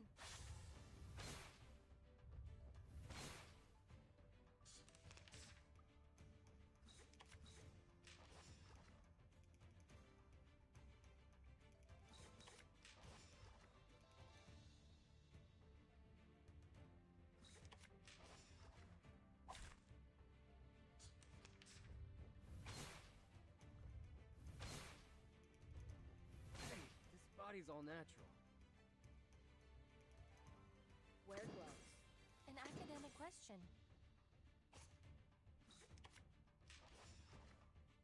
Sterilize. An academic question. Oh, hi. Limited scale. Only that kills.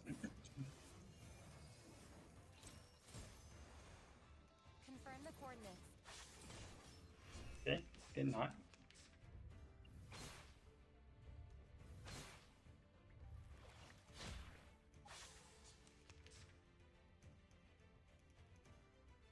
A sharp blade. A good point. I'm I'm ready. an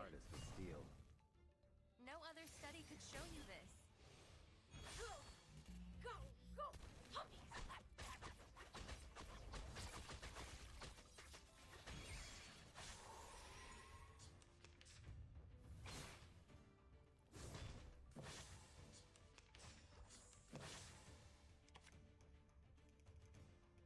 You're on a ride to the corner of butt-kicking me. A sharp blade. A new hypothesis.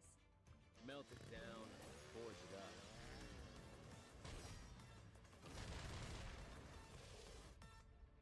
Eighth Street style. Behold.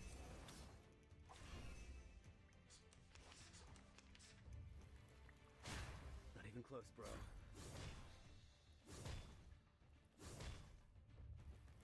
Hey, this body's all natural.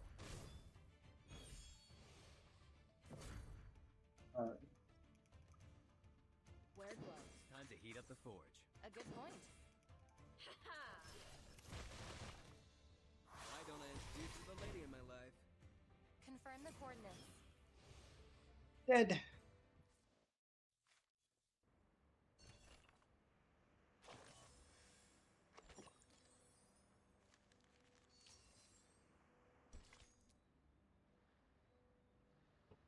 The Truth Seeker. Part 20.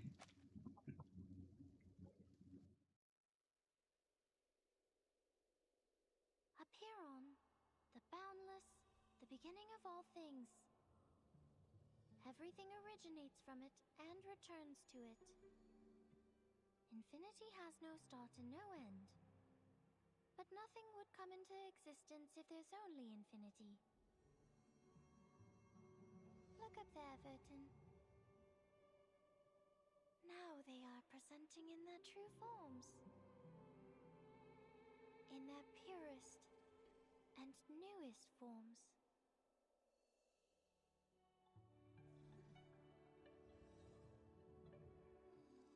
Our world was born from the wounds on infinity. When it's cut by finity, the patterns of the cutting are what we call mathematics. Thus, the essences of numbers exist inside all beings, and the patterns of all numbers exist in all matters. The length of a butterfly's wings and its body are in golden ratio, and the plant leaves grow on their stems in the pattern of the Fibonacci spiral. This is the most primitive rhythm of Arcanum, and it is also the beginning of our extraordinary study. This is the essence. And how do I submit my proof? Close your eyes, Vertin. Only when your eyes are closed will your mind open up. Now, stay fully concentrated and recall the question you want to verify. Only in the absolute contemplation How much Wicked Witch I can could check. truth reveal itself to you. Close my eyes.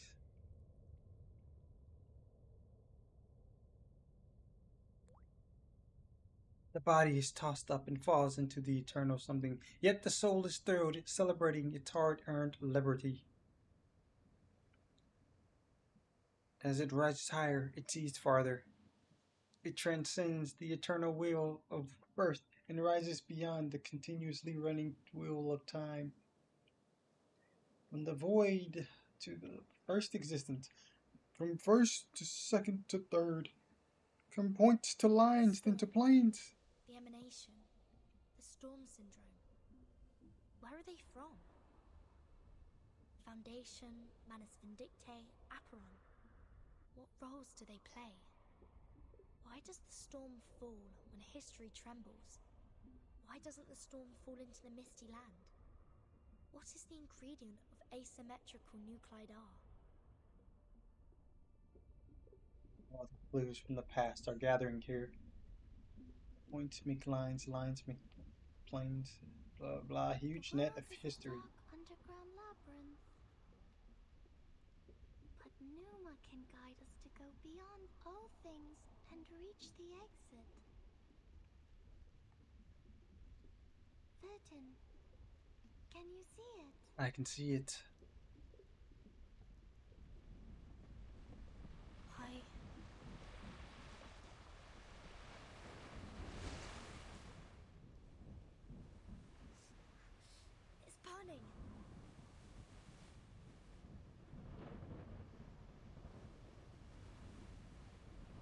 Boom! Bangles on the wrist become scalding again.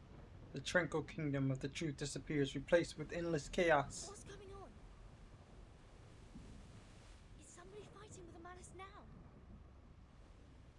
What's happening outside the cave? Mitten, why are you straying? If the meditation goes beyond control, you will be thrown out of here. This would be a foolish mistake. The repair on this is...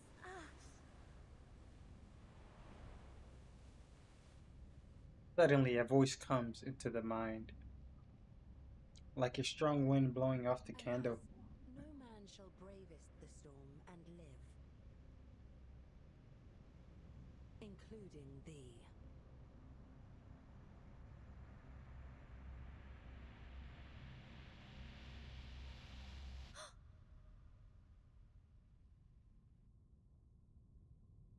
"37! 37!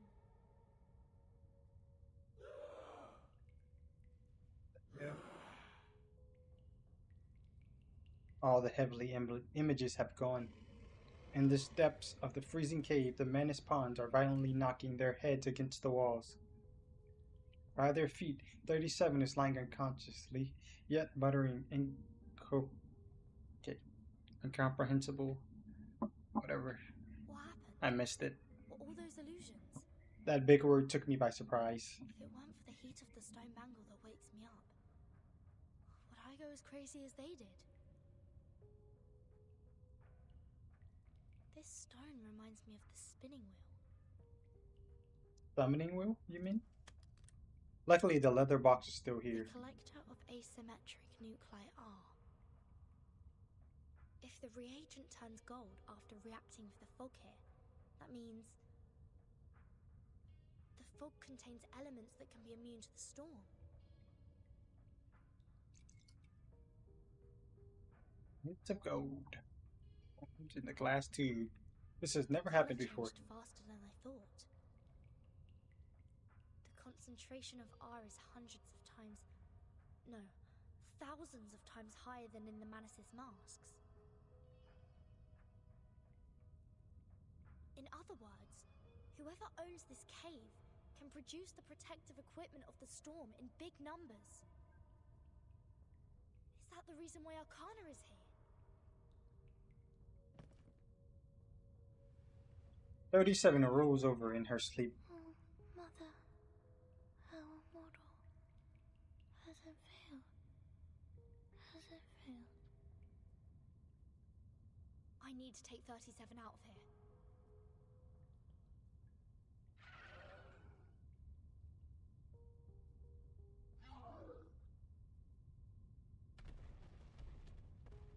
More insane pawns are charging out from the shadows, blocking their way. So the Abraxas were people from the Manus. The fog here can affect people's minds, like those around the lake in my suitcase. Hold up my wrist.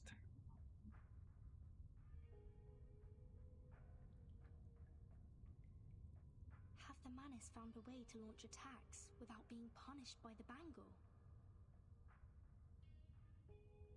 Or don't they care about the price they will be paying anymore?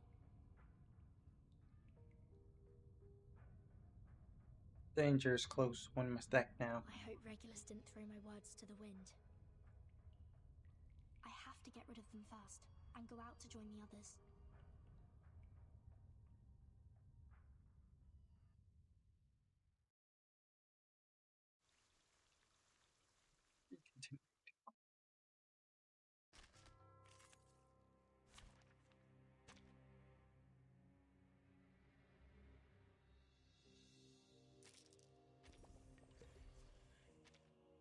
I forgot about the whole energy thing.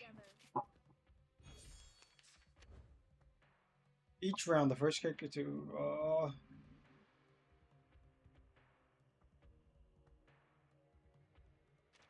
The peace agreement no longer works. Or is it safe as long as the contracting parties have no intention to fight? The conditions are not clear. A reckless attack may lead to the punishment of the bangle. I have to be careful with the method and timing of attacking.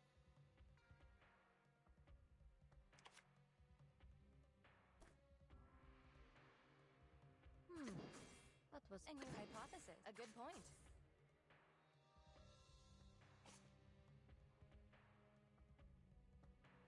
Wear gloves. Agreed. A new hypothesis. A good point.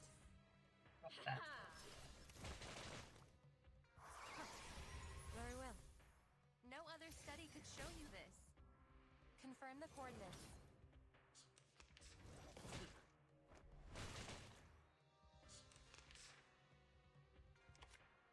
Sterilize.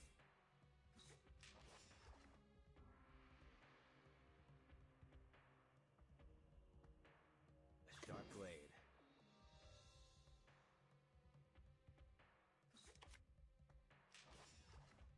Oh, hi.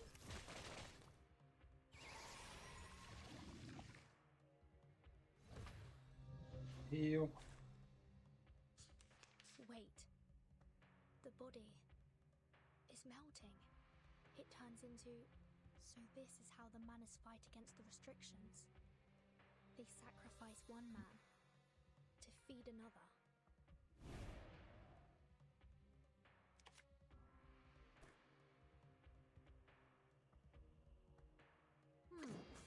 That was certainly a choice. A new hypothesis.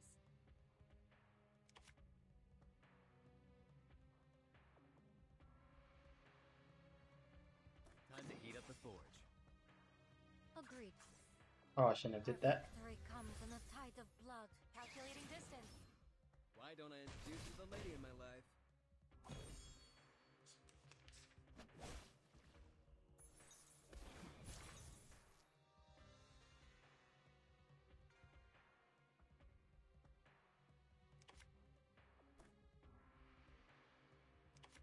I hope you like a splash of red.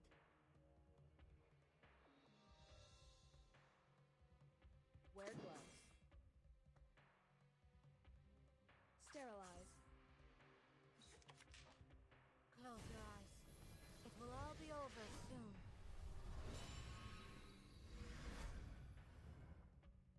Get out of here. Freaking donuts.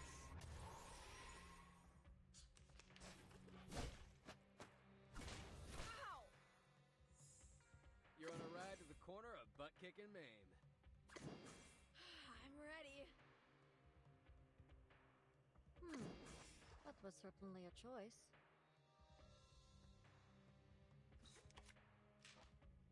Melt it down, forge it up.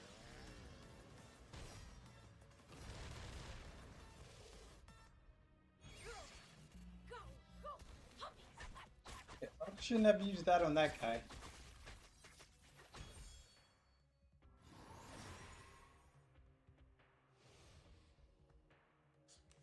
The sacrificed follower has been absorbed by the seed. Is this some kind of ritual? Cave. 37? Can you hear me?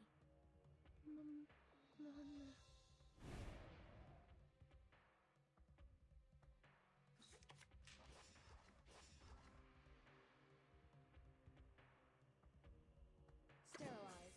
Trust me, this is gonna be fun. A good point. I'm losing my patience. I'm an artist with steel. Behold.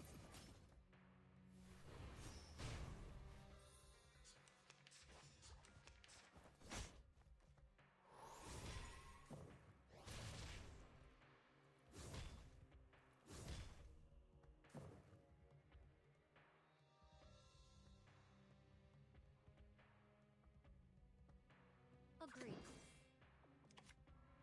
An academic question. That was certainly a choice. Wear gloves.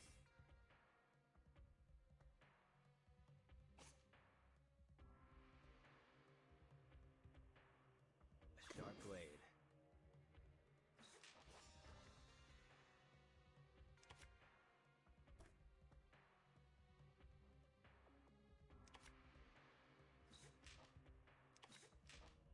Hate Street style. Oh, I can't counter?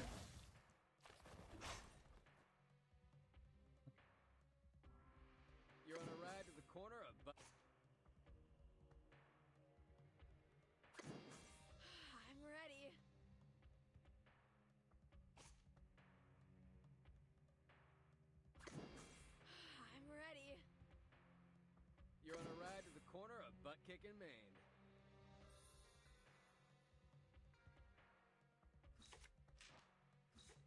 Like this. Go! Go! Puppies!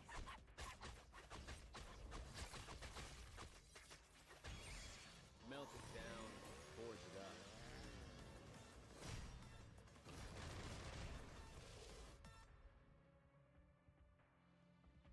Dead. The dead followers turned into geometric symbols. Is it because of the cave? So the seed is the form of Manus Vindictae. The forms transcend all matters.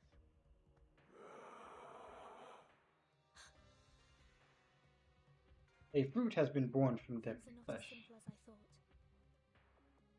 I must make a plan and exercise great care. Oh shit, we got the boss battle? Okay. Oh, it's beautiful. Does that have the restrictions? Oh, I think I do. Wear gloves. Let's do that. Time to heat up the forge.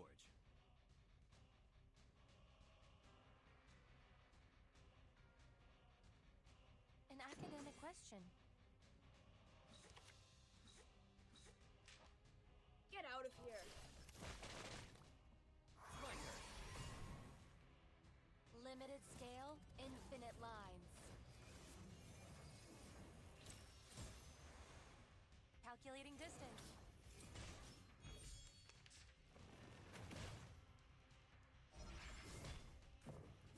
Island.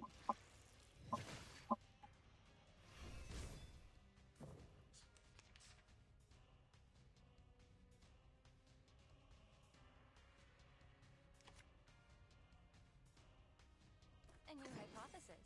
Sterilize. Agreed.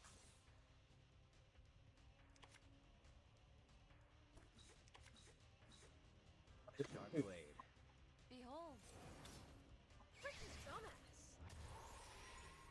Have I startled you? I'm an artist with steel.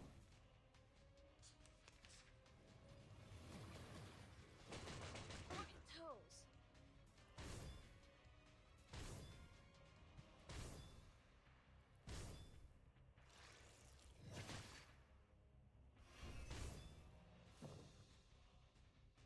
Wear gloves.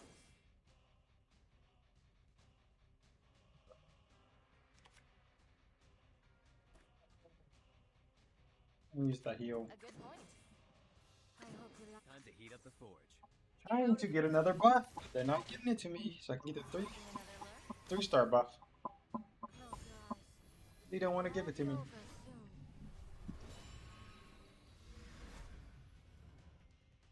My forge, my rules.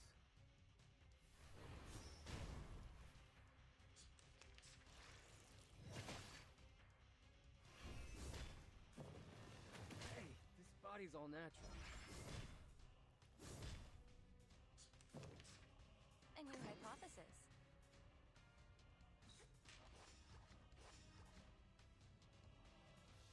Okay, let's buff first. Oops.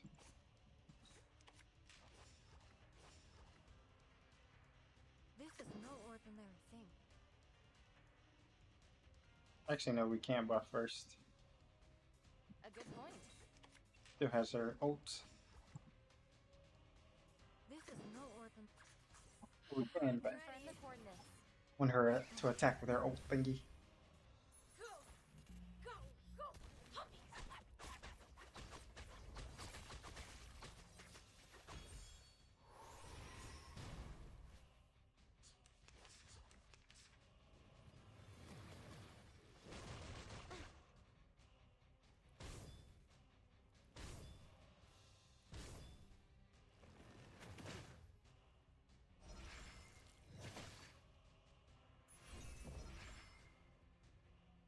Feeling, buddy. Agreed. I hope you like a splash of red. A new hypothesis. A little surprise. Close your eyes. It will all be over soon.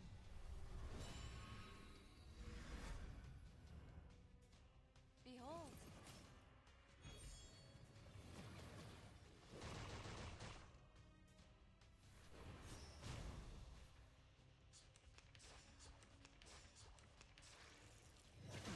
Oh no. Move away from me.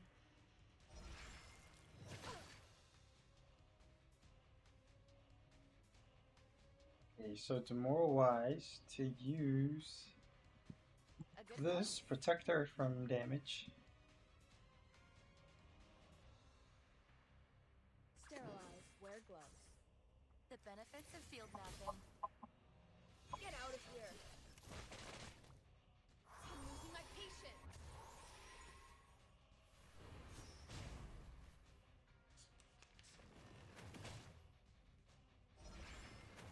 Leon, rotten luck.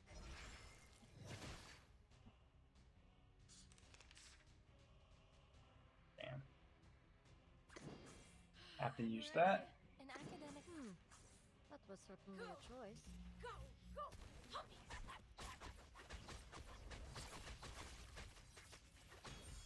Limited scale, infinite lines. Please kill. Calculating distance. Okay, thank goodness. That was close. Form of Manus Vindictae. It's more distorted than I thought. It's all over. Battles have little meaning, save for the prizes to be won.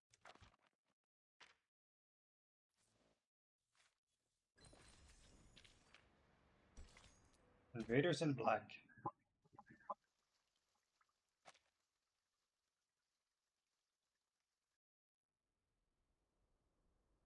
Vertin, finally! The Manus suddenly emerged everywhere like ants. Lilia and I couldn't take them all down. I would have acted sooner if you hadn't told me not to pick fights. The Nod Pawn roars and jumps on them, but it immediately is pulled off and knocked out by Lilia. His limbs twitch horribly and his body soon shrivels. Fleeing! All they want is to attack, even if their blood will be sucked out. Insane! Back when we were spying on them, I told Sanetta to screw the peace agreement through the radio. I knew those geometry psychos and the Manus would go mad sooner or later. They were not that crazy when they were solving the math problems. There! What the hell happened down there? The cave is the key to be immune to the storm. There is a cave on this island which has the same effect as my suitcase. That's what the Manus are after. What? But hasn't she also put on the stone bangle? Even if she can break free from that bangle, there is no way she'd let her followers keep carrying out suicide attacks. And if she has signed that peace agreement, how will she take the cave from a Byron? Vertin?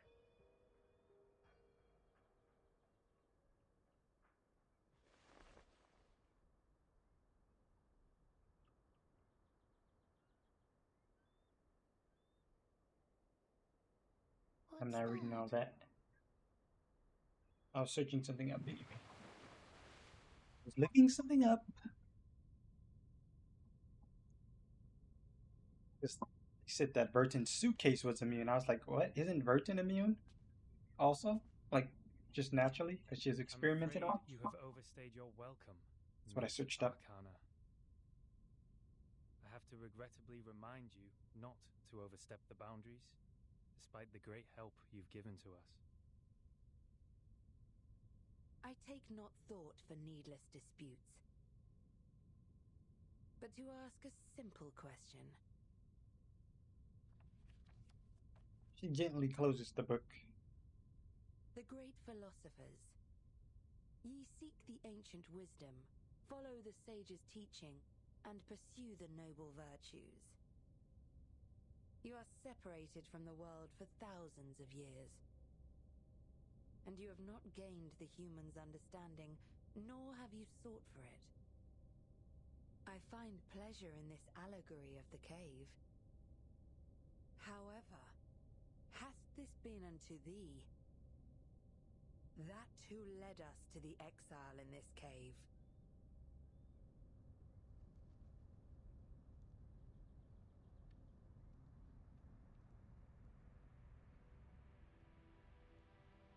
layer stars are approaching. They move in an orderly manner as if they are a group. What are they? I've never Fucking seen planes. these before. Why are they here? World War II planes, I think. I think. These things should not appear on this island. Ah, damn. Are you trying to nuke the island? 37? What do you mean 37? You guys are all around 37.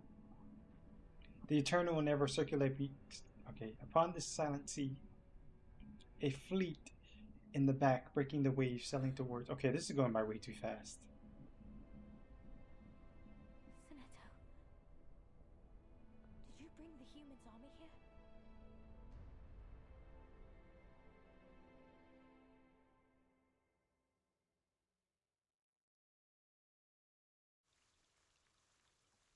The end.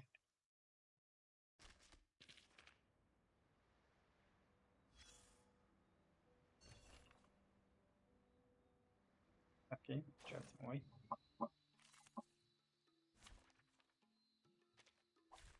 Let's kill time together. Time to heat up the forge. It's the Netto Doom us all. A sharp blade. My forge, my rules. No other study could show you this. What'd you think about this?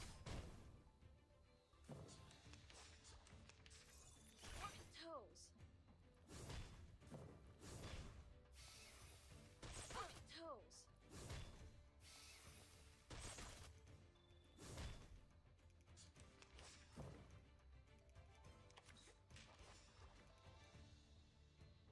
Sterilize. Get out of here. Is that actually the end of the chapter?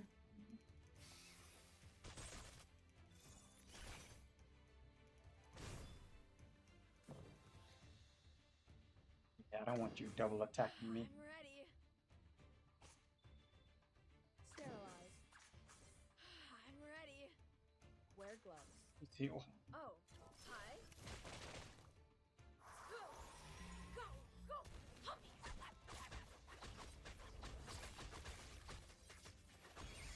I'm losing my patience.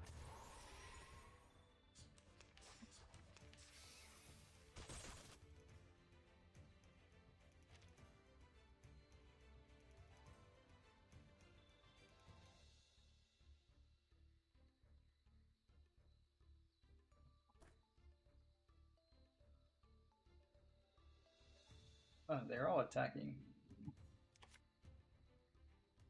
Sterilize. A new hypothesis. Time to heat up the forge. Get out of here. The benefits of field mapping. 8th Street style. Don't touch the device.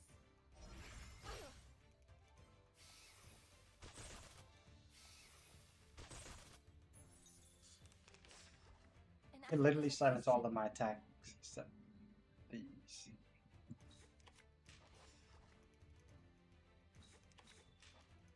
Limited scale, infinite lines. Confirm the coordinates.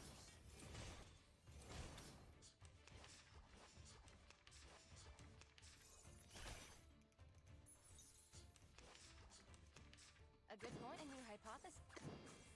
I'm Behold. ready.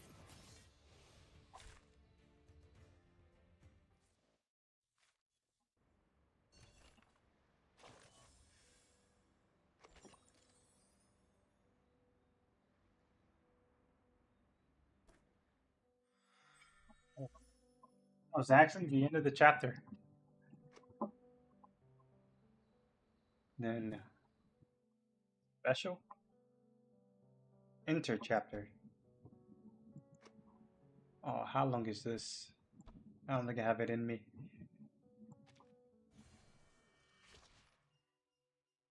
You can now access Reveries in the Rain, a system where you descend deeper into a sea knowledge instead of climbing upwards like a traditional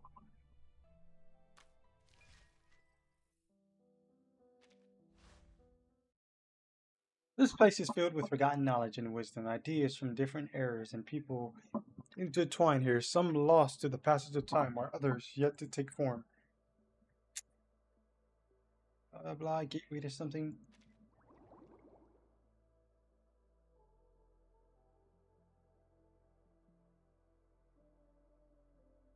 With blah blah blah blah. The deeper you dive, the greater the rewards. That's cool.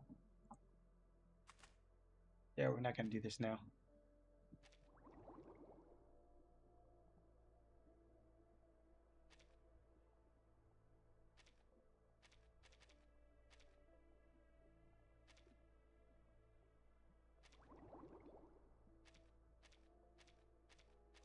I'm literally not using any of these characters. I think I have Melania though.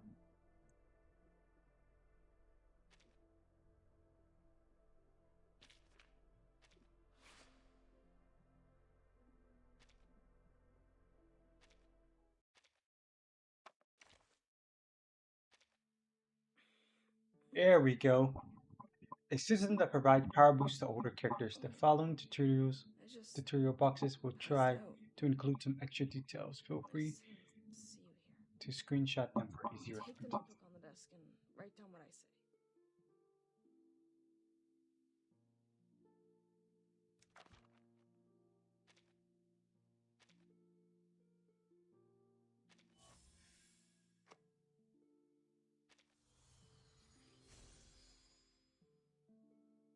Each character can have one or multiple epiphanies, and each epiphany must be awakened once to unlock it. Tap the center to go to awaken this character's epiphanies.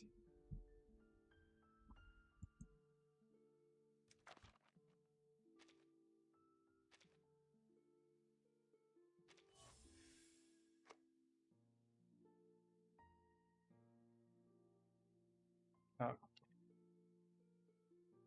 Okay. Wait, hold on. When the caster lose HP, inflict critical resist.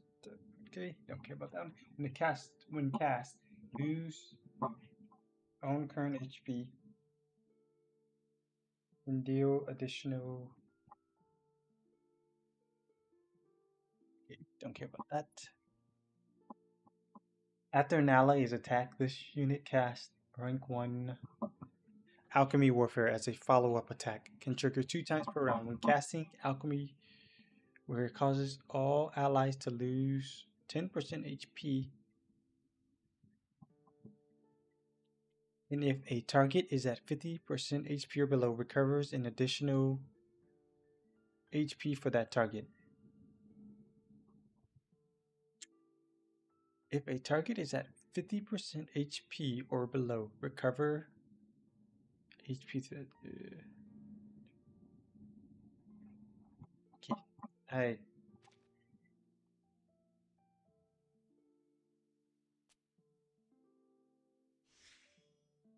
That one.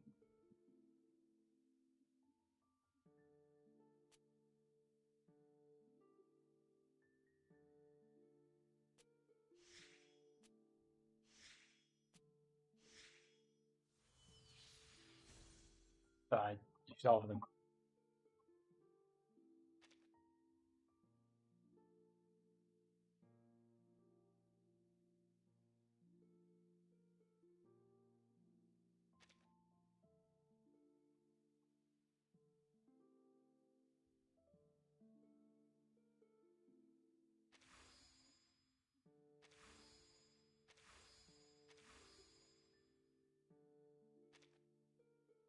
Okay.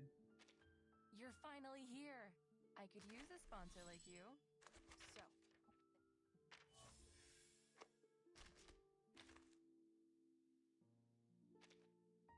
Welcome to Typhon's movie party. Insight level 3. You're finally here. I could use. Want to catch a ride with me? Oh, have faith. Take a seat.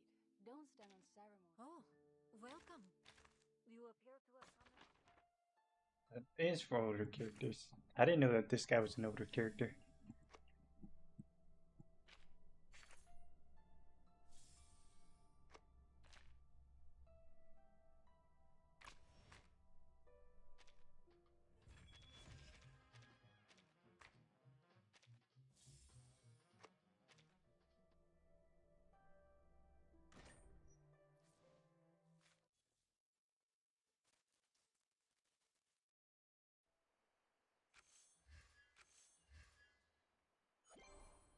Oh, you're here. Place more land.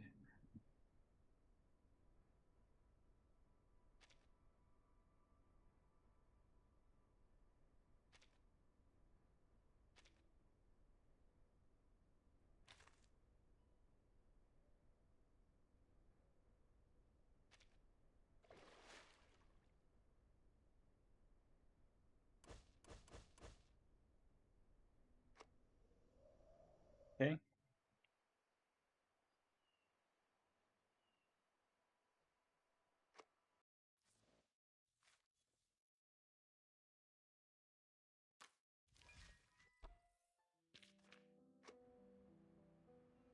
Alright, I think that's gonna be it for me. Thank you all for watching, and good freaking bye. That was very long.